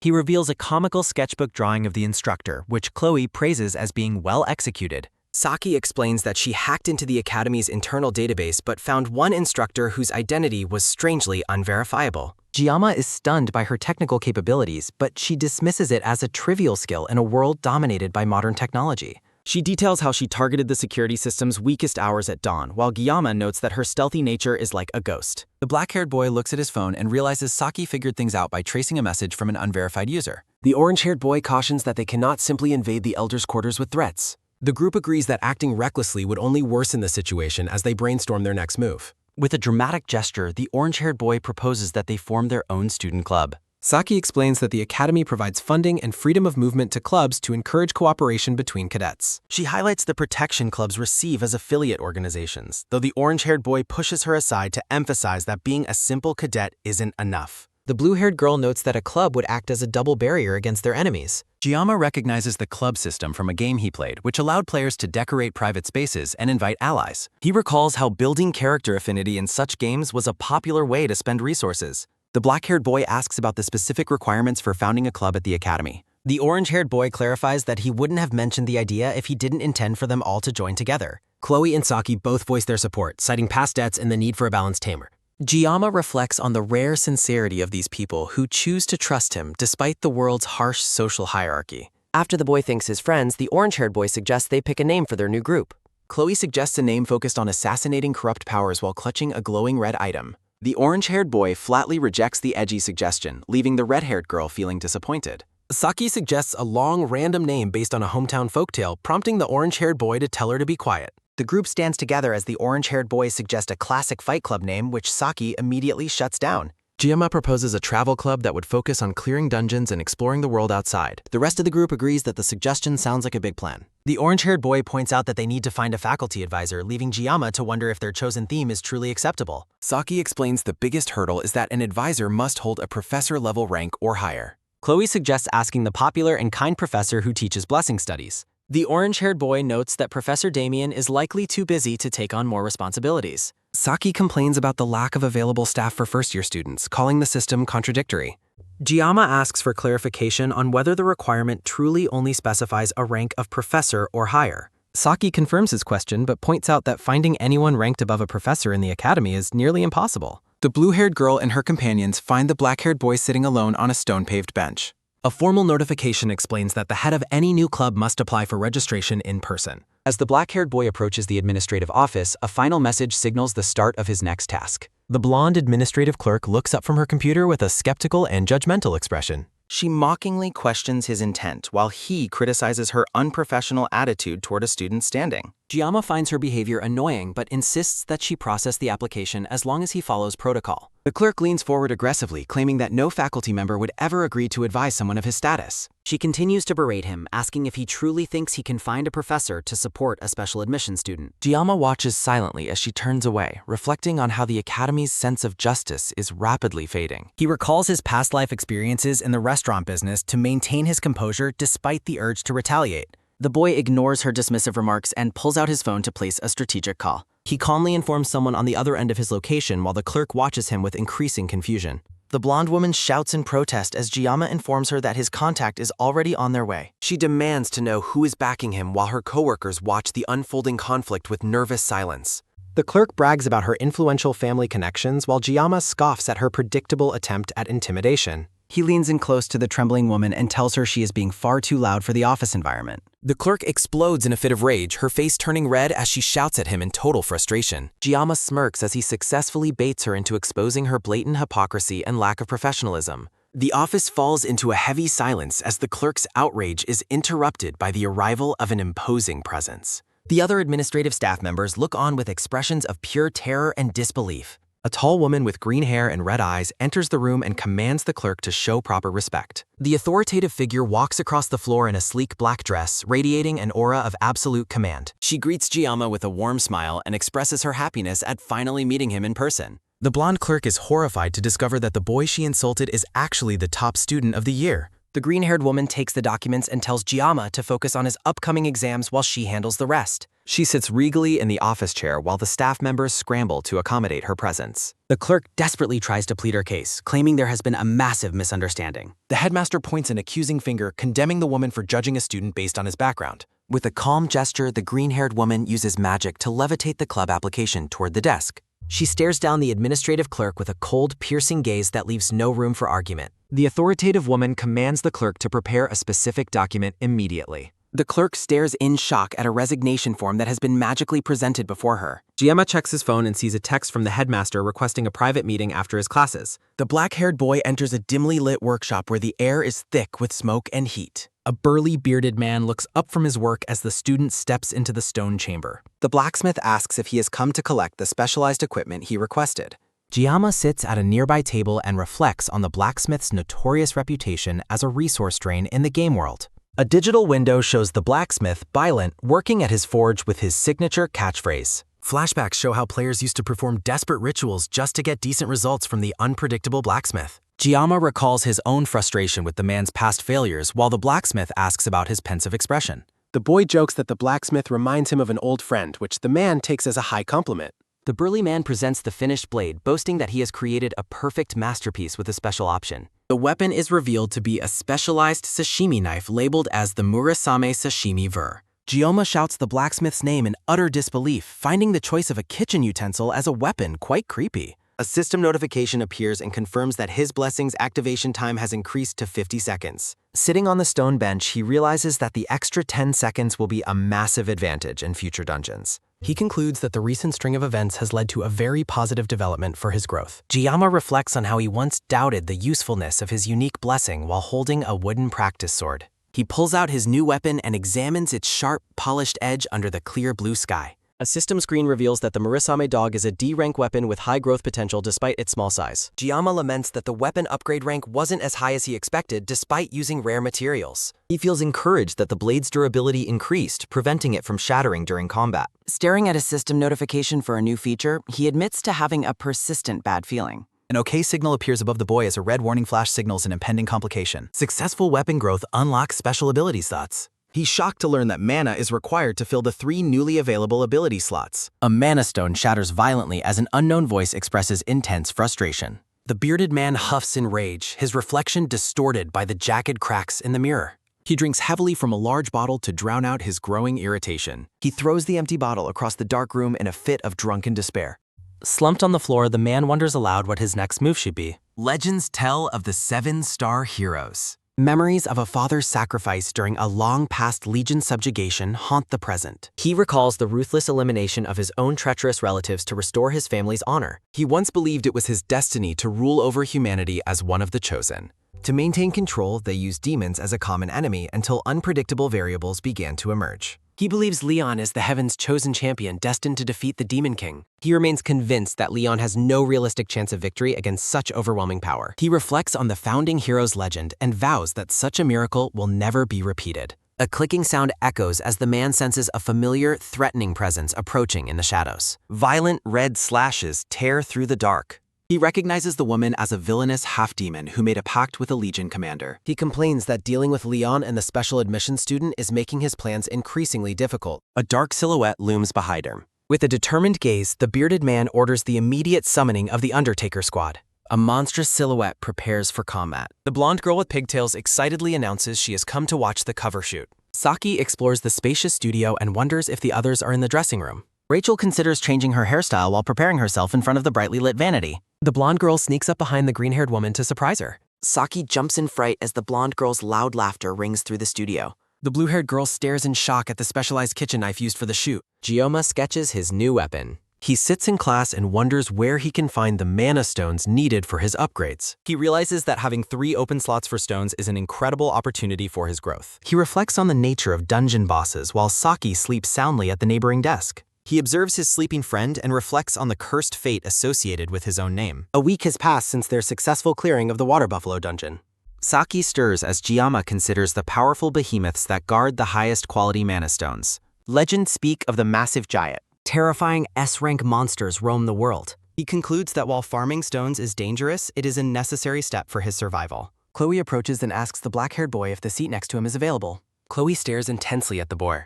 She notes his recovery and mentions how his weapon glowed blue during their previous encounter. Gioma sighs as Chloe apologizes for bringing up the subject. He accepts that he must crave power and abandon peace to prepare for the coming conflict. The world's storyline is changing as unpredictable variables continue to disrupt his knowledge of the future. The orange-haired boy joins the group while Gioma thinks about the truth of the upcoming war. They notice Saki is still sleeping as Gioma prioritizes strengthening his body and gear. Gioma reflects on the uncertainty of the war and his lack of trust in Leon. Saki strikes the orange-haired student while Gioma watches with irritation. The black-haired boy's face twists in a fit of sudden, intense fury. The orange-haired student complains about being hit while Saki smiles and Gioma questions their behavior. Gioma orders his teammate to stop using his title and provides an update on the club's progress. The orange-haired student reports on Leon's recent success in clearing high-rank dungeons. Gioma observes the situation silently, acknowledging that Leon is finally fulfilling his role. Saki stretches at her desk while comparing Leon's A-rank achievement to their own difficult C-rank clearance. The orange-haired student teases Saki about her fixation on Leon as she stares ahead with glowing eyes. Saki's gaze intensifies as she focuses on Gioma, leaving him puzzled by her sudden shift in attention. The blue-haired girl dismisses her interest in Leon and slumps onto the table, surprising her friend. Gioma contemplates the miraculous survival of his weapon while envisioning Leon's overwhelming power. While his friends chat, the boy considers the possibility that he is unintentionally protecting the protagonist from bad luck. A sudden firm clack sounds as Gioma grips his desk, vowing to fight back if his survival is threatened. The black-haired boy gazes out the window, rejecting the idea of becoming a conventional hero. Saki mutters a cryptic warning about the consequences of his actions, leaving Gioma utterly confused. In the vast lecture hall, the orange-haired student mocks Gioma's dramatic words as a gaming cliché. A steady tap-tap of footsteps echoes as a maid leads a mysterious group through a grand corridor. The purple-haired villain celebrates their recruitment by a high-ranking official from the Joaquin Academy. The gray-haired woman silences her subordinates with a brutal threat as they walk. Two squad members whisper about their leader's motives for accepting a job from a hated enemy. The pink-haired man justifies the mission by pointing out the astronomical payment they were promised. The woman with the red eye commands silence as they approach their destination. The maid presents the group to a man named Claude von Beimhark inside a lavish room. A heavy thud announces the arrival of the Undertaker Assassin Union, led by Captain Ray Shun.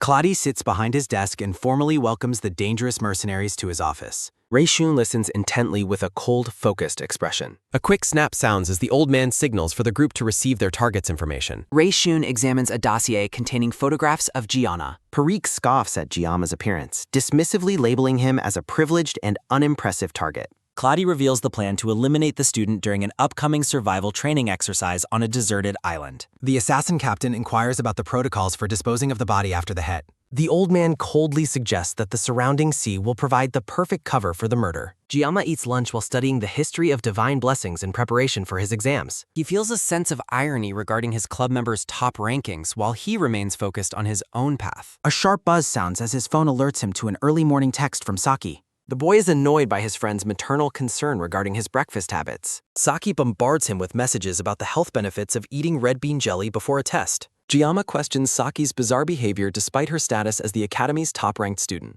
The blue-haired girl lies on her back and smiles as she waits for a response. A cheerful ding sounds as Saki excitedly checks the message she just received. Her face falls into an expression of intense annoyance as she reads Giamma's reply. A loud slap sounds as the girl slams her phone down in frustration after their brief exchange. Giamma enters the exam room determined to outperform his eccentric friend. After the test, Giamma realizes his confidence was misplaced while his friend mourns over a missed question. Chloe approaches and asks the boy how he fared on the difficult exam. Giamma admits to guessing the same answer for every question, leaving Chloe completely speechless. While Chloe expresses her shock, Giamma reflects on the risks he took by relying on his game knowledge. The black-haired boy changes the subject by asking Chloe if she has heard from Nox recently. Chloe explains that her brother reached out, but she unfortunately missed the call. Giamma questions Chloe about the timing of her missed call as she admits to being a night owl. Giamma reflects on the difficulty of contacting his guild members while hoping the siblings find common ground. A loud scream erupts as the orange-haired student complains about his own lack of sleep. Saki dismisses the conversation as a total failure of intelligence and challenges them to admit the truth. A heavy, awkward silence descends upon the group as they sit together at the table. A sharp, mocking laugh sounds as Saki prepares to stir up trouble. Saki leans in close and bluntly asks if Giamma and Chloe are actually dating. Giamma scoffs at the juvenile idea while Chloe is swept away by a romantic fantasy. Giamma continues to deny the rumors as Chloe tries to hide her discomfort with a poor excuse. Saki continues to watch Giamma with an unnervingly smug expression. A system notification displays his name. Giamma reacts in shock to the prompt. A menacing voice echoes the word contact. Chloe stands with a vacant, terrifying gaze. Chloe demands to know if they are in contact as the room fills with a menacing pressure. A dark aura continues to grow. Chloe's voice drops to a chilling whisper as she questions their relationship. Giamma is baffled by the girl's extreme reaction to a simple matter of contact information. The orange-haired student notices Chloe's strange behavior and asks what is happening. Saki instructs Giamma to stay away from her while observing Chloe's descent into madness. Saki notes Giamma's long history with Chloe and suggests he should understand her current state. A sharp ring sounds as Chloe calls his ham. Giamma tries to de-escalate the situation by explaining that her contact info is sensitive data. Chloe claims Giamma promised to be her prince as her eyes glow with obsessive madness. A firm grasp sounds as Saki clings to Giamma and asks if he understands what a yandere is. Saki expresses her confusion over foreign terminology while admitting her lack of English proficiency. The orange-haired student pushes Saki away while asking if she understands the gravity of the situation. Saki threatens retaliation as Chloe reveals a sharp cutter knife with a terrifying smile. Giamma panics as he realizes he has forgotten the survival tactics needed for this specific threat. Chloe steps forward with dark intent. A sharp snap sounds as Chloe demands his attention. A violent swish sounds as Chloe lunges at Giamma with her weapon. The orange-haired student shouts in alarm as Saki watches the chaos with mild amusement. Chloe complains about her sadness while unleashing a flurry of dangerous attacks. Chloe screams about her jealousy as she tries to isolate Giamma from everyone else. The blade narrowly misses its mark. A bright spark sounds as Giamma dodges. Saki reacts with a simple exclamation of surprise at the level of violence. Chloe insists she is doing her best for him while giving her all in the fight. A violent red slash tears through. A sudden gasp sounds as the orange-haired student watches Saki's annoyed reaction. Giamma manages to pin Chloe's hands to the table and begs her to listen to reason. A desperate struggle sounds as Chloe demands to be released from his grip. Giamma tries to calm her down while she rants about his lack of communication. Chloe's anger softens as she asks if there is still something between them. Giamma leans in close and declares his intention to resolve their conflict immediately. Chloe's heart beats loudly as Giamma whispers to her, leaving her completely dazed and blushing. The orange-haired student hides his face in embarrassment while Saki remains silent. Giamma explains how much he has relied on her to soothe her wounded pride.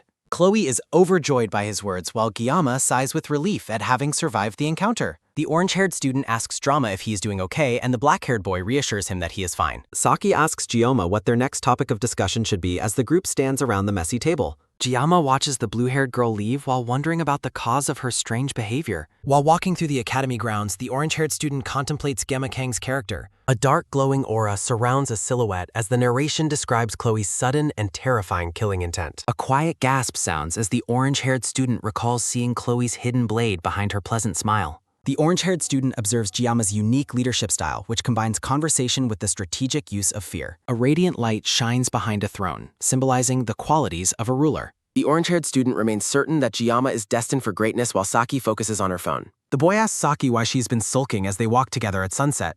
Saki explains that she is deleting her video uploads because her subscribers failed to follow her instructions. Saki holds up her phone to show a video about responding to yanderes, claiming she only made it out of boredom. The orange-haired student is shocked that Saki would delete a video with over 200,000 views. The blue-haired girl dismisses the popularity of her content as she continues to scroll through her phone. The boy mocks Saki's random channel name as she continues to walk ahead of them. Saki reacts with a violent threat as her friend laughs at her expense. The scene shifts to the grand exterior of the Joaquin Academy Library. Inside the massive library, an announcement detailing the upcoming survival training on Avalon Island appears. Giamma searches the bookshelves as the narration explains that the training is often treated like a simple school trip. The black-haired boy gathers a large stock of survival manuals to prepare for the exercise. A heavy thud sounds as the books are placed on a table, highlighting the Academy's serious evaluation of cadet skills. Giamma recalls his knowledge of the game's plot, noting that Leon is supposed to find his signature weapon during this event. He envisions a rainy encounter between Abel and Leon, predicting the moment their emotional barriers will break. Sitting alone, Giamma reflects on how much his perspective has changed since he was a player. He looks through a book filled with memories of chaos, admitting he has become cynical about romance. The boy dismisses the idea of youth and feelings, deciding they are better left for another lifetime. A brilliant flash of light illuminates Balmung, a legendary sword that Giamma knows he cannot claim for himself. A man observes his device with anticipation as the conditions for obtaining the sword are revealed. A system prompt appears within a swirling blue energy, asking the user to prove their worth. Leon stands bathed in a divine light while holding his legendary weapon. Giamma sighs over the contrast between the protagonist's destiny and his own simple equipment. He turns his attention to researching Avalon Island, hoping to avoid any repeat of past ambushes. Narration introduces a powerful new instructor, the Sword Emperor, who is joining the supervision team. Giamma climbs the ladder to search the high shelves, noting how much the current timeline has diverged from the original story. A quick rustle sounds as the boy searches for a specific piece of information. He focuses on finding ancient knowledge within a book titled History of Avalon. Giamma walks through the nearly empty library while surrounded by towering shelves. He reads about the shifting terrain of Avalon Island and the mysterious Queen's Lake at its center. The boy expresses his frustration at the daunting task of searching the entire library. A sudden shock registers as Leon places a firm hand on Giamma's shoulder. Leon greets him casually, while Giamma is surprised to see the protagonist holding a book on magic. Giamma questions why Leon is deviating from his established role by studying magic. A tense silence falls as the two boys stare at one another. Leon asks about Giamma's research, and the black-haired boy explains he is preparing for next week's training. Leon praises Giamma's diligence as they sit together at the long table. Giamma thinks about the intense training and preparation required to survive the events 3 years away. Leon encourages Giamma to prioritize his own future while acknowledging their fundamental differences. Giamma notes that while Leon remains on his path, his aura feels distinct from the character he remembered. The boy observes a shadow of sadness and internal conflict on the protagonist's face. A pink heart pops up as a blonde girl with cat ears smiles, signaling the start of a new game. Leon mentions that the library is about to close and tells Giamma to return home safely, which the boy acknowledges. Giamma watches the blonde hero depart while wondering if he is weighed down by the heavy burden of humanity's fate. As Leon walks away, his shadow stretches long across the floor, and a rhythmic, heavy step sounds. A quiet huff sounds as Giamma refocuses on his research, determined to find his target before the building shuts down. The scene shifts to the Grand Training Grounds, an enormous Colosseum-like structure bathed in bright sunlight. Rachel greets Saki with a playful remark about how difficult it has been to see her lately while teasing her as a shrimp. Saki identifies the approaching group as Rachel and Abel as they meet on the tiled floor of the arena.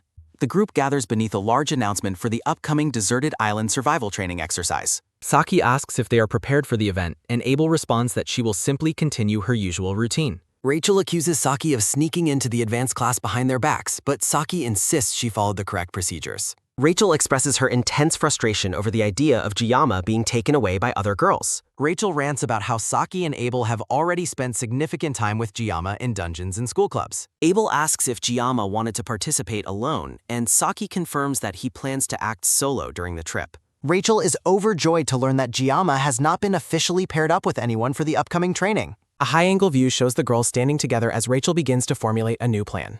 Saki and her companions look on as Rachel prepares to explain her sudden and mysterious idea. Rachel's eyes turn into glowing pink hearts as she uses questionable logic to justify following Gemma despite his solo plans. Rachel poses dramatically while proposing a competitive game to decide who gets to be with Giamma. Saki and the others react with bewildered expressions to the bizarre name of Rachel's proposed competition. Rachel explains that because the island's terrain shifts, everyone will be warped to random locations, making meeting up a challenge. Saki grows impatient with the long explanation and demands that Rachel get straight to the point. Rachel declares that the prize for her game will be the exclusive rights to be by Jama Kang's side. The group reacts with shock and disbelief to Rachel's bold and obsessive declaration of a contest. Abel admits she likes the idea, while Saki suggests they use photo evidence to verify whoever finds him first. Saki becomes visibly flustered as she considers the implications of winning exclusive rights to the boy. Saki looks toward Jiyama from a distance, her thoughts filled with conflict as she watches him walk by. Rachel asks if Saki's participating in the game, but Saki apologetically declines the offer. Saki declares that she is opting out of the competition entirely while looking back at her friends. Rachel remains enthusiastic, stating that the rest of the group will proceed with the challenge without her. As Saki walks away, the narration describes her as diligent and busy with her own special training. Jiyama looks over his inventory on his phone, noting that he has packed sashimi knives and a secret weapon for the trip. He checks a chat log with the headmaster, who gives him detailed advice on bringing medicine and dark-colored clothing. Jiyama finds the headmaster's overprotective behavior amusing, noting that she acts more like a grandmother than a superior. The boy prepares to depart while observing several tall, purple-haired instructors supervising the cadets in the arena. Jiyama recalls a description of a tall instructor with purple hair and eyes, fearing she might target him during the training. A quick rustle sounds as Jiyama adjusts his bag, resolving to use the island's terrain to his own advantage. He scans the crowd of similar-looking instructors, feeling frustrated by the difficulty of identifying his potential enemy. A weary sigh escapes the boy just as a voice calls out his name from behind.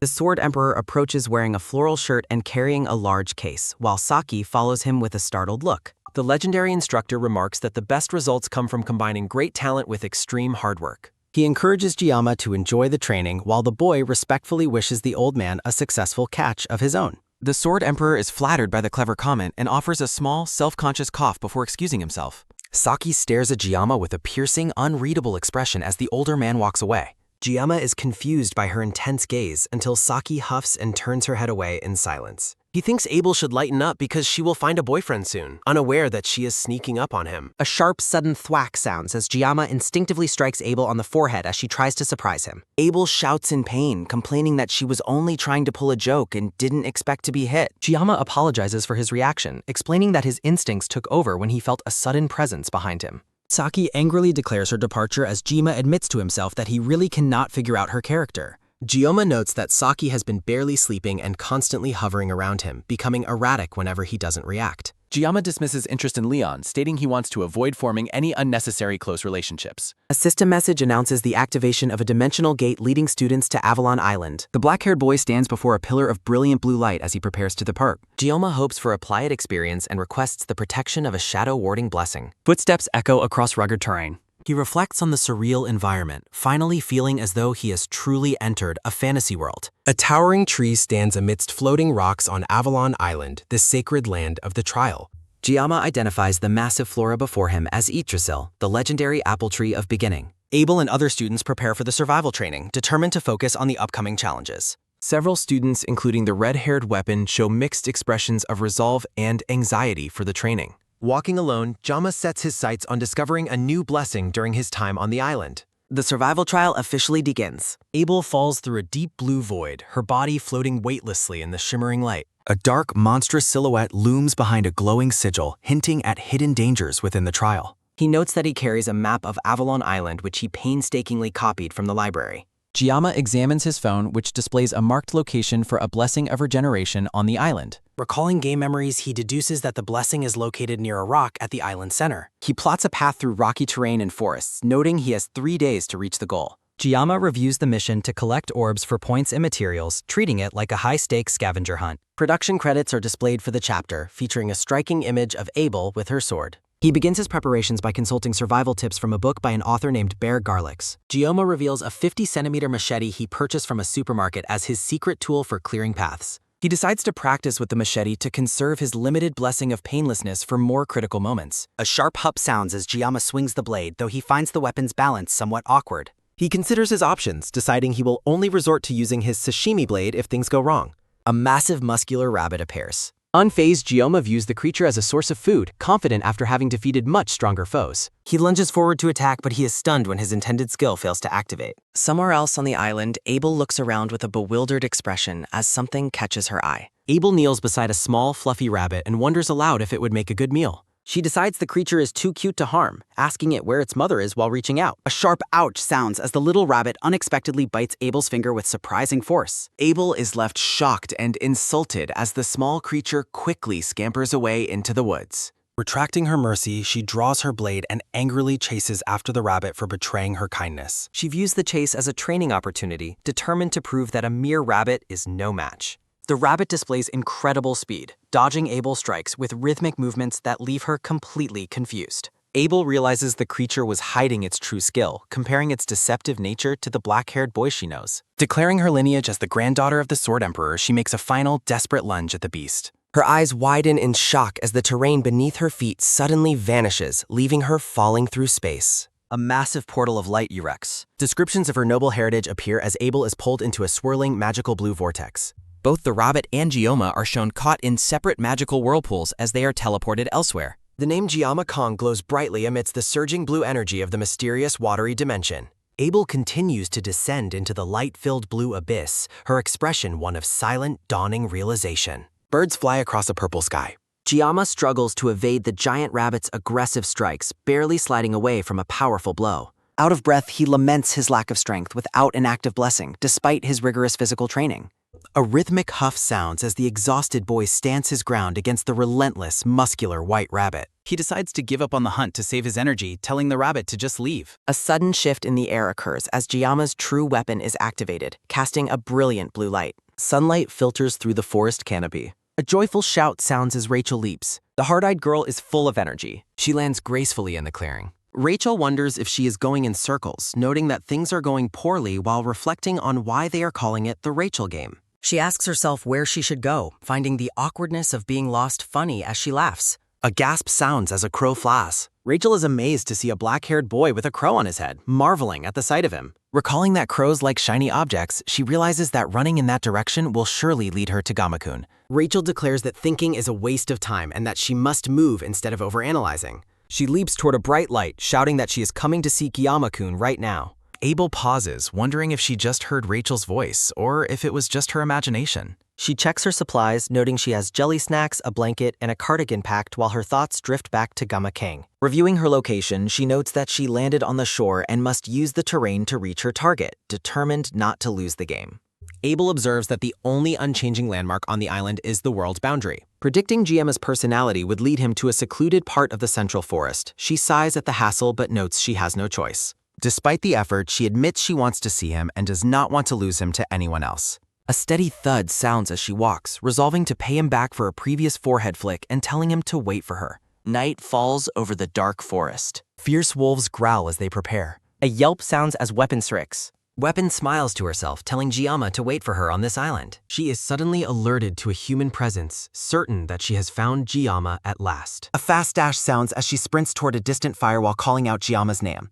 A crackle sounds as Gioma Kang roasts meat, noting that food won't be an issue since he can turn the leftovers into jerky. He remains silent and alert, realizing that someone might be coming after him and that he cannot let his guard down. A faint step sounds as he senses a persistent approach, preparing his sashimi blade while deciding to save his blessing. A rustle sounds as Gioma Kang readies himself for the arrival of the newcomer. Weapon lunges forward with a joyful shout, calling out his name. Rachel is stunned to see the other girl and calls her a shrimp, while Weapon is equally surprised by the blonde girl's presence. They immediately begin arguing, with Weapon demanding to know why she has to see the blonde girl again. Gioma Kang holds Abel at blade point. Abel blushes deeply and stammers, unable to find her words in the tense moment. A loud stomach growl sounds as Abel struggles to explain herself while looking embarrassed. A crackle sounds from the fire as she trails off, mentioning it is just that something has happened. A camera view captures Abel's blushing face as she reflects on how she had declared victory the moment she arrived. A soft rustle sounds as Gioma examines a piece of warm-looking fur.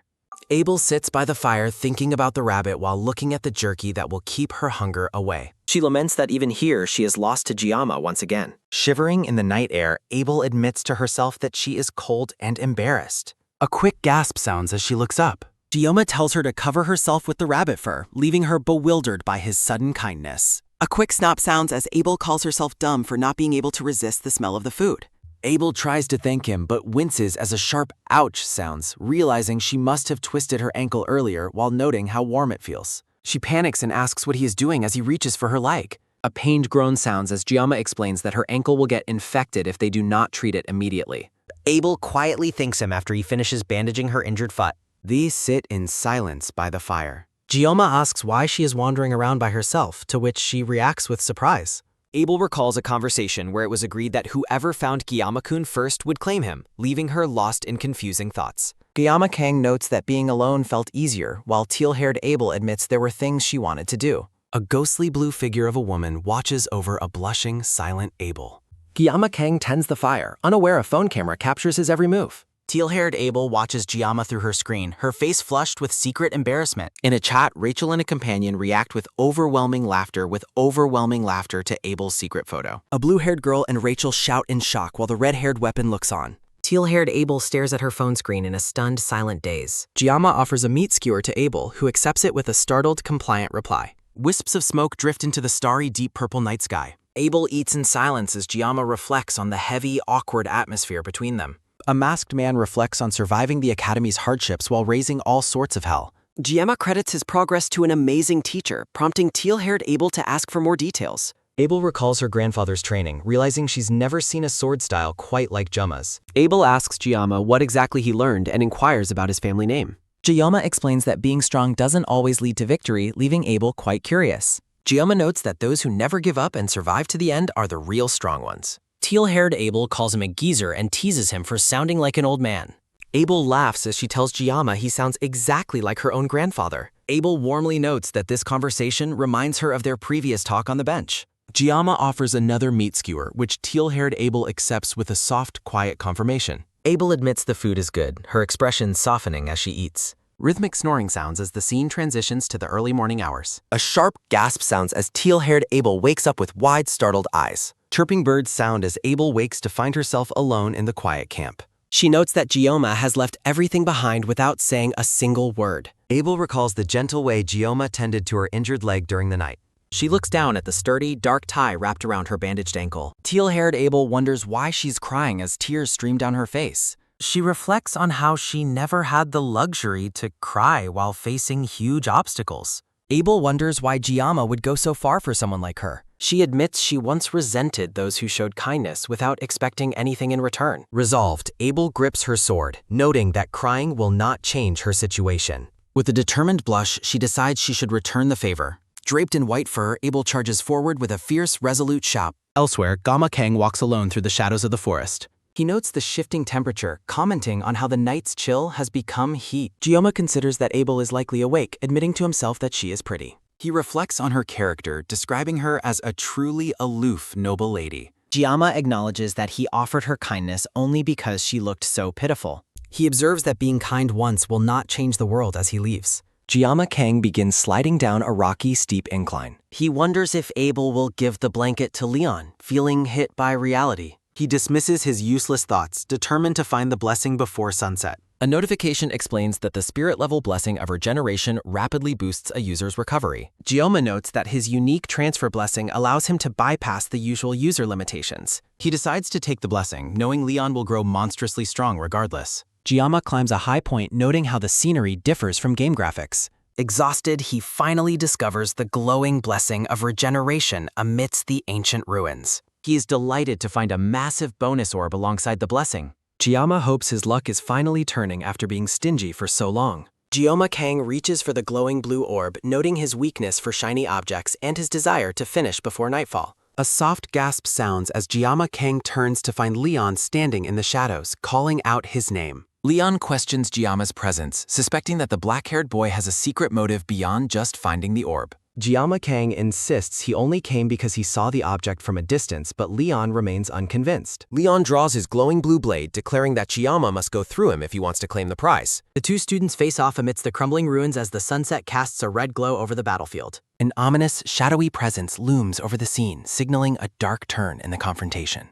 A vision of the hero's emblem appears as Leon's resolve hardens, his eyes glowing with intense power. The weight of the impending duel hangs heavy in the air as the two warriors prepare for battle. Tension peaks as they stand perfectly still, each waiting for the other to make the first move. Giamma Kang reflects on the deviation in the timeline, wondering why Leon isn't with Abel as the original story intended. He recalls his night with the teal-haired Abel, quickly dismissing any scandalous thoughts while focused on the current crisis. Jiama Kang watches Leon closely, realizing that a fight over a simple orb is escalating far beyond necessity. A massive surge of energy erupts as Leon unleashes his power, catching Jiama Kang completely off guard.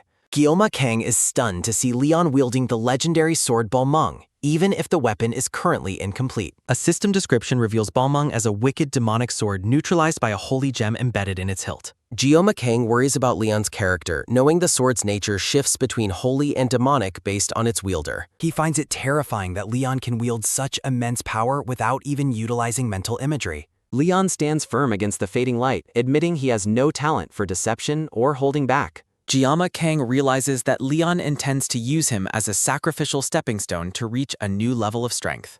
A fierce shout sounds as Leon lunges forward, determined to start the duel without wasting another second. A sharp scream sounds as the blue-haired girl, Weapon, shouts in frustration elsewhere in the forest. Her orange-haired companion is startled by her outburst as she complains about their unlucky encounter. They argue about their lack of direction until the boy asks if her agitation is actually about searching for Guillaume.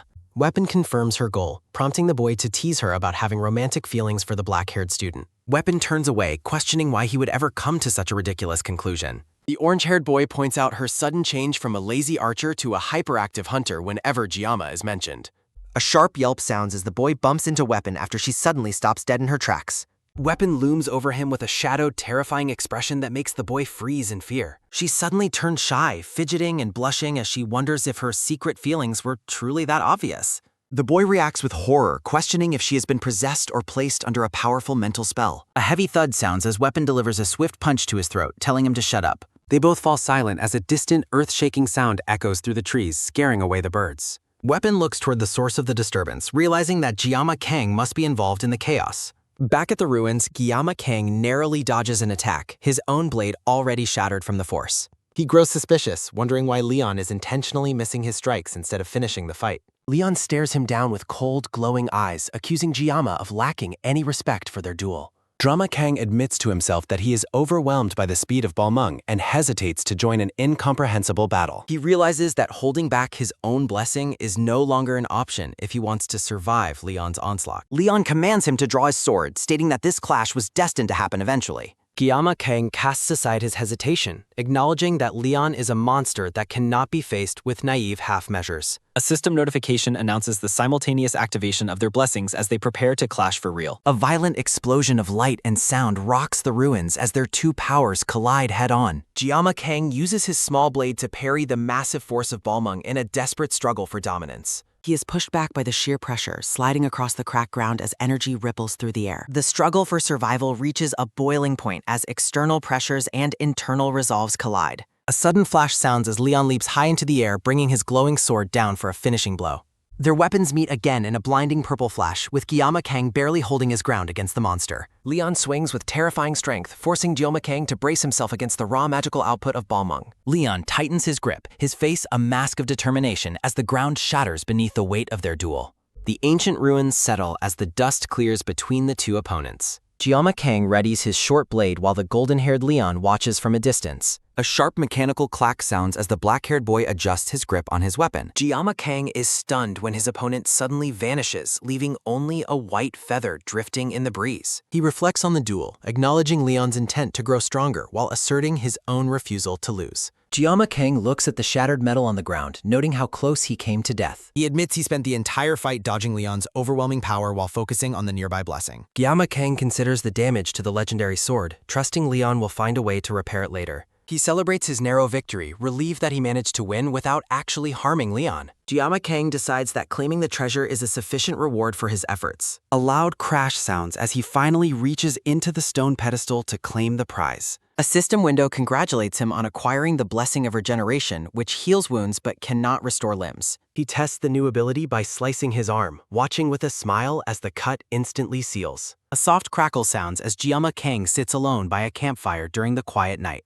He reflects on the inevitability of their clash, still troubled by the mysterious things Leon said during battle. Jiama Kang wonders about Leon's true nature and his own place in this world before deciding to move forward. The scene shifts back to the peak of the duel as a violent purple energy slash fills the air. Jiama Kang narrowly avoids a lethal strike from Leon's glowing blue eyes and blade. Leon summons a cross of light, pushing his offensive to a terrifying new level. A heavy crunch sounds as their powers collide, shaking the foundation of the ruins. Gyoma Kang stares ahead with wide eyes, overwhelmed by the sheer intensity of the confrontation. A thunderous crash sounds as massive stone pillars are pulverized by the force of Leon's magic. Gyoma Kang is sent reeling as rings of purple energy expand outward from the point of impact. He uses his agility to dart between the falling debris as the battlefield is torn apart. Gyoma Kang notes the absurd power level of his opponent, questioning the limits of a true protagonist's growth. A moment of profound confusion crosses his face as the energy around them shifts again. A deafening boom sounds as two massive pillars of light erupt from the ground. The air screams with power as a blinding explosion of red and white light consumes the ruins. The broken hilt of the sword ball moon flares with a dangerous, unstable red glow. A heavy, ragged huff sounds as Leon gasps for air, his body reaching its absolute limit. A soft thud sounds as Gyoma Kang emerges from the smoke, walking calmly toward his exhausted rival. Gyoma Kang questions why Leon is pushing himself to such a self-destructive degree. Leon stands firm, his hand trembling on his weapon as a metallic rattle sounds. Leon looks up at the sky, cryptically mentioning the fate of the entire world. A horrific vision shows Leon surrounded by dark shadows and desperate pleas to save the world. A sharp crackle sounds as Leon promises that the truth will be revealed through this final strike. Leon raises his glowing hilt high, pouring every remaining ounce of his strength into a finishing move. A massive roar sounds as a pillar of white light shoots into the clouds while Leon demands to know who is watching. Leon's face is illuminated by a blinding golden glare as he prepares the final blow. Gyoma Kang braces himself, his face awash in the brilliant, overwhelming light of the attack. They engage in a final high-speed exchange that shatters the remaining rebel of the ruin. A sharp clink sounds as Gyoma Kang parries the strike, noticing Leon's fading resolve. A metallic snap sounds as Leon's blade finally shatters under the pressure of their duel. A dull thud sounds as the two students land on the ground, the battle finally over. Leon gazes down with an expression of profound exhaustion and quiet defeat. Leon looks toward the sky, noting the height of their location with a somber, silent breath. Leon stares into the distance, lamenting that the black-haired boy should have been the one in his position. A soft rustle sounds as a single white feather lands near Gyoma Kang's feet in the silent ruins. Elsewhere, a group of 3 menacing figures appears in the dark forest, laughing as they prepare to reveal themselves. A promotional page features the teal-haired Abel and a blue-haired girl above the title The Academy's Sashimi Swordmaster. Gyoma Kang sits by a campfire, reflecting on his rigid sense of justice and past conflicts. A pixelated scene appears as he considers how his actions led to an unintended clash with Leon. He ponders the weight of a life-or-death struggle while faces of masked men haunt his thoughts. Droma worries that he might soon find himself forced to cut down humans instead of monsters. Resting by the fire, the black-haired boy sighs, wondering if he needs to find a way to relax. He is startled by a sudden presence as the blue-haired Ryozo looms over him. He realizes it was only a tired hallucination of her nagging, noting that he must be truly exhausted. Gyoma sits in the silence of the night, curious about what his companions are currently doing. In a different part of the forest, Ryozo checks her phone while a warning about crossing lines appears. Elsewhere, a blonde girl with cat ears cheerfully hugs her red-haired friend while looking at a phone. A blue-haired girl steps into a glowing pool for a bath, leaving her equipment on the shore. Back at his camp, Gyoma remains lost in thought as the fire continues to crackle quietly. A soft rustle sounds as a group of intruders stalks through the dark grass near Gyoma's location. A band of sinister figures emerges, their leader wearing a smug expression as they prepare to attack. A sharp whir sounds as glowing blue blades are hurled toward Gyoma, forcing him to take cover. Gyoma stares ahead with shock as the unexpected assault catches him completely off guard. He manages to dodge the flurry of spinning weapons, though a thin cut opens on his cheek. The blue-haired punk asks his captor if their target could truly be a mere academy cadet.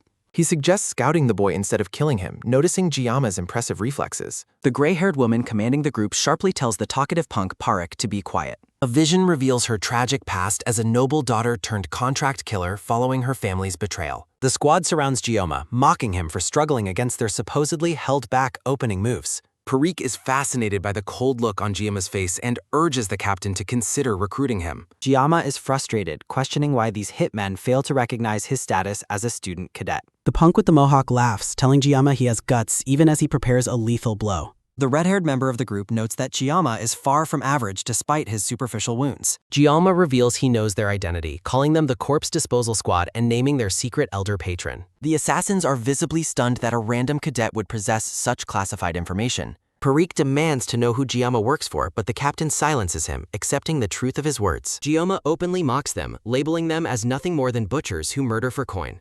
The red-headed punk realizes with dread that Gyoma has just insulted the captain in the worst way. Gyoma confronts the captain directly, taunting her about her lost noble status while a red warning flares. A furious roar sounds as the red-haired punk lunges at Gyoma with a massive rage-filled punch. A swift whoosh sounds as Gyama moves with blinding speed, leaving the attacker hitting empty air.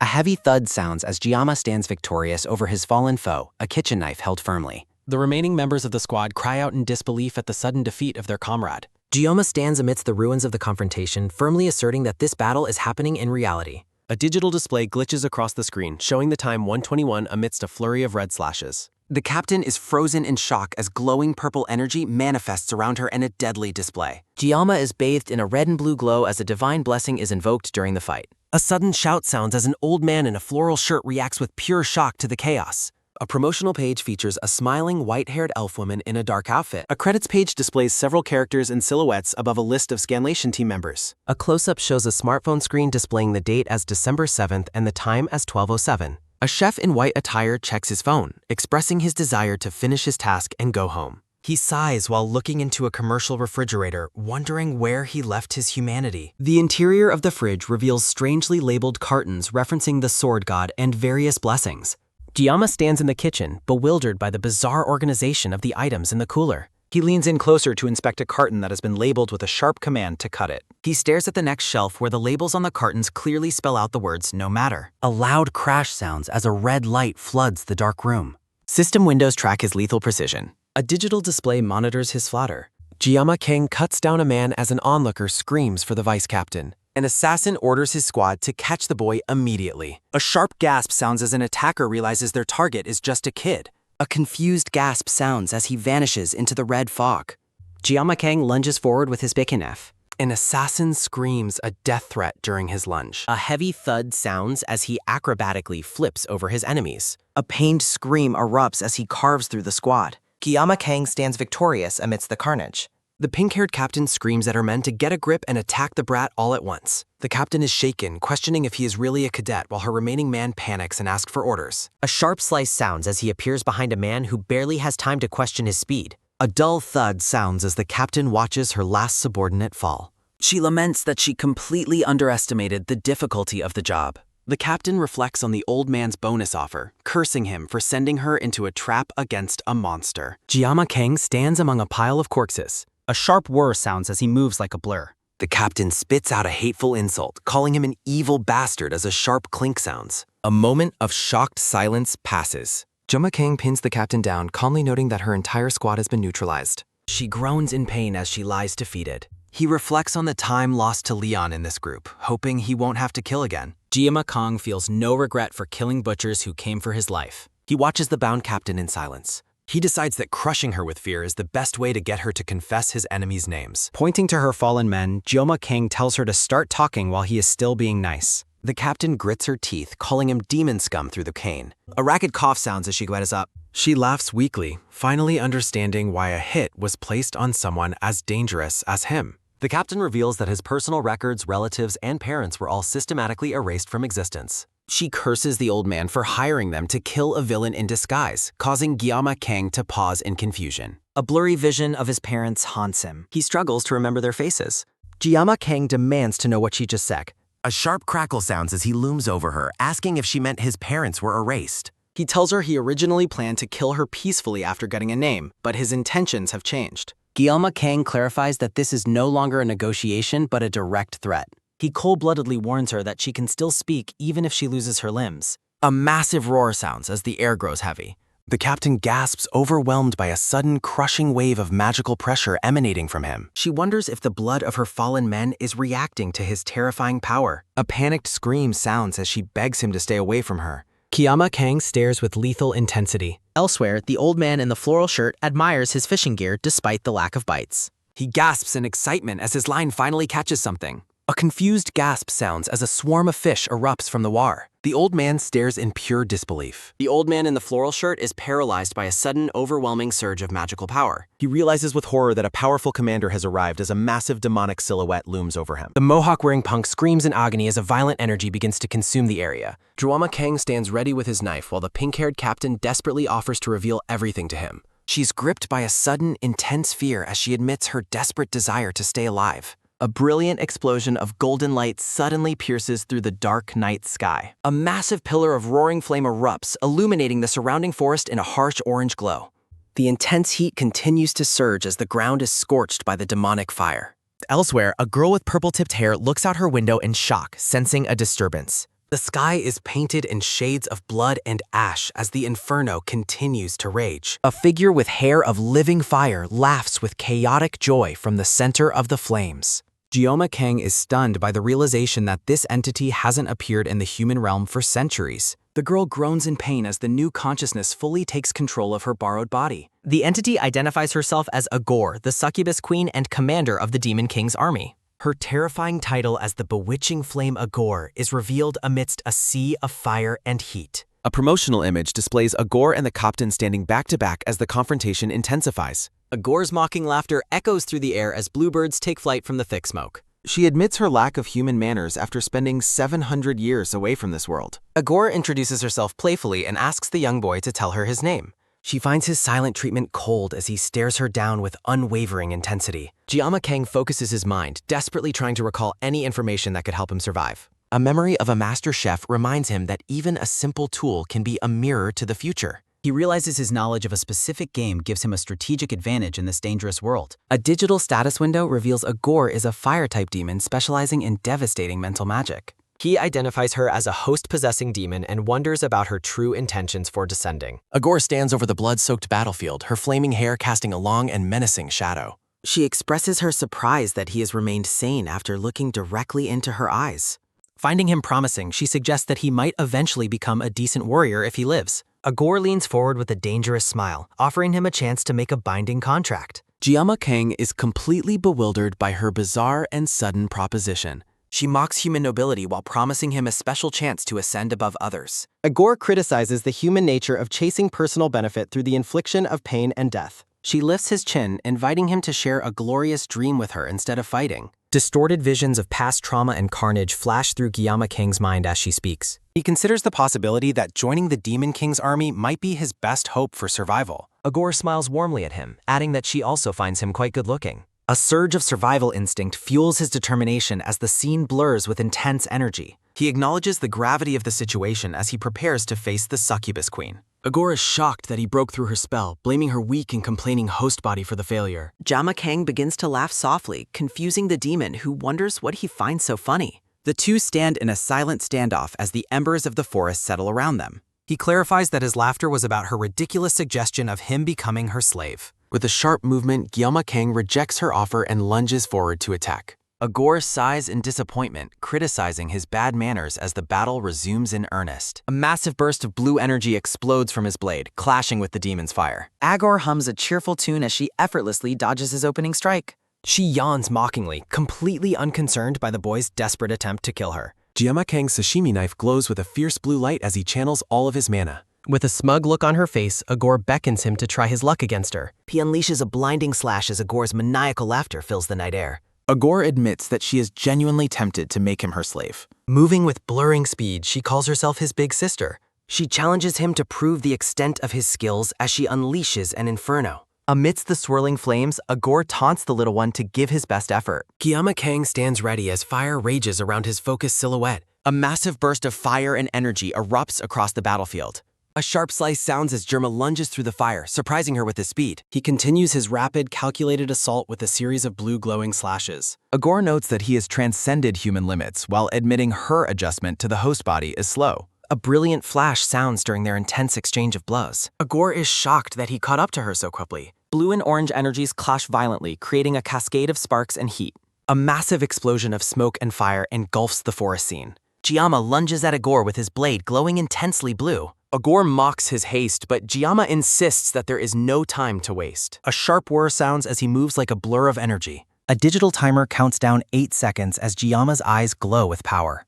Agor observes with a smirk that he's gaining more speed. A violent explosion rocks the area as the timer reaches 3 seconds. The timer shows 1 second as another blast illuminates the dark night. Time expires as a final, massive blast of light erupts over the forest. Gioma Kang breathes heavily after the exchange, exhausted and bloodied. Agor reflects on an ancient clause and her red piranhas as her arm burns and twists. She notes with a bloody smile that she feels strangely human. Agor admits that she finds his burning spirit and intense heat quite charming. She tells him he shows more promise than the child foretold as the vessel. Having finally adjusted to her body, Agor challenges him to fulfill their wish. Agor floats amidst a sea of fire, offering him one final test to pass. Agor prepares a massive fireball as Giamma watches with a determined, bloodied face. She tells him he must endure this final challenge as the flames descend. A blinding orange flash fills the sky as the fire makes impact. The old man in the floral shirt suddenly intervenes, blocking the fireball with a blue glowing blade.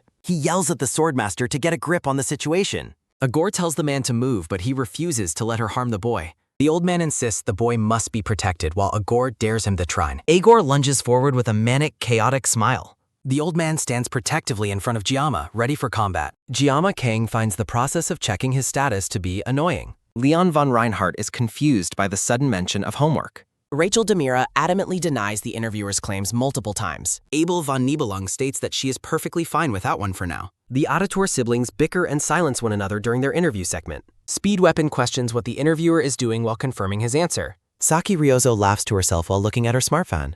Saki excitedly celebrates the official launch of the manga online manga. Rachel and Saki mention they are back and refreshed after a week of rest. The group of girls asks for continued support as the first season nears its end. The group gathers to announce that the next chapter has finally begun. A loud crack sounds as a sudden impact strikes the ground. The old man in the floral shirt defends Giamma from a massive fiery blast. A prophecy states the boy will break the cursed chain between humans and demons. The old man in the floral shirt shields Giamma Kang from a massive inferno. The old man continues to stand firm as the only remaining source of hope. The swordmaster and the wounded boy prepare to face the next demonic onslaught. The old man coughs and advises the boy to rest while his body recovers from the grim situation. Giamma Kang stares in silence at the severe injury to the swordmaster's arm. The swordmaster insists he is fine and doesn't need both hands to wield his sword. Agor addresses the old man as she stands mockingly amidst the swirling flames. She wonders aloud how a mere human is successfully resisting her mental magic. Agor stares with intensity, looking down on him as nothing more than a common human. A tense standoff remains as fire and wind swirl between the opposing sides. Narration explains that demon commanders are limited by their human hosts and cannot draw out full power.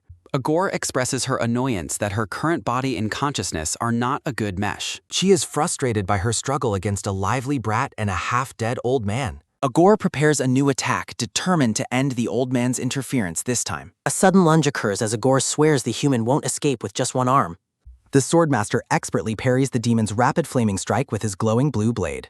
A long scream sounds as Agor attacks with renewed, chaotic vigor. A massive explosion of fire and heat tears through the cracked ground. Agor is left in shock by the old man's continued and inexplicable resilience. The swordmaster mocks her fear, provoking a rage-filled response from the insolent demon. Enraged, Agor calls him a filthy worm and unleashes a massive pillar of fire. The swordmaster observes her demonic eyes while readying his glowing blue blade for a final strike. A declaration of fear sounds as the swordmaster stands surrounded by a sea of fire. Agor gasps in shock as the swordmaster charges directly through the intense flames. Agor dismisses his cockiness despite him successfully severing one of her arms during the exchange. She realizes his aura is exceptionally dense and wonders if he is a descendant of Eren. Agor laments her bad luck as a demonic shadow looms ominously behind her silhouette. She calls humans pitiful and challenges the old man's frail body to dodge her next move. Maniacal laughter echoes as a rain of fiery arrows descends upon the scorched battlefield. Agor smirks and asks the wounded pair if the pressure is becoming too much. The swordmaster charges through the falling embers with a focused and lethal intensity. A horizontal line of fire and blue energy slices violently across the dark night sky.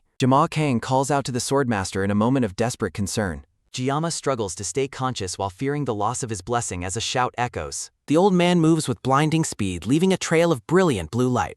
A sharp slice sounds as he cuts through the vertical pillars of fire with his sword. Agor mockingly compliments his old body while dismissing him as nothing more than a rat. The swordmaster weaves through the flames, closing the distance to the mocking demon. He reflects on his past resentment of the world's immovable walls before claiming a new understanding. Agor dismisses his senile drivel while identifying his severed left side as a wide-open weak point. They trade insults as the swordmaster prepares to deliver his final, defiant rebuttal to Agor. He explains that demons fear the human capacity to grow stronger even in hopeless situations. The swordmaster lunges forward, claiming this human growth is why demons keep trying to invade.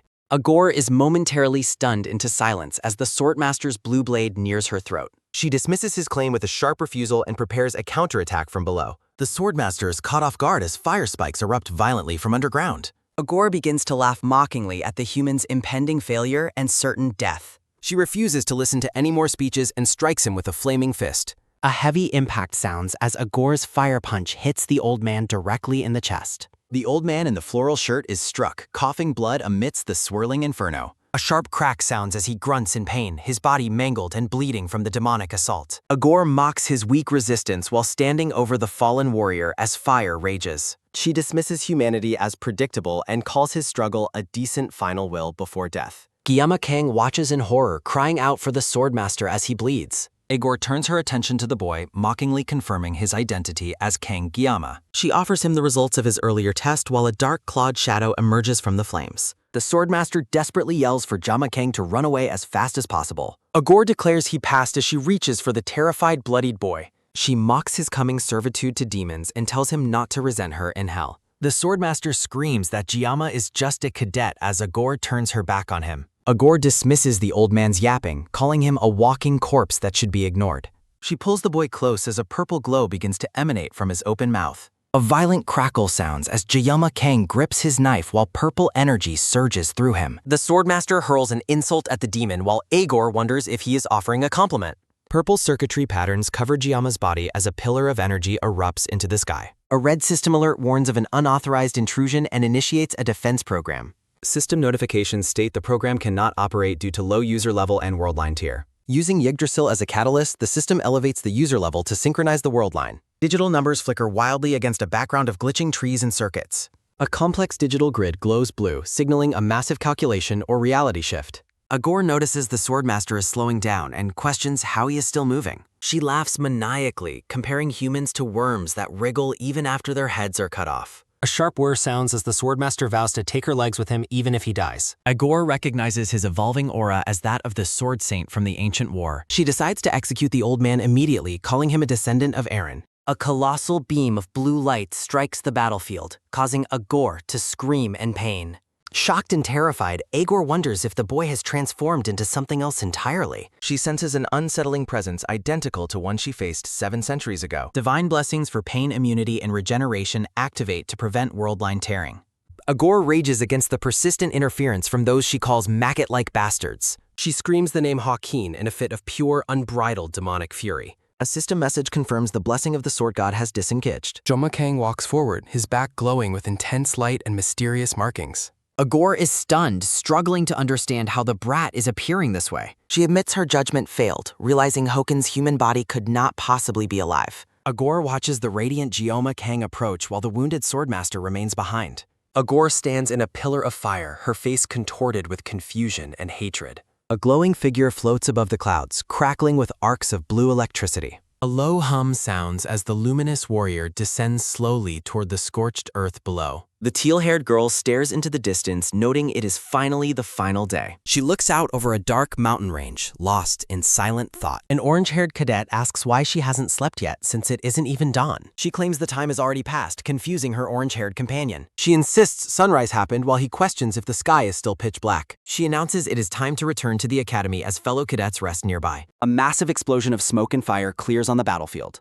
Embers drift through the air as the intense heat begins to dissipate. The glowing figure lands between the demon and the dying Swordmaster. Agor stares in disbelief at the sudden reappearance of her supposed victim. The battered Swordmaster remains in stunned silence, his face covered in blood and his glowing eyes wide with disbelief. Gyama Kang stands tall, his bare chest covered in glowing circuitry as the wounded Swordmaster watches him from the ground. The old man stares in shock as a sudden, intense light begins to emanate from the boy. A brilliant green aura suddenly envelops the Swordmaster, leaving him questioning the strange energy healing his broken body. He stares at his mangled arm in confusion, noting the impossible nature of his rapidly mending injuries. The Swordmaster remains speechless as he struggles to understand the incomprehensible power unfolding before his eyes. Violent arcs of blue electricity crackle through the dark, oppressive atmosphere. Gyama Kang is suspended in the air, his body crackling with divine blue lightning that illuminates the battlefield. A heavy thud sounds as the boy's feet touch the cracked earth, surrounded by a surge of electrical energy.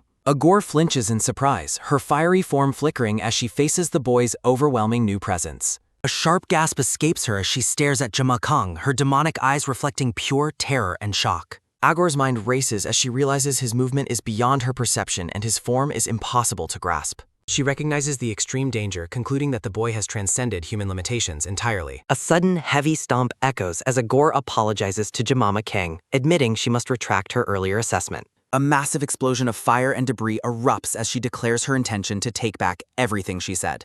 Agor acknowledges the boy's superior vessel, but insists he must be eliminated immediately to protect the future of her kind. She warns that he will surely become an insurmountable obstacle for all demons if he is allowed to live. Agor unleashes her blaze gill, summoning a chaotic swirl of intense white-hot flames. A deafening roar sounds as a massive wave of fire sweeps across the scorched terrain toward the silent boy. She activates the Tempest skill, causing a colossal sphere of fire to explode with devastating force. A sun-like ball of flame dominates the sky, casting a terrifying orange glow over the entire mountain range. A sharp crackle sounds as Agor mockingly dismisses the battle as brief entertainment for her own amusement. She lunges forward with a manic grin, shouting a final, hateful farewell to Gamakang. A blinding streak of fire tears through the air as the demon commander commits to a final, lethal strike. A massive pillar of flame erupts from the ground, engulfing everything in its path with overwhelming heat.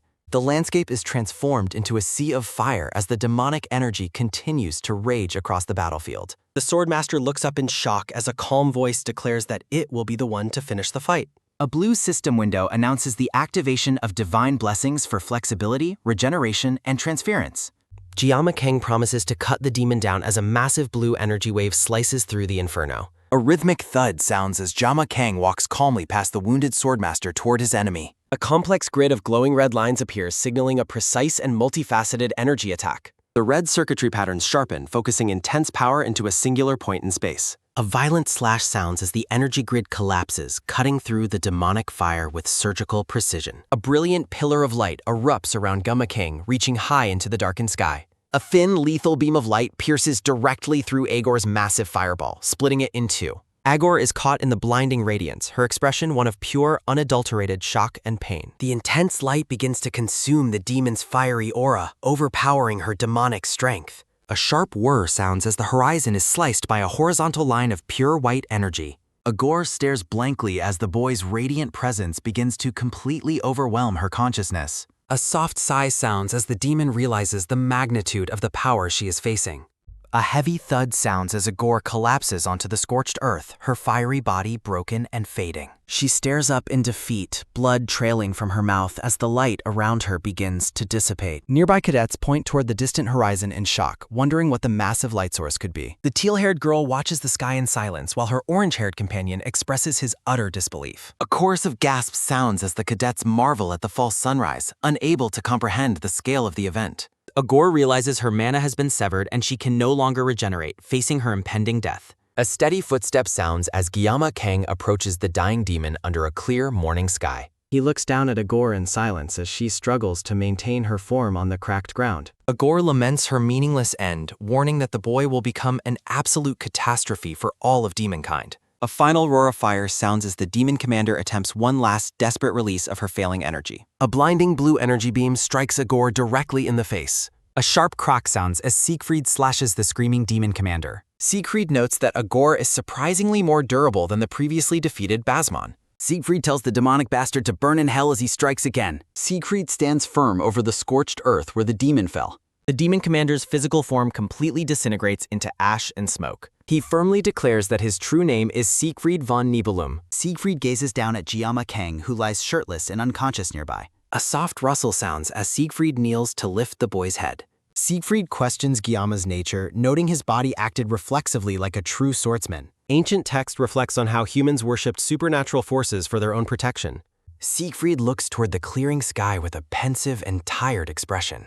Narration identifies the unconscious Giamakang as something the people called a god. A small box with a handwritten note sits on a wooden surface. A large group of academy cadets gathers together in the school's hallway. Titani and her fellow students stare ahead with expressions of utter shock.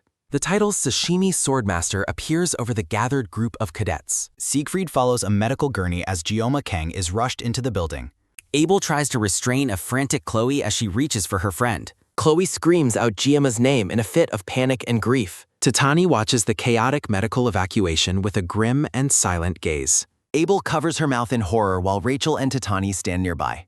A split panel shows the damage to Siegfried's clothing beside Abel's weeping face. Titani kneels to comfort Abel as she breaks down on the academy floor. Abel hides her face in her hands while Titani stares toward the distance. A phone screen displays global news reports and public concern for the Emperor. A quick tap sounds as Titani checks her phone in class for news. Male cadets gossip about Guillaume Kang's status between life and death. Tatani glares coldly at the students discussing her friend's tragic situation. She interrupts the two boys to address their loud and insensitive conversation. Tatani firmly requests that the noisy cadets move their chat to a corner. The two students move away apologetically while Tatani remains in silent thought. Tatani thinks about Giama's resilience, convinced that he would never actually die. Tatani looks over at Chloe, who is sobbing quietly at her desk nearby. Chloe laments that she hasn't even been able to see Giama since then. Tatani notes that it has been over a week since they last saw him. Guards block Tatani, Chloe, and another cadet from entering a restricted hallway. Tatani realizes the high security order must be related to the wounded Sword Emperor. She reflects on the island turning into a sea of lava during the invasion. Tatani searches through various forums but finds absolutely no information about the demon. The blue-haired girl stares intensely at her computer screen through a pair of glasses.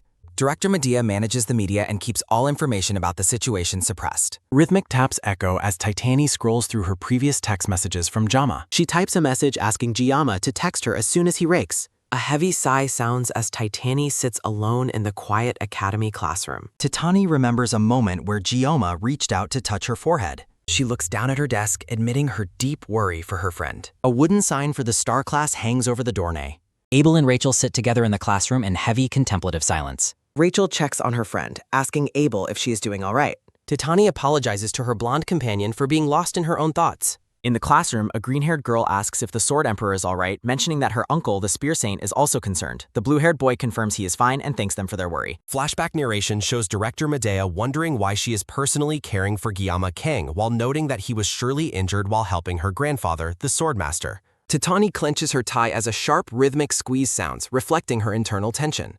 A dark-haired man with a beard drinks heavily from a bottle as a series of rhythmic gulps sound. A heavy thud sounds as the man slams the empty bottle onto the table. The man stares at a tablet and grumbles that things are becoming increasingly troublesome as a low growl sounds from his throat. He looks at a mission failure report stating the Undertakers are all deceased and curses them as worthless worms. Medical narration describes how Giama's muscle fibers were torn and his nerves were completely wrecked during the battle. Medea notes his previous terrible condition and asks Siegfried if the boy has already recovered and been discharged, wondering if he is even healthier than before. Medea laughs as she explains she mobilized every healer and threatened them to save the boy, prompting a frustrated Siegfried to shout about whether that was even her place to say as she tells her friend to stop worrying before he gets wrinkles. Medea asks Siegfried if he is holding up okay, reflecting on how her long life has brought her many strange experiences. A soft rustle sounds as Siegfried flaps his arm to show he has no major inconveniences left. A doctor tells Medea that in 30 years he has never seen such a case, as the boy is perfectly healthy and even his old illnesses have been wiped clean. Medea groans and admits she no longer understands what is happening, calling the recovery a literal miracle from the gods. She reflects on how Siegfried never left the boy's side and spent a fortune on his care, wondering what truly happened between them on the island. Medea sighs and asks Siegfried to finally tell her the truth since Guillaume is awake and the media has been hounding her for days. A sharp clink sounds as Siegfried sets down his teacup, admitting he also needed time to process the events. Siegfried begins to explain that it took time to process the events on the island as Medea listens intently. A soft squeeze sounds as Siegfried grips his arm in a moment of pensive silence. Medea reacts with a sudden and intense look of pure shock.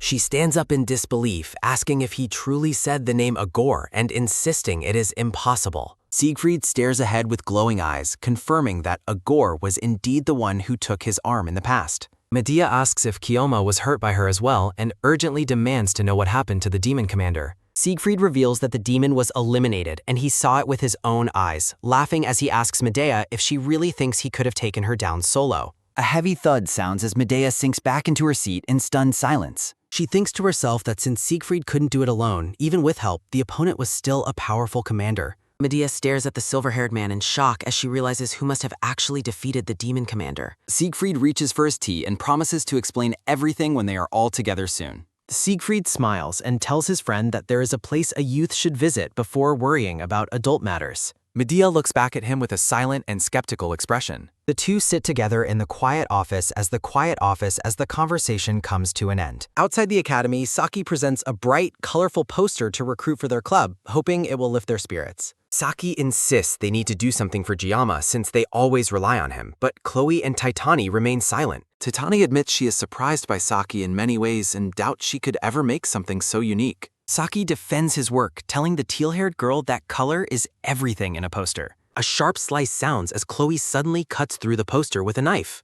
Saki screams in horror while Chloe coldly declares that she won't let Gioma see such trash. Saki laments the loss of his hard work as Chloe dismisses it as burnable garbage. Tatani sighs as she sits on a bench, thinking that the noisier things get, the emptier she feels inside. A soft clack sounds as Titani sets a box of yokin on the bench, thinking the treat isn't as sweet as it used to be. Suddenly, voices erupt nearby, announcing that Jama Kong has been discharged and is finally back. Titani jumps up from the bench in a sudden rush of surprise and hope. A series of heavy stomps sound as Saki and Chloe rush to greet Gioma, expressing how much they worried about him. Tatani reaches out to touch Giama's face as the boy looks at her with a confused expression. Titania smiles warmly at her friend and welcomes him back home. Gioma looks on in silence as the title Sashimi Swordmaster appears on the screen. Gioma declares he is back while Saki mentions his poster and the girls continue to mock it as trash. The box of yokan sits abandoned on the park bench under the bright sky. A series of messages from the production team celebrates the conclusion of the season and thanks the readers for their support. Credits page for the production and translation teams behind the series. Author G-Man explains that this special Slice of Life episode follows Gioma and his friends on a vacation. A hand holds a smartphone displaying the author's social media messages against a backdrop of burning embers. Gioma stares at his phone with a baffled expression while sitting at a bright, sunny beach. A sleek blue convertible car speeds along a coastal road near the ocean. Medea drives the car while Siegfried and Gioma ride along, enjoying the summer trip. The car arrives at a luxury seaside resort where several other students are already waiting. Tatani, Chloe, Rachel, and Saki wave excitedly as the convertible pulls into the resort. The students shout out to Gioma, noting that the director and Sword Emperor have joined them. The entire group walks together down a stone boardwalk toward the beach as a bustling noise rises. Saki explains to Gioma that Leon couldn't make it because he is currently obsessed with dungeon training. Saki suggests they just have fun without him as the group continues walking toward the resort. A foot steps firmly into the warm sand as a jubilant shout of excitement rings out. Chloe laughs while floating on a tube in the water, finding the experience incredibly refreshing. Saki catches the first wave of the day with a confident and determined expression. Rachel surfs expertly on a yellow board, telling the others she'll make them remember her skills. A popularity poll result highlights Rachel Demira in 4th place with 10% of the votes. Rachel and Chloe splash each other playfully while a loud yahoo of joy echoes through the air. A popularity poll result places Chloe Adorator in 5th place with 3% of the total votes. Rachel spots something in the water and screams in panic, thinking she saw a shark nearby. A popularity poll result shows Gioma Kong in 3rd place with 12% of the total votes. Rachel watches in awe as she sees something amazing happening in the water. Medea and Tatani wade into the surf, though Medea comments that the water feels quite cold. Rachel and Chloe glare at Medea, accusing her of cheating with her appearance. Medea looks back at the girls with a confused and playful expression, wondering what she did. Medea and Siegfried play giant chess under an umbrella, reflecting on the difficulty of making the next move. Siegfried watches the children play, determined to keep moving forward so they can keep smiling. A popularity poll result shows Siegfried von Nibelung tied for 6th place in the rankings. Medea offers a gentle and knowing smile as she observes the group enjoying their vacation. The scene shifts to sunset as the group continues to play in the crashing waves. Rachel spikes a volleyball with incredible force while warning Saki to watch his face. Tatani desperately tries to defend against the powerful shot as the ball flies toward her. Saki and Gioma watch the game from the sidelines, noting Rachel's overwhelming and intense power. Tatani sits on the sand in pain, grumbling and calling Rachel a gorilla for her rough play. Medea prepares for her turn at the game, looking focused and capable under the evening sky. Tatani slides across the sand in a failed attempt to recover the ball. A popularity poll result highlights Medea's popularity with 13% of the total vote. The volleyball strikes the ground with an explosive impact, startling everyone nearby. Medea stands over the fallen Titani as a poll result for Abel von Nibelung appears on screen. Titani watches Medea in amazement, wondering if there is anything the director cannot do. Medea looks down at the blue-haired girl and asks if she is all right after the hit. A hand grips the wet sand tightly as the sound of waves fills the air. Medea helps Titania up at sunset, calling the move a planned assist and celebrating their win. Several pieces of meat sizzle on a hot outdoor grill as the group prepares for dinner. The entire group gathers for a nighttime barbecue on a wooden deck overlooking the ocean. Medea offers to make the food even tastier, while Titani and Gioma look on with skepticism. Medea performs a playful spell on the meat while a translator's note explains she is using a maid-style charm. Waves gently crash against the shore under the bright light of the full moon. Someone walks along the edge of the water, their feet leaving prints in the moonlit sand. Titani walks alone along the beach at night, questioning the effectiveness of the spell Medea cast. Saki walks along the moonlit shore and notices a sudden curious glint in the sand. A glass bottle washes up in the surf, catching her attention with a soft splash. A crisp rustle sounds as Saki carefully retrieves the bottle and unfolds the paper inside. Saki sits on the beach, puzzled by the smudged ink and a poll naming a first-place winner. She admits a sense of jealousy toward whoever claimed the top spot in the popularity poll.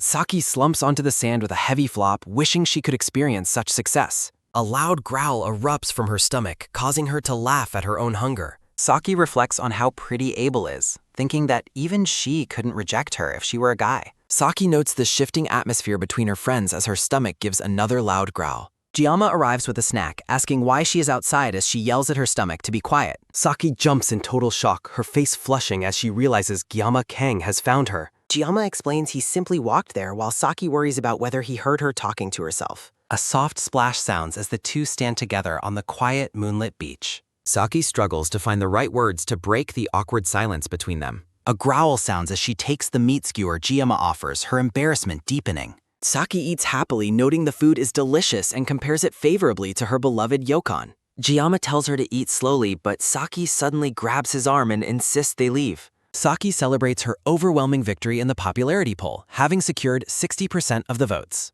The scene shifts back to the resort exterior as the night continues. Abel apologizes to the group for her brief absence while taking a phone call. Saki explains that Giamma went to the bathroom while a heavy stomp sounds nearby. Abel pulls Saki aside, mentioning that it is finally time for them to discuss something important.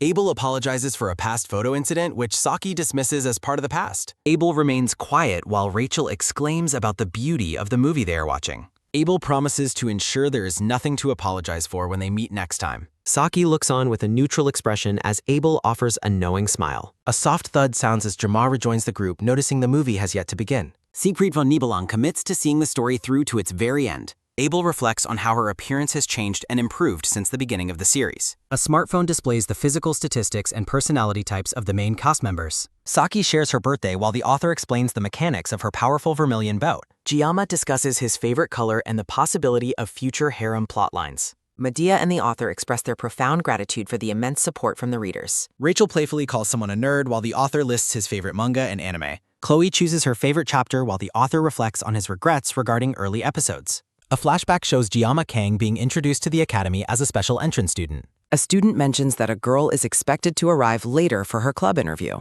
A red-haired boy named Nox walks away as someone calls out his name. A purple-haired woman approaches Giamma, announcing she is there to propose a deal. Rachel leans on her hand in the classroom and asks if she can discuss something privately. A woman in a purple dress confronts Giamma about what he did to her brothers. Saki protects a friend as a massive pillar of light erupts in the background. Chloe stands with a glowing blade, declaring she will not follow in Giamma's footsteps. A blonde woman wearing sunglasses greets director Medea after a long absence. Giamma rushes to support a wounded Saki after a difficult battle. Abel asks if she can remain close to Giamma for just a little longer. A man describes the ancient words spoken to revere and borrow power from a legendary being. A hand rests upon an old bound book regarding those who shed their mortal forms. A rhythmic thrum sounds as a horde of skeletons emerges under the title of the Blade God. Saki, Abel, and Rachel stand together with their weapons drawn, determined to face whatever comes. The purple-haired woman kicks toward Giamma while declaring he finally returned her to her senses. Giamma vows to destroy the spells so his allies can strike their enemies while the purple-haired woman continues her assault.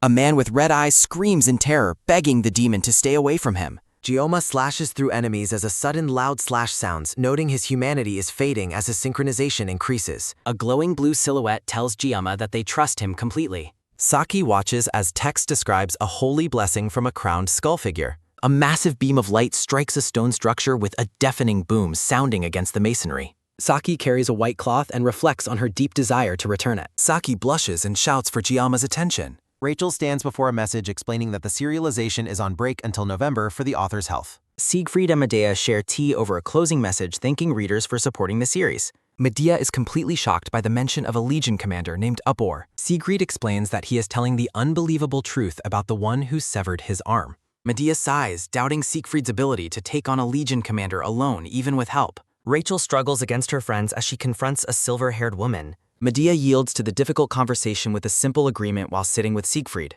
The silver-haired woman remains defiant before the gathered group of students. A student excitedly announces that they created a recruitment poster for their club. Nox proudly displays a colorful travel club poster and asks if it is eye-catching. Nox commends Saki's eye for color with a quick thwack sounding as he strikes the bends. Titania looks on with a stern and focused expression. Titania is startled from her seat by a sudden and unexpected presence. A heavy stomp sounds as friends ask Giamma how he is feeling today. Giama's intense anger causes Saki to gasp in shock as a loud stomp echoes. Giama walks away as Nox giggles and jokes about his poster being an abomination. The scene transitions, showing the legs of the gathered students by a park bench. Saki weeps as she notices the massive hole in the back of Siegfried's floral shirt. Tatani tries to comfort the distraught and sobbing Saki on the ground. Tatani and Saki share a somber and quiet moment together. Titani checks her phone with a soft blip, hoping for any news regarding Giama. Tatani calls out to fellow students who are surprised and honored to speak with the princess. An oppressive aura emanates as Titani demands the noisy students move their conversation to the corner. A blurred streak of light signals a quick change in perspective. Titani firmly tells a black-haired man that Gioma is far too strong to die. Guards block the path, stating that the director has forbidden all external visitors. Rachel dashes past the guards with a shout while the others call out for Chloe to stop. Tatani reflects on the hellish destruction of Avalon Island and the missing arm of the strongest human. Saki analyzes a monitor, concluding that a powerful demonkin attacked the Blade Emperor. Medea blocks the press from information while she evaluates the situation in private. The group of students watches the unfolding events with wide-eyed shock. Tatani sits alone at her desk and releases a heavy, weary sigh. Tatani recalls the final moment she shared with Giama before his disappearance. Titani leans forward and whispers her deep concern, wondering when Giama will return. Saki and Chloe sit in a heavy silence within the academy hall. The two girls remain quiet as the scene shifts away from them. Students in the classroom discuss the Spear Saint's worry for the Emperor. Saki insists on nursing Gioma herself while pondering his sacrifice for her grandfather. A sharp clench sounds as Chloe grips her hand in frustration during the long wait. The series title card appears over a grim image of a medical scratcher. A man drinks deeply from a bottle with several loud gulps sounding as he finishes. The green-haired woman adjusts her glasses and admits she threatened every medical staff member on duty. She continues explaining her actions were to save him, then shouts at the silver-haired man for failing to protect the students while he calmly tells her to let it go. The green-haired woman sighs and decides it is better to remain positive. She clutches her head and confesses she has no idea what is happening anymore. Narration notes that while Siegfried shares the blame for Gioma's condition, he personally nursed him throughout his entire hospital stay. The green-haired woman reflects on how Siegfried paid an immense sum to reserve the entire ward and wonders about their relationship.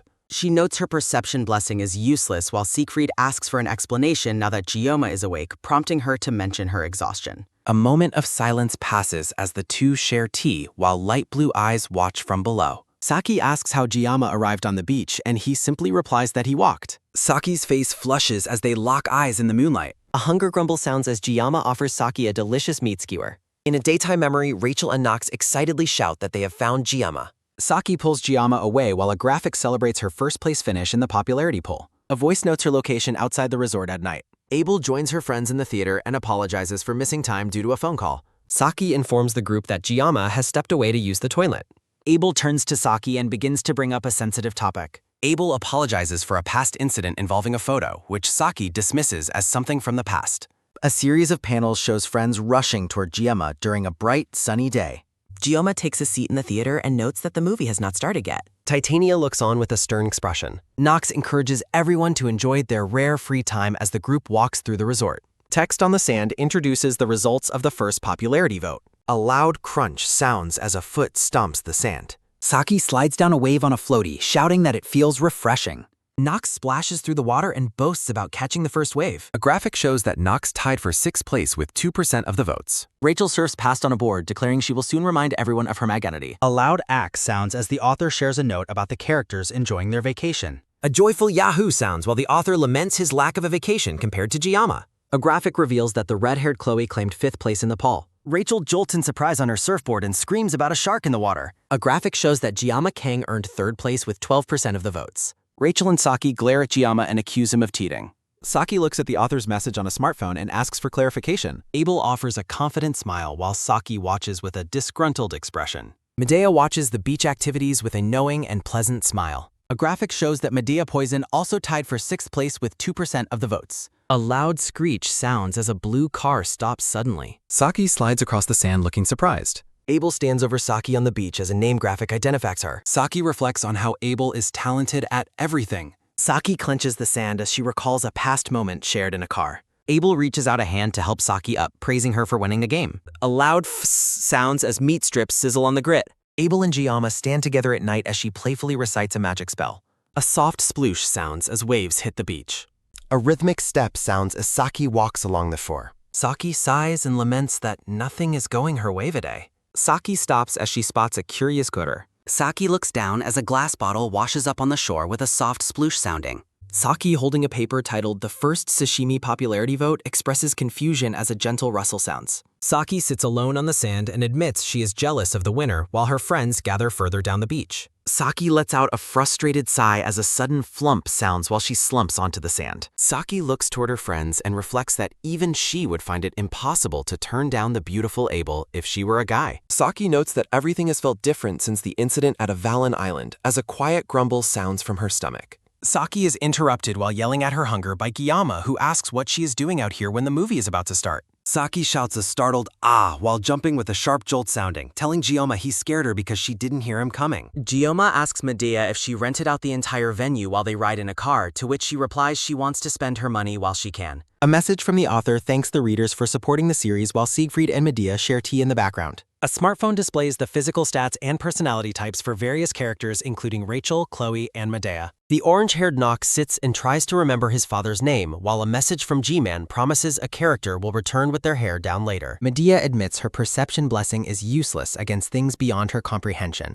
while a note from G-Man expresses gratitude for the series' success. A developer note from G-Man describes the difficulty in designing the character archetypes for both Ryojo and Guillaume. Several system windows from G-Man appear, with the final one indicating that the system has been thinking for 49 seconds. Two students in the academy hallway watch Jama and whisper about the black-haired kid.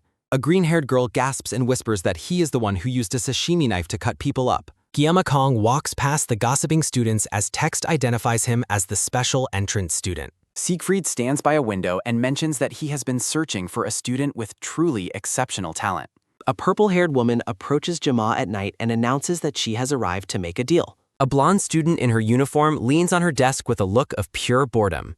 Siegfried vows to see things through until the end, while G-Man confirms his intention to see the comic through to its conclusion. Abel stands firmly and declares that she will not waste any time on teammates who do not trust or follow her. A blonde boy stands at sunset with a glowing sword and warns others not to expect him to be like Guillaume. Saki leans against Gemma and asks if she can stay like this a while longer, while a note explains the production team's roles. A hand rests on an old leather-bound volume regarding one who has shed their mortal form. Abel and her allies struggle in combat as she shouts her disbelief regarding the current location. A glowing sword is held high as a plea sounds for a single promise to be kept. Guillaume slashes through the air and vows to destroy the spell so his allies can take their enemies' necks. A man screams in absolute terror and begs the demonkin to stay away from him. Joma looks up at a glowing blue silhouette that tells him they trust him completely. A massive structure filled with green energy stands beneath a bright divine light. Saki looks down and offers a white rabbit blanket to someone. Saki tells the recipient to keep it as a quick clack sounds from her movements. Saki blushes furiously and shouts an apology, while a note from G-Man explains why Guillaume is the easiest character to draw.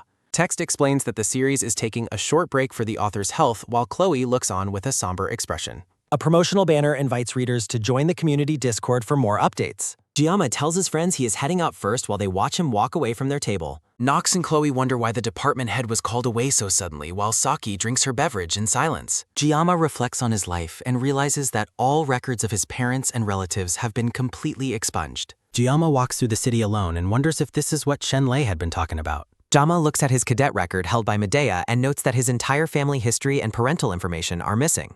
Guillaume realizes that his life seemingly began at the academy and finds he cannot recall the faces of his parents. An overhead view shows Guillaume walking alone through the empty academy grounds in the rain. Joma looks at a photo on his phone and realizes it wasn't a delusion, even as the image of his parents begins to glitch and fade. Guillaume sits on a park bench in the rain and concludes that his parents only existed to help him adapt to his current life. Guillaume clenches his fist while realizing that someone has orchestrated this entire situation. Guillaume looks up at the lightning-filled sky and wonders if one or both of his suspected targets is responsible for the setup. A massive bolt of blue lightning strikes the ground directly in front of Guillaume as he sits on the bench. Guillaume reacts instantly to the attack by drawing a glowing blade while blue energy crackles through the air around him. A rainy night falls over the academy as a voice calls out to Rachel through the storm.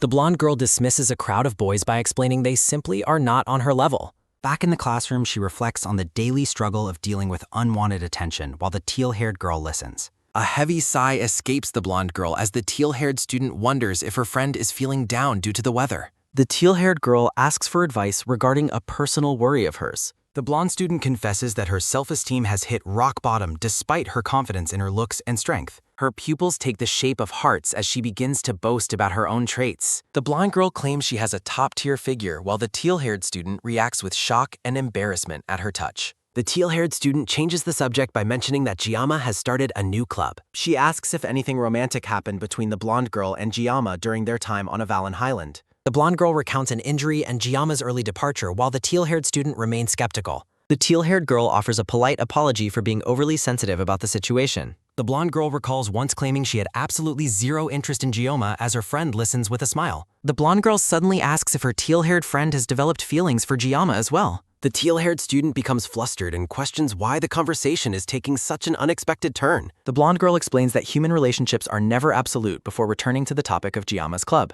She reveals that her application was rejected because Giamma finds those in the Saint class to be burdensome. The teal-haired girl questions how a simple club rejection could lead to such a massive drop in self-esteem. The blonde student prepares to explain a specific event that occurred the previous day. She reflects on maintaining her dignity with a morning beverage while a sudden, sharp tack sounding accompanies her steps.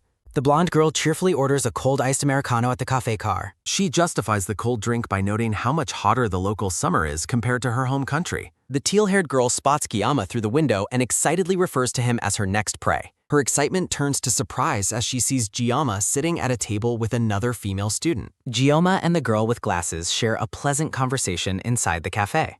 The blonde girl stares blankly at the scene unfolding before her. She expresses her jealousy over how happy Giamma looked while talking to the girl with glasses. A dark, menacing aura surrounds the teal-haired girl as her friend watches with concern. Giamma walks through the academy and reflects on the peculiar naming sense of the world. Giamma arrives at a meeting spot and notes that his friends have already arrived. Nox, Titani, and Chloe gather to greet Giamma as they prepare for their meal. Giamma asks about a missing companion and learns that she skipped the outing because she cannot eat raw fish. Giamma is surprised by the news, while Nox notes that their senior's behavior is quite peculiar.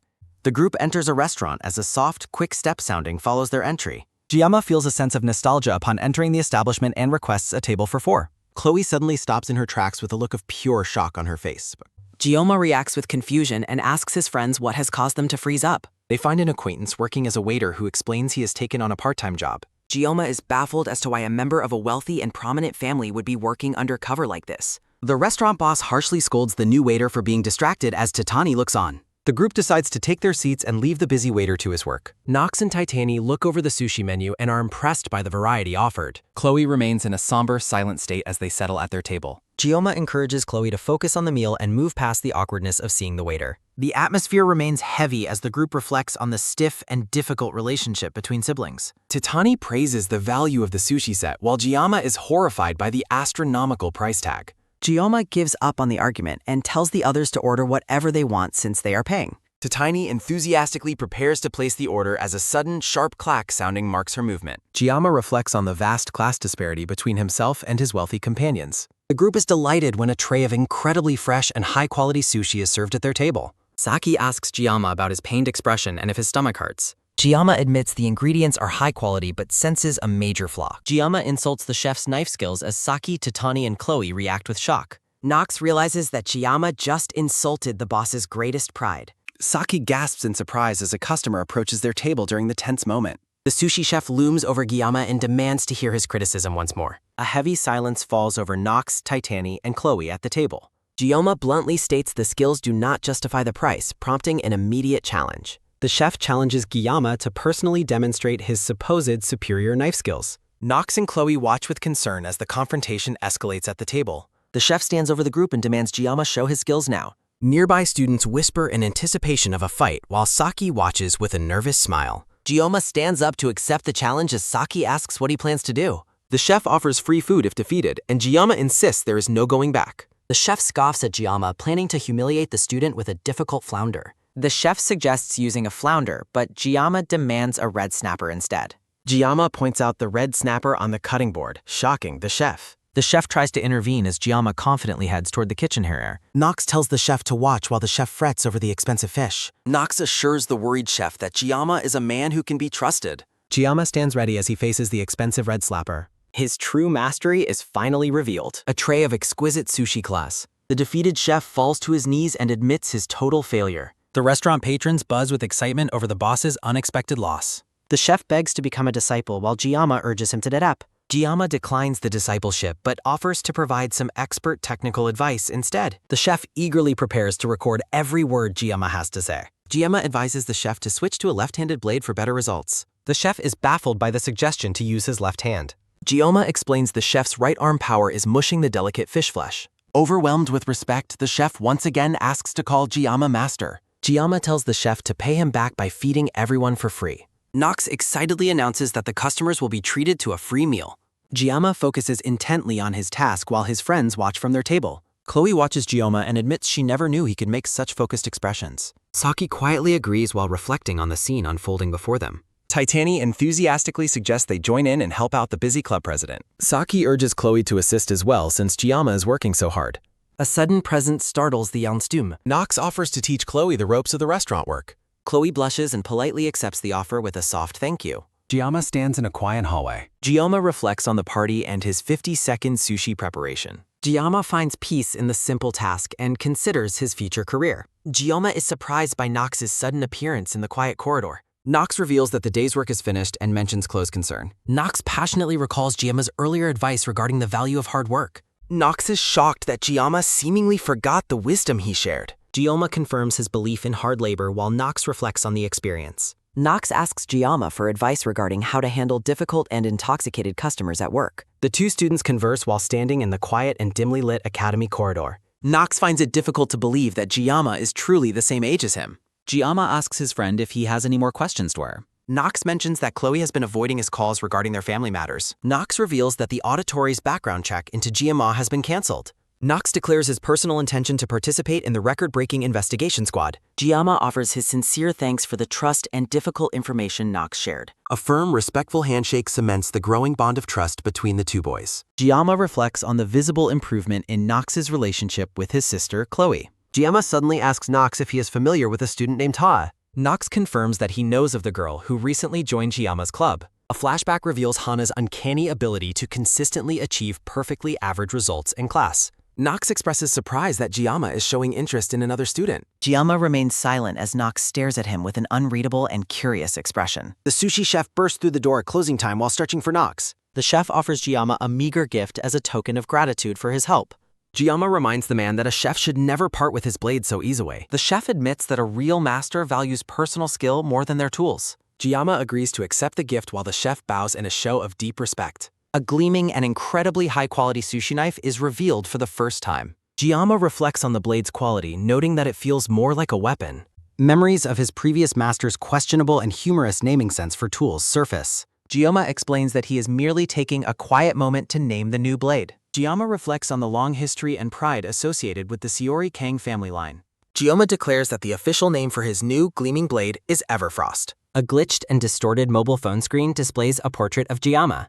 A dark and jagged mountain silhouette looms against a cold and hazy night sky. Night falls over the academy grounds as a fountain glows in the courtyard. A group of menacing thugs with glowing purple eyes prowls through the dark. A mysterious figure in a dark hooded cloak welcomes the gathered crowd together. The hooded man's eerie masked smile glows with a faint and unsettling blue light. A member of the gathered group asks the professor why they were summoned so suddenly. The mysterious hooded figure suddenly erupts into fits of maniacal and disturbing laughter. The crowd watches the laughing man with a mixture of confusion and growing annoyance. An angry thug lunges forward with a punch to silence the hooded man. The hooded figure calmly identifies the attacker's rare earth attribute magic with precise detail. The thug begins a monstrous transformation as his hands turn to cracked, stony earth. He declares his intent to coat his massive stone hands with the hooded man's block. The girl with purple hair interjects and warns the group against causing a scene. The transformed stone beast lunges at the hooded man with a lethal strike. The mysterious hooded figure remains completely unfazed as the powerful attack approaches. The hooded man effortlessly counters and throws the massive beast with one hand. The powerful stone creature is sent crashing across the floor with incredible force. He coldly declares that the thug is unworthy of possessing such immense power. The other thugs watch in absolute terror as the power sample is displayed.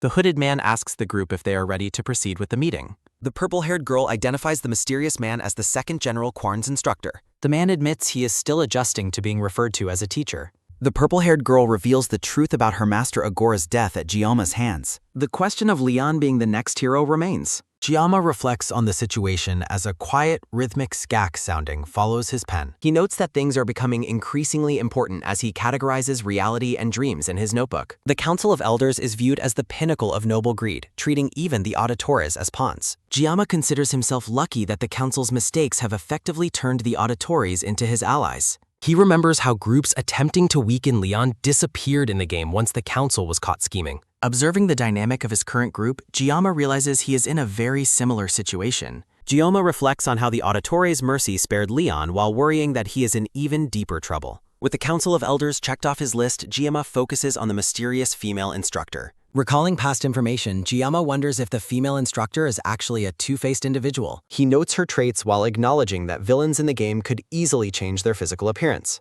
Despite magical disguises, Giamma knows that certain traits like eye color and sex remain immutable. Frustration builds as he admits his significant lack of magical knowledge. A quick skak sounding marks his frustration as he wonders if he should wait or learn magic. Giamma is surprised to realize he scribbled a series of circles unconsciously on the page. Looking annoyed, Giamma questions when he actually last took the time to study. He decides it is finally time to be brave and prepare for an unexpected attack. Giamma resolves to pay a visit to Professor Damien in the near future. Saki tells Nox to stop getting so excited over every tiny detail that happens. Nox ignores her and shouts excitedly to the group about an upcoming event. Saki asks Giamma what's wrong as Nox interrupts to announce that July 7th is approaching. Giamma wonders if the date refers to his birthday, but Nox clarifies it's a historical anniversary.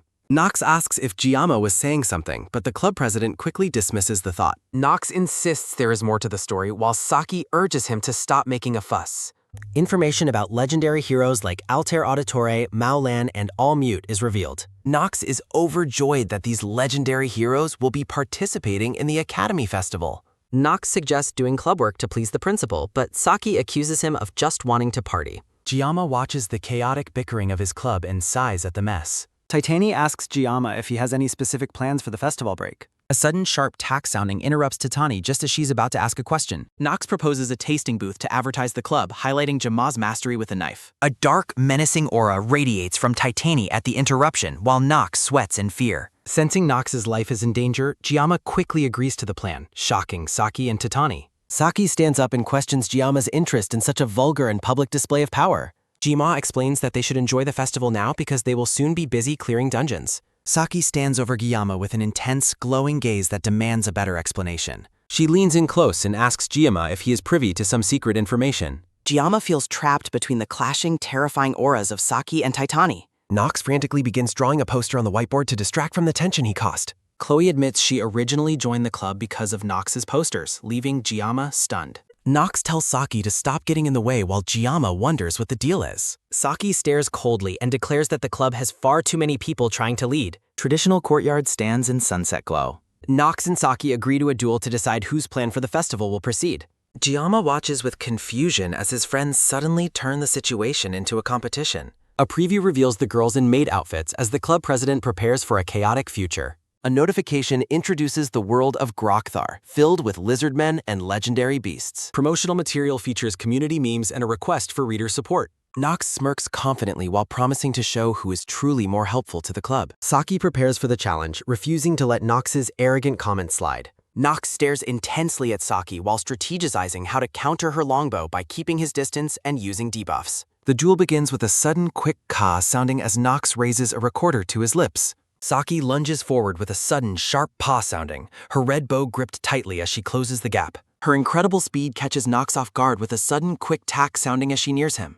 Nox is confused as Saki draws her bow at such close range, though he prepares to continue his debuff strategy. With a sudden, swift foosh sounding, Saki leaps high into the air to deliver a strike from above. Nox realizes too late that her proximity will trigger his blessing, and a sudden gluck sounding of pain follows as a bright light erupts. Saki remains focused as she is enveloped by the blinding flash of the activated power. A massive explosion sends Nox crashing away with a long, pained ah sounding as he hits the training hall floor. Titani, Giamma, and Hana watch the one-sided conclusion of the duel with stunned and worried expressions. Saki points her massive red bow toward the group while calling out for the club president. Saki stands victoriously in the sunset glow and asks Giamma if he has seen enough to make a judgment. Nox lies defeated in the grass as a rhythmic beep sounding follows the appearance of green healing indicators. Back in the club room, Giamma reflects on the high performance of his club members while Nox sulks. Chloe enjoys her role as the kitchen assistant while happily frying a heart-shaped egg. Hana reports to the group that she has successfully managed the purchase and scheduling of the festival ingredients. Nox is overwhelmed by his administrative duties and wonders how he will finish setting up the entire booth in time.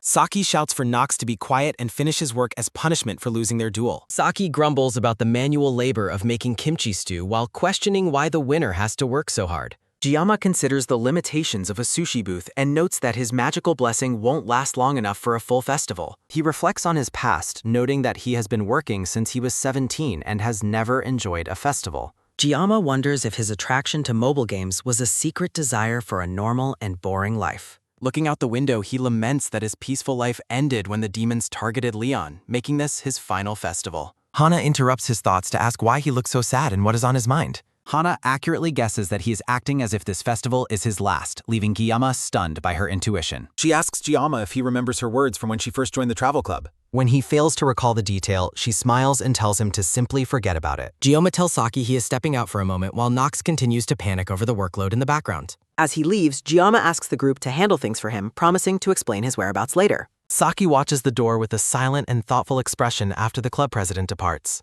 The scene shifts to Professor Damien's office, where a soft tss sounding follows the pouring of tea. Jiyama announces himself at the door, and the green-haired professor warmly invites him to enter. Damien sets down a cup with a sudden, quick tack sounding while offering Jiyama some black tea from Russia. Jiyama politely declines the offer by claiming he has an allergy to black tea. Jiyama notices a strange object on the table as Damien acknowledges his refusal. Damien explains that the object is a mana-infused stone sample and offers a piece to Jiyama. Jiyama declines the gift as the two sit across from each other in the sunlit office. Damien expresses his gratitude for the visit and encourages Jiyama to ask any questions he might have. The professor reveals that he has been conducting his own research into the topic that was bothering Jiyama. Damien searches through his papers and excitedly announces that he has finally found the information. Damien places an old book on the table with a sudden quick tack sounding, explaining he traveled to Russia for it. Jiyama is surprised to learn the professor went to such great lengths just to help him. A screen details the 4 tiers of spirit blessings recognized by the Academy, ranging from art spirits to soul spirits. Damien turns the conversation back to their previous meeting and asks Jiyama if he remembers their last discussion. Impressed by Jiyama's memory, Damien suddenly asks the student if he would like to become his personal disciple. Jiyama thanks him for the offer, but admits he has no intention of pursuing an academic life. Damien accepts the rejection with a soft slurp sounding of his tea and begins to discuss the Mythic Age. Jiyama listens intently as the professor introduces the historical era known as the Mythic Age. Damien explains that the gods of that time were not like spirits, but were instead mindless and bodiless pure concepts. Damien notes that gods are far superior to spirits, describing the latter as mere fireflies compared to the sun. Absolute beings are described as free of mortal limits, though even they could not escape death. Jiyama looks confused as Professor Damien explains that one god brought the Mythic Age to an end despite being kin. A tense silence fills the room. Damien notes that humans use the phrase, "May the blessing of God be with you," after the Mythic Age to revere him and pray for power. Damien asks Jiyama if his explanation finally answered the student's question. Jiyama walks away feeling he gained knowledge yet gave nothing back, noting Damien's trip to Russia but firmly rejecting the black tea. Jiyama realizes his sensory range felt smaller because he lacked his sashimi knife, which he views as a high-tech sensor. Walking down the hallway, Jiyama admits to himself that he has definitely changed. With 4 days until the festival, the club members prepare food and costumes in their room. 3 days remain as Saki orders Nox around in the wind while he struggles with a heavy box of supplies. 2 days remain as Saki, Hana, and Chloe model maid outfits for the club's festival costume drawing. A pot of stew simmers. The club members watch the cooking pot with eager anticipation. Jiyama reflects on 2 decades spent with a knife in his hand reviving countless restaurants. He admits his current work feels like his own kind of romance. The club members stand ready at their booth. Nox notes 10 minutes until opening while Chloe warns that serving food is serious, though Hana and Saki urge everyone to relax. The festival begins as crowds fill the academy grounds with an invitation to enjoy the event. Tatani smiles and confesses to Jiyama that she and others have also never experienced a festival before. A legend warns of a dangerous gate to Grokthar, a world of war ruled by goblins and orcs. To save the land, heroes must hunt royal lizardmen for cores and tame legendary beasts. A festival banner is raised. The blonde girl in sunglasses reassures Hana that her green hair and mustache disguise will keep her from being recognized. Hana is caught off guard as the blonde girl asks her to smile for a photo. The blonde girl enjoys the lively atmosphere while Hana finds the experience nice and asks if a sword master will appear. The blonde girl notes that it works out for her since her uncle never attends such events. The blonde girl smirks us higher. An announcer introduces the heroes who defended humanity from demons during the past year. Mahatma Sinbad of India and Vladimir Yessup of Russia are introduced as rising star heroes to the cheering crowd. The crowd is amazed by the scale of the festival and rushes to photograph All-Mute for breaking news. Reporters swarm All-Mute with questions about her status as a 7-star hero and her unchanged friendly stance toward Korea. Nox is completely overwhelmed and begins to tremble at the sight of All-Mute. Nox shouts with tearful admiration for All-Mute's calm and cool demeanor. Nox screams in pure excitement. Saki drags Nox away by the ear, scolding him for spacing out while they are drowning in work at the booth. Saki reminds Nox that he was the one who wanted the booth while the orange-haired boy reluctantly agrees to return to work. Nox and Saki stop suddenly. Nox falls to the ground in shock as he recognizes the blonde girl in the disguised Hana approaching. The kimchi stew is ready. Customers praise the delicious food at the busy booth as Giamma, Chloe, and Hana work through the rush. Chloe chops vegetables with focus. Giamma notes that he left the prep to Chloe because knives are restricted, though he handles the cooking himself. Giamma wonders where Nox and Saki have gone as customers continue to arrive at the booth. Nox lies defeated on ground. The blonde girl in sunglasses runs toward Giamma with an excited greeting as Saki watches. Chloe draws a knife in a sudden panic after being startled by the blonde girl's arrival. The blonde girl laughs heartily while mocking Chloe's small size as Hana peeks from behind her. Hana blushes behind her mustache disguise and offers a quiet greeting to Giamma. The blonde girl and the disguised Hana sit at a table and order a bowl of kimchi stew. Giamma watches the new customers. Hana handles the customer orders at the busy festival booth counter. The blonde girl points out the green-haired maid to Saki while they sit at their table. Saki snaps back defensively after the blonde girl mocks her for pretending not to care. Saki considers if they should have joined the festival officially while the blonde girl laughs. Hana reminds the group that their priority must remain on the upcoming final exams. Saki stands over the table while wearing her bunny-eared maid outfit. Hana is left completely stunned by Saki's sudden and bold transformation. Nox arrives at the counter with an order for table 9 while Giamma works. Nox expresses his intense fanboy admiration for seeing the hero All-Mute in person. Giamma suggests Nox use ice on his face after an ow sounding of pain. A detailed profile identifies Con Elizabeth as the renowned U.S. hero and celebrity All-Mute. Narration describes the United States as a global superpower of hero culture alongside Korea. Giamma reflects on the difference between true heroes and those who live as celebrities. He imagines himself as a costumed hero in tights and immediately rejects the idea. Giamma hopes to avoid attention by remaining hidden in the booth making kimchi still. Saki teases Hana about her past behavior in class while the latter remains silent. Saki and Hana argue about their costumes and the nature of their club activities. Hana turns a bright red with embarrassment after Saki's relentless teasing. A purple-haired woman in a high-slit dress arrives at the booth with her guard. Students in the background recognize the newcomer as a top-tier hero on par with All-Mute. The purple-haired woman identifies Giamma as the person who defeated her younger brothers. Mao Rang finds Giamma far more attractive than her brother's descriptions led her to believe. Mao Rang orders her bodyguard to provide her with a seat at the booth. Mao Rang sits comfortably on her provided cushion while claiming she is borrowing the chair. Giamma identifies her S-rank combat gear designed specifically for powerful and lethal kicks. Chloe draws her knife in a sudden defensive stance before Giamma stops her. Mao Rang scoffs at the suggestion that she is seeking revenge for past events. Mao Rang explains that she was simply curious to see what kind of person Giamma was. The purple-haired woman confesses that she is actually quite grateful toward Jana. She explains that his victory finally made her troublesome brothers stop causing problems for the family. Giamma considers the high status and reputation Mao Rang holds among the 7-star candidates. Giamma tells the woman to leave if she is done talking so he can work. Mao Rang laughs and uses a derogatory term to mock the pride Giamma takes in his food. Giamma watches with a dark expression as Mao Rang and her guard begin to depart. Giamma demands that the woman never use that name for kimchi again. Giamma declares his direct intent to cut the purple-haired woman down. The scene shifts abruptly to the beginning of a subspace duel between the two combatants. An illustration shows warriors and a dragon standing before a distant castle. A rhythmic tick-tock sounding follows as students rush toward the academy's massive arena. Cadets discuss the shocking news of Mao Rang accepting a duel against an unknown cadet. A blonde boy walks calmly toward the stadium while students run past him. A massive wah sounding of cheers erupts from the crowd as the match begins. Hana and All-Mute watch the arena from their seats in the spectator stands. The crowd watches with anticipation as the two opponents prepare to clash in the subspace. All-Mute stares intently at the battlefield while quietly acknowledging the gravity of the match. Mao Rang notes that the atmosphere makes her feel like she is back in school. Mao Rang warns Giamma that he could lose his mind and his future if he fails. Mao Rang taunts Giamma by offering him a place as her concubine if he loses.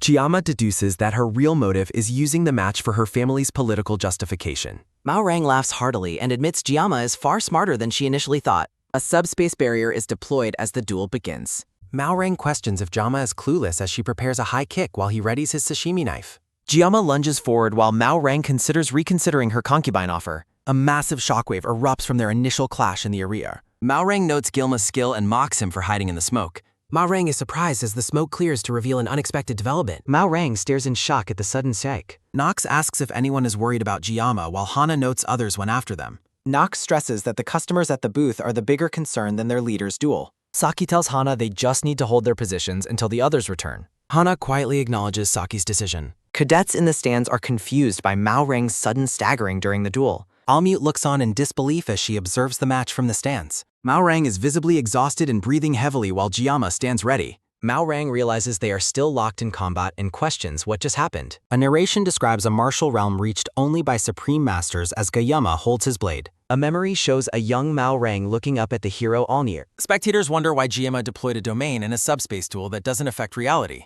Mao Rang realizes Giamma's true nature as she continues her approach. Mao Rang's past feelings of envy and jealousy toward top heroes are revealed. Mao Rang charges up her energy and warns Giamma not to get cocky. Mao Rang thanks Giamma for making her come to her senses as she launches an attack. Mao Rang flies through the air to deliver a powerful strike. Mao Rang performs a gale wind kick as Giamma reacts to the speed. Mao Rang transitions into a storm kick with a rapid spinning with a fin. Mao Rang delivers a crushing overhead kick while Giamma dodges. A massive explosion of sound fills the arena as a sudden wah sounding erupts from the crowd. Giamma holds a low defensive stance after weathering the impact. Mao Rang unleashes another storm kick in her relentless assault. Mao Rang smiles maniacally as she attempts to force Giamma down. A pillar of energy slams into the arena ground with a thunderous impact. Debris is crushed under the weight of Mao Rang's massive energy strike. Mao Rang notes Giamma's strength and understands why her brothers were afraid. Mao Rang declares her goal to be the next 7-star hero as she kicks a large stone. Mao Rang unleashes a storm strike barrage of kicks against Giamma. A sharp clashing sounding echoes as Giamma parries the flurry of kicks. Giamma looks surprised as a new development occurs mid-duel.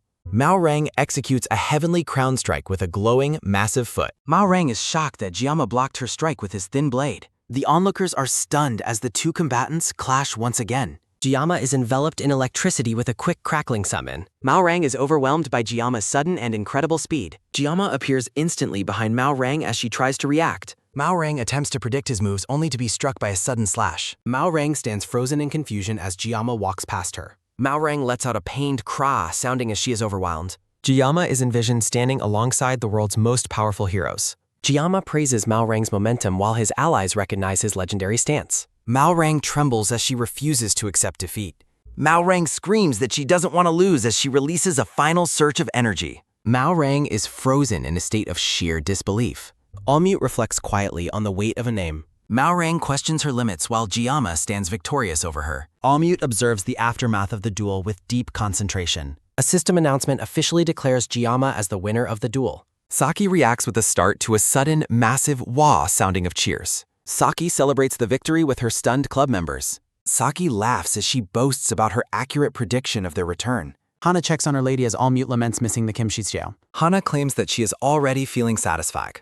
Allmute teases Hana about her intense focus on Giamma during the match. Mao Rang's bodyguard helps her recover from the intense strain of the duel. Mao Rang reflects on the global consequences of her humiliating defeat. Mao Rang admits feeling deeply embarrassed by loss. Mao Rang acknowledges Giamma's incredible potential to skyrocket in the future. Mao Rang compares Giamma's power to the legendary hero Allmute.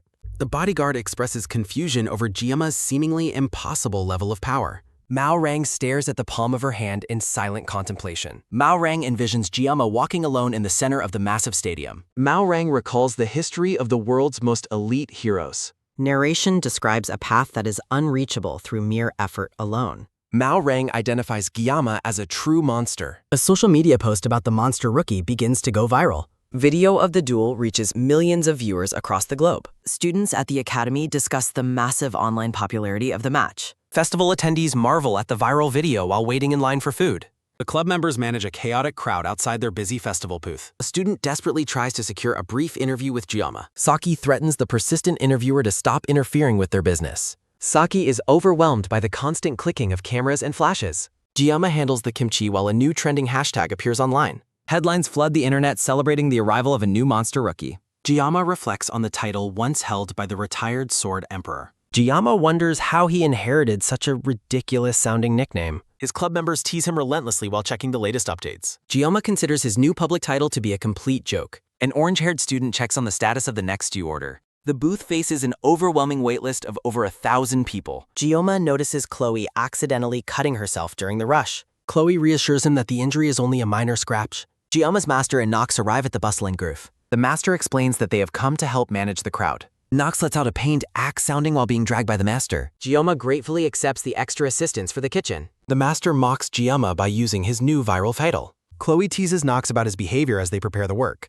Saki hurries Jemima along to keep up with the demand. The master effortlessly hauls a massive container of kimchi into the booth. Saki delivers a steaming bowl of kimchi stew to the waiting customers. The festival grounds are packed with an enormous crowd of excited people. Sunset settles over the Academy Festival grounds. Gioma reflects on the day's activities while noting that he enjoyed himself despite the exhaustion.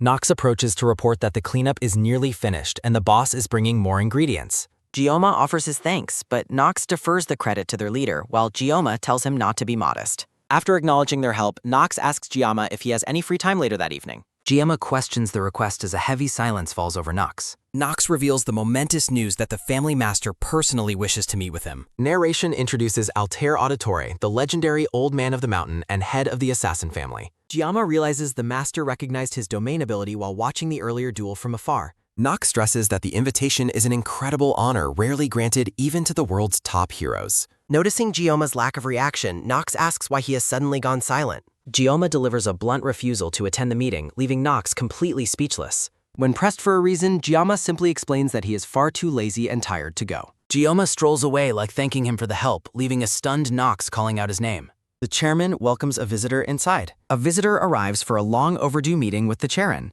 The green-haired chairman is delighted to see Ellie as she steps into the office. In a comedic flashback, Weapon arrives with a box of costumes for the club to wear. Gioma questions the choice of attire while Weapon explains that the costumes will help their club rating. Weapon presents several maid outfits, which immediately capture the curiosity of the club girls. He then showcases 5 Santa Girl outfits while imagining a spectacular performance by the entire group. His grand vision is interrupted when Saki delivers a powerful and swift kick to his face. The rest of the club members watch in stunned silence as Weapon is sent flying. Blushing furiously, Saki aggressively declares her intention to wear the maid outfit instead. A final message thanks the audience for reading Sashimi Academy and wishes them a happy holiday season.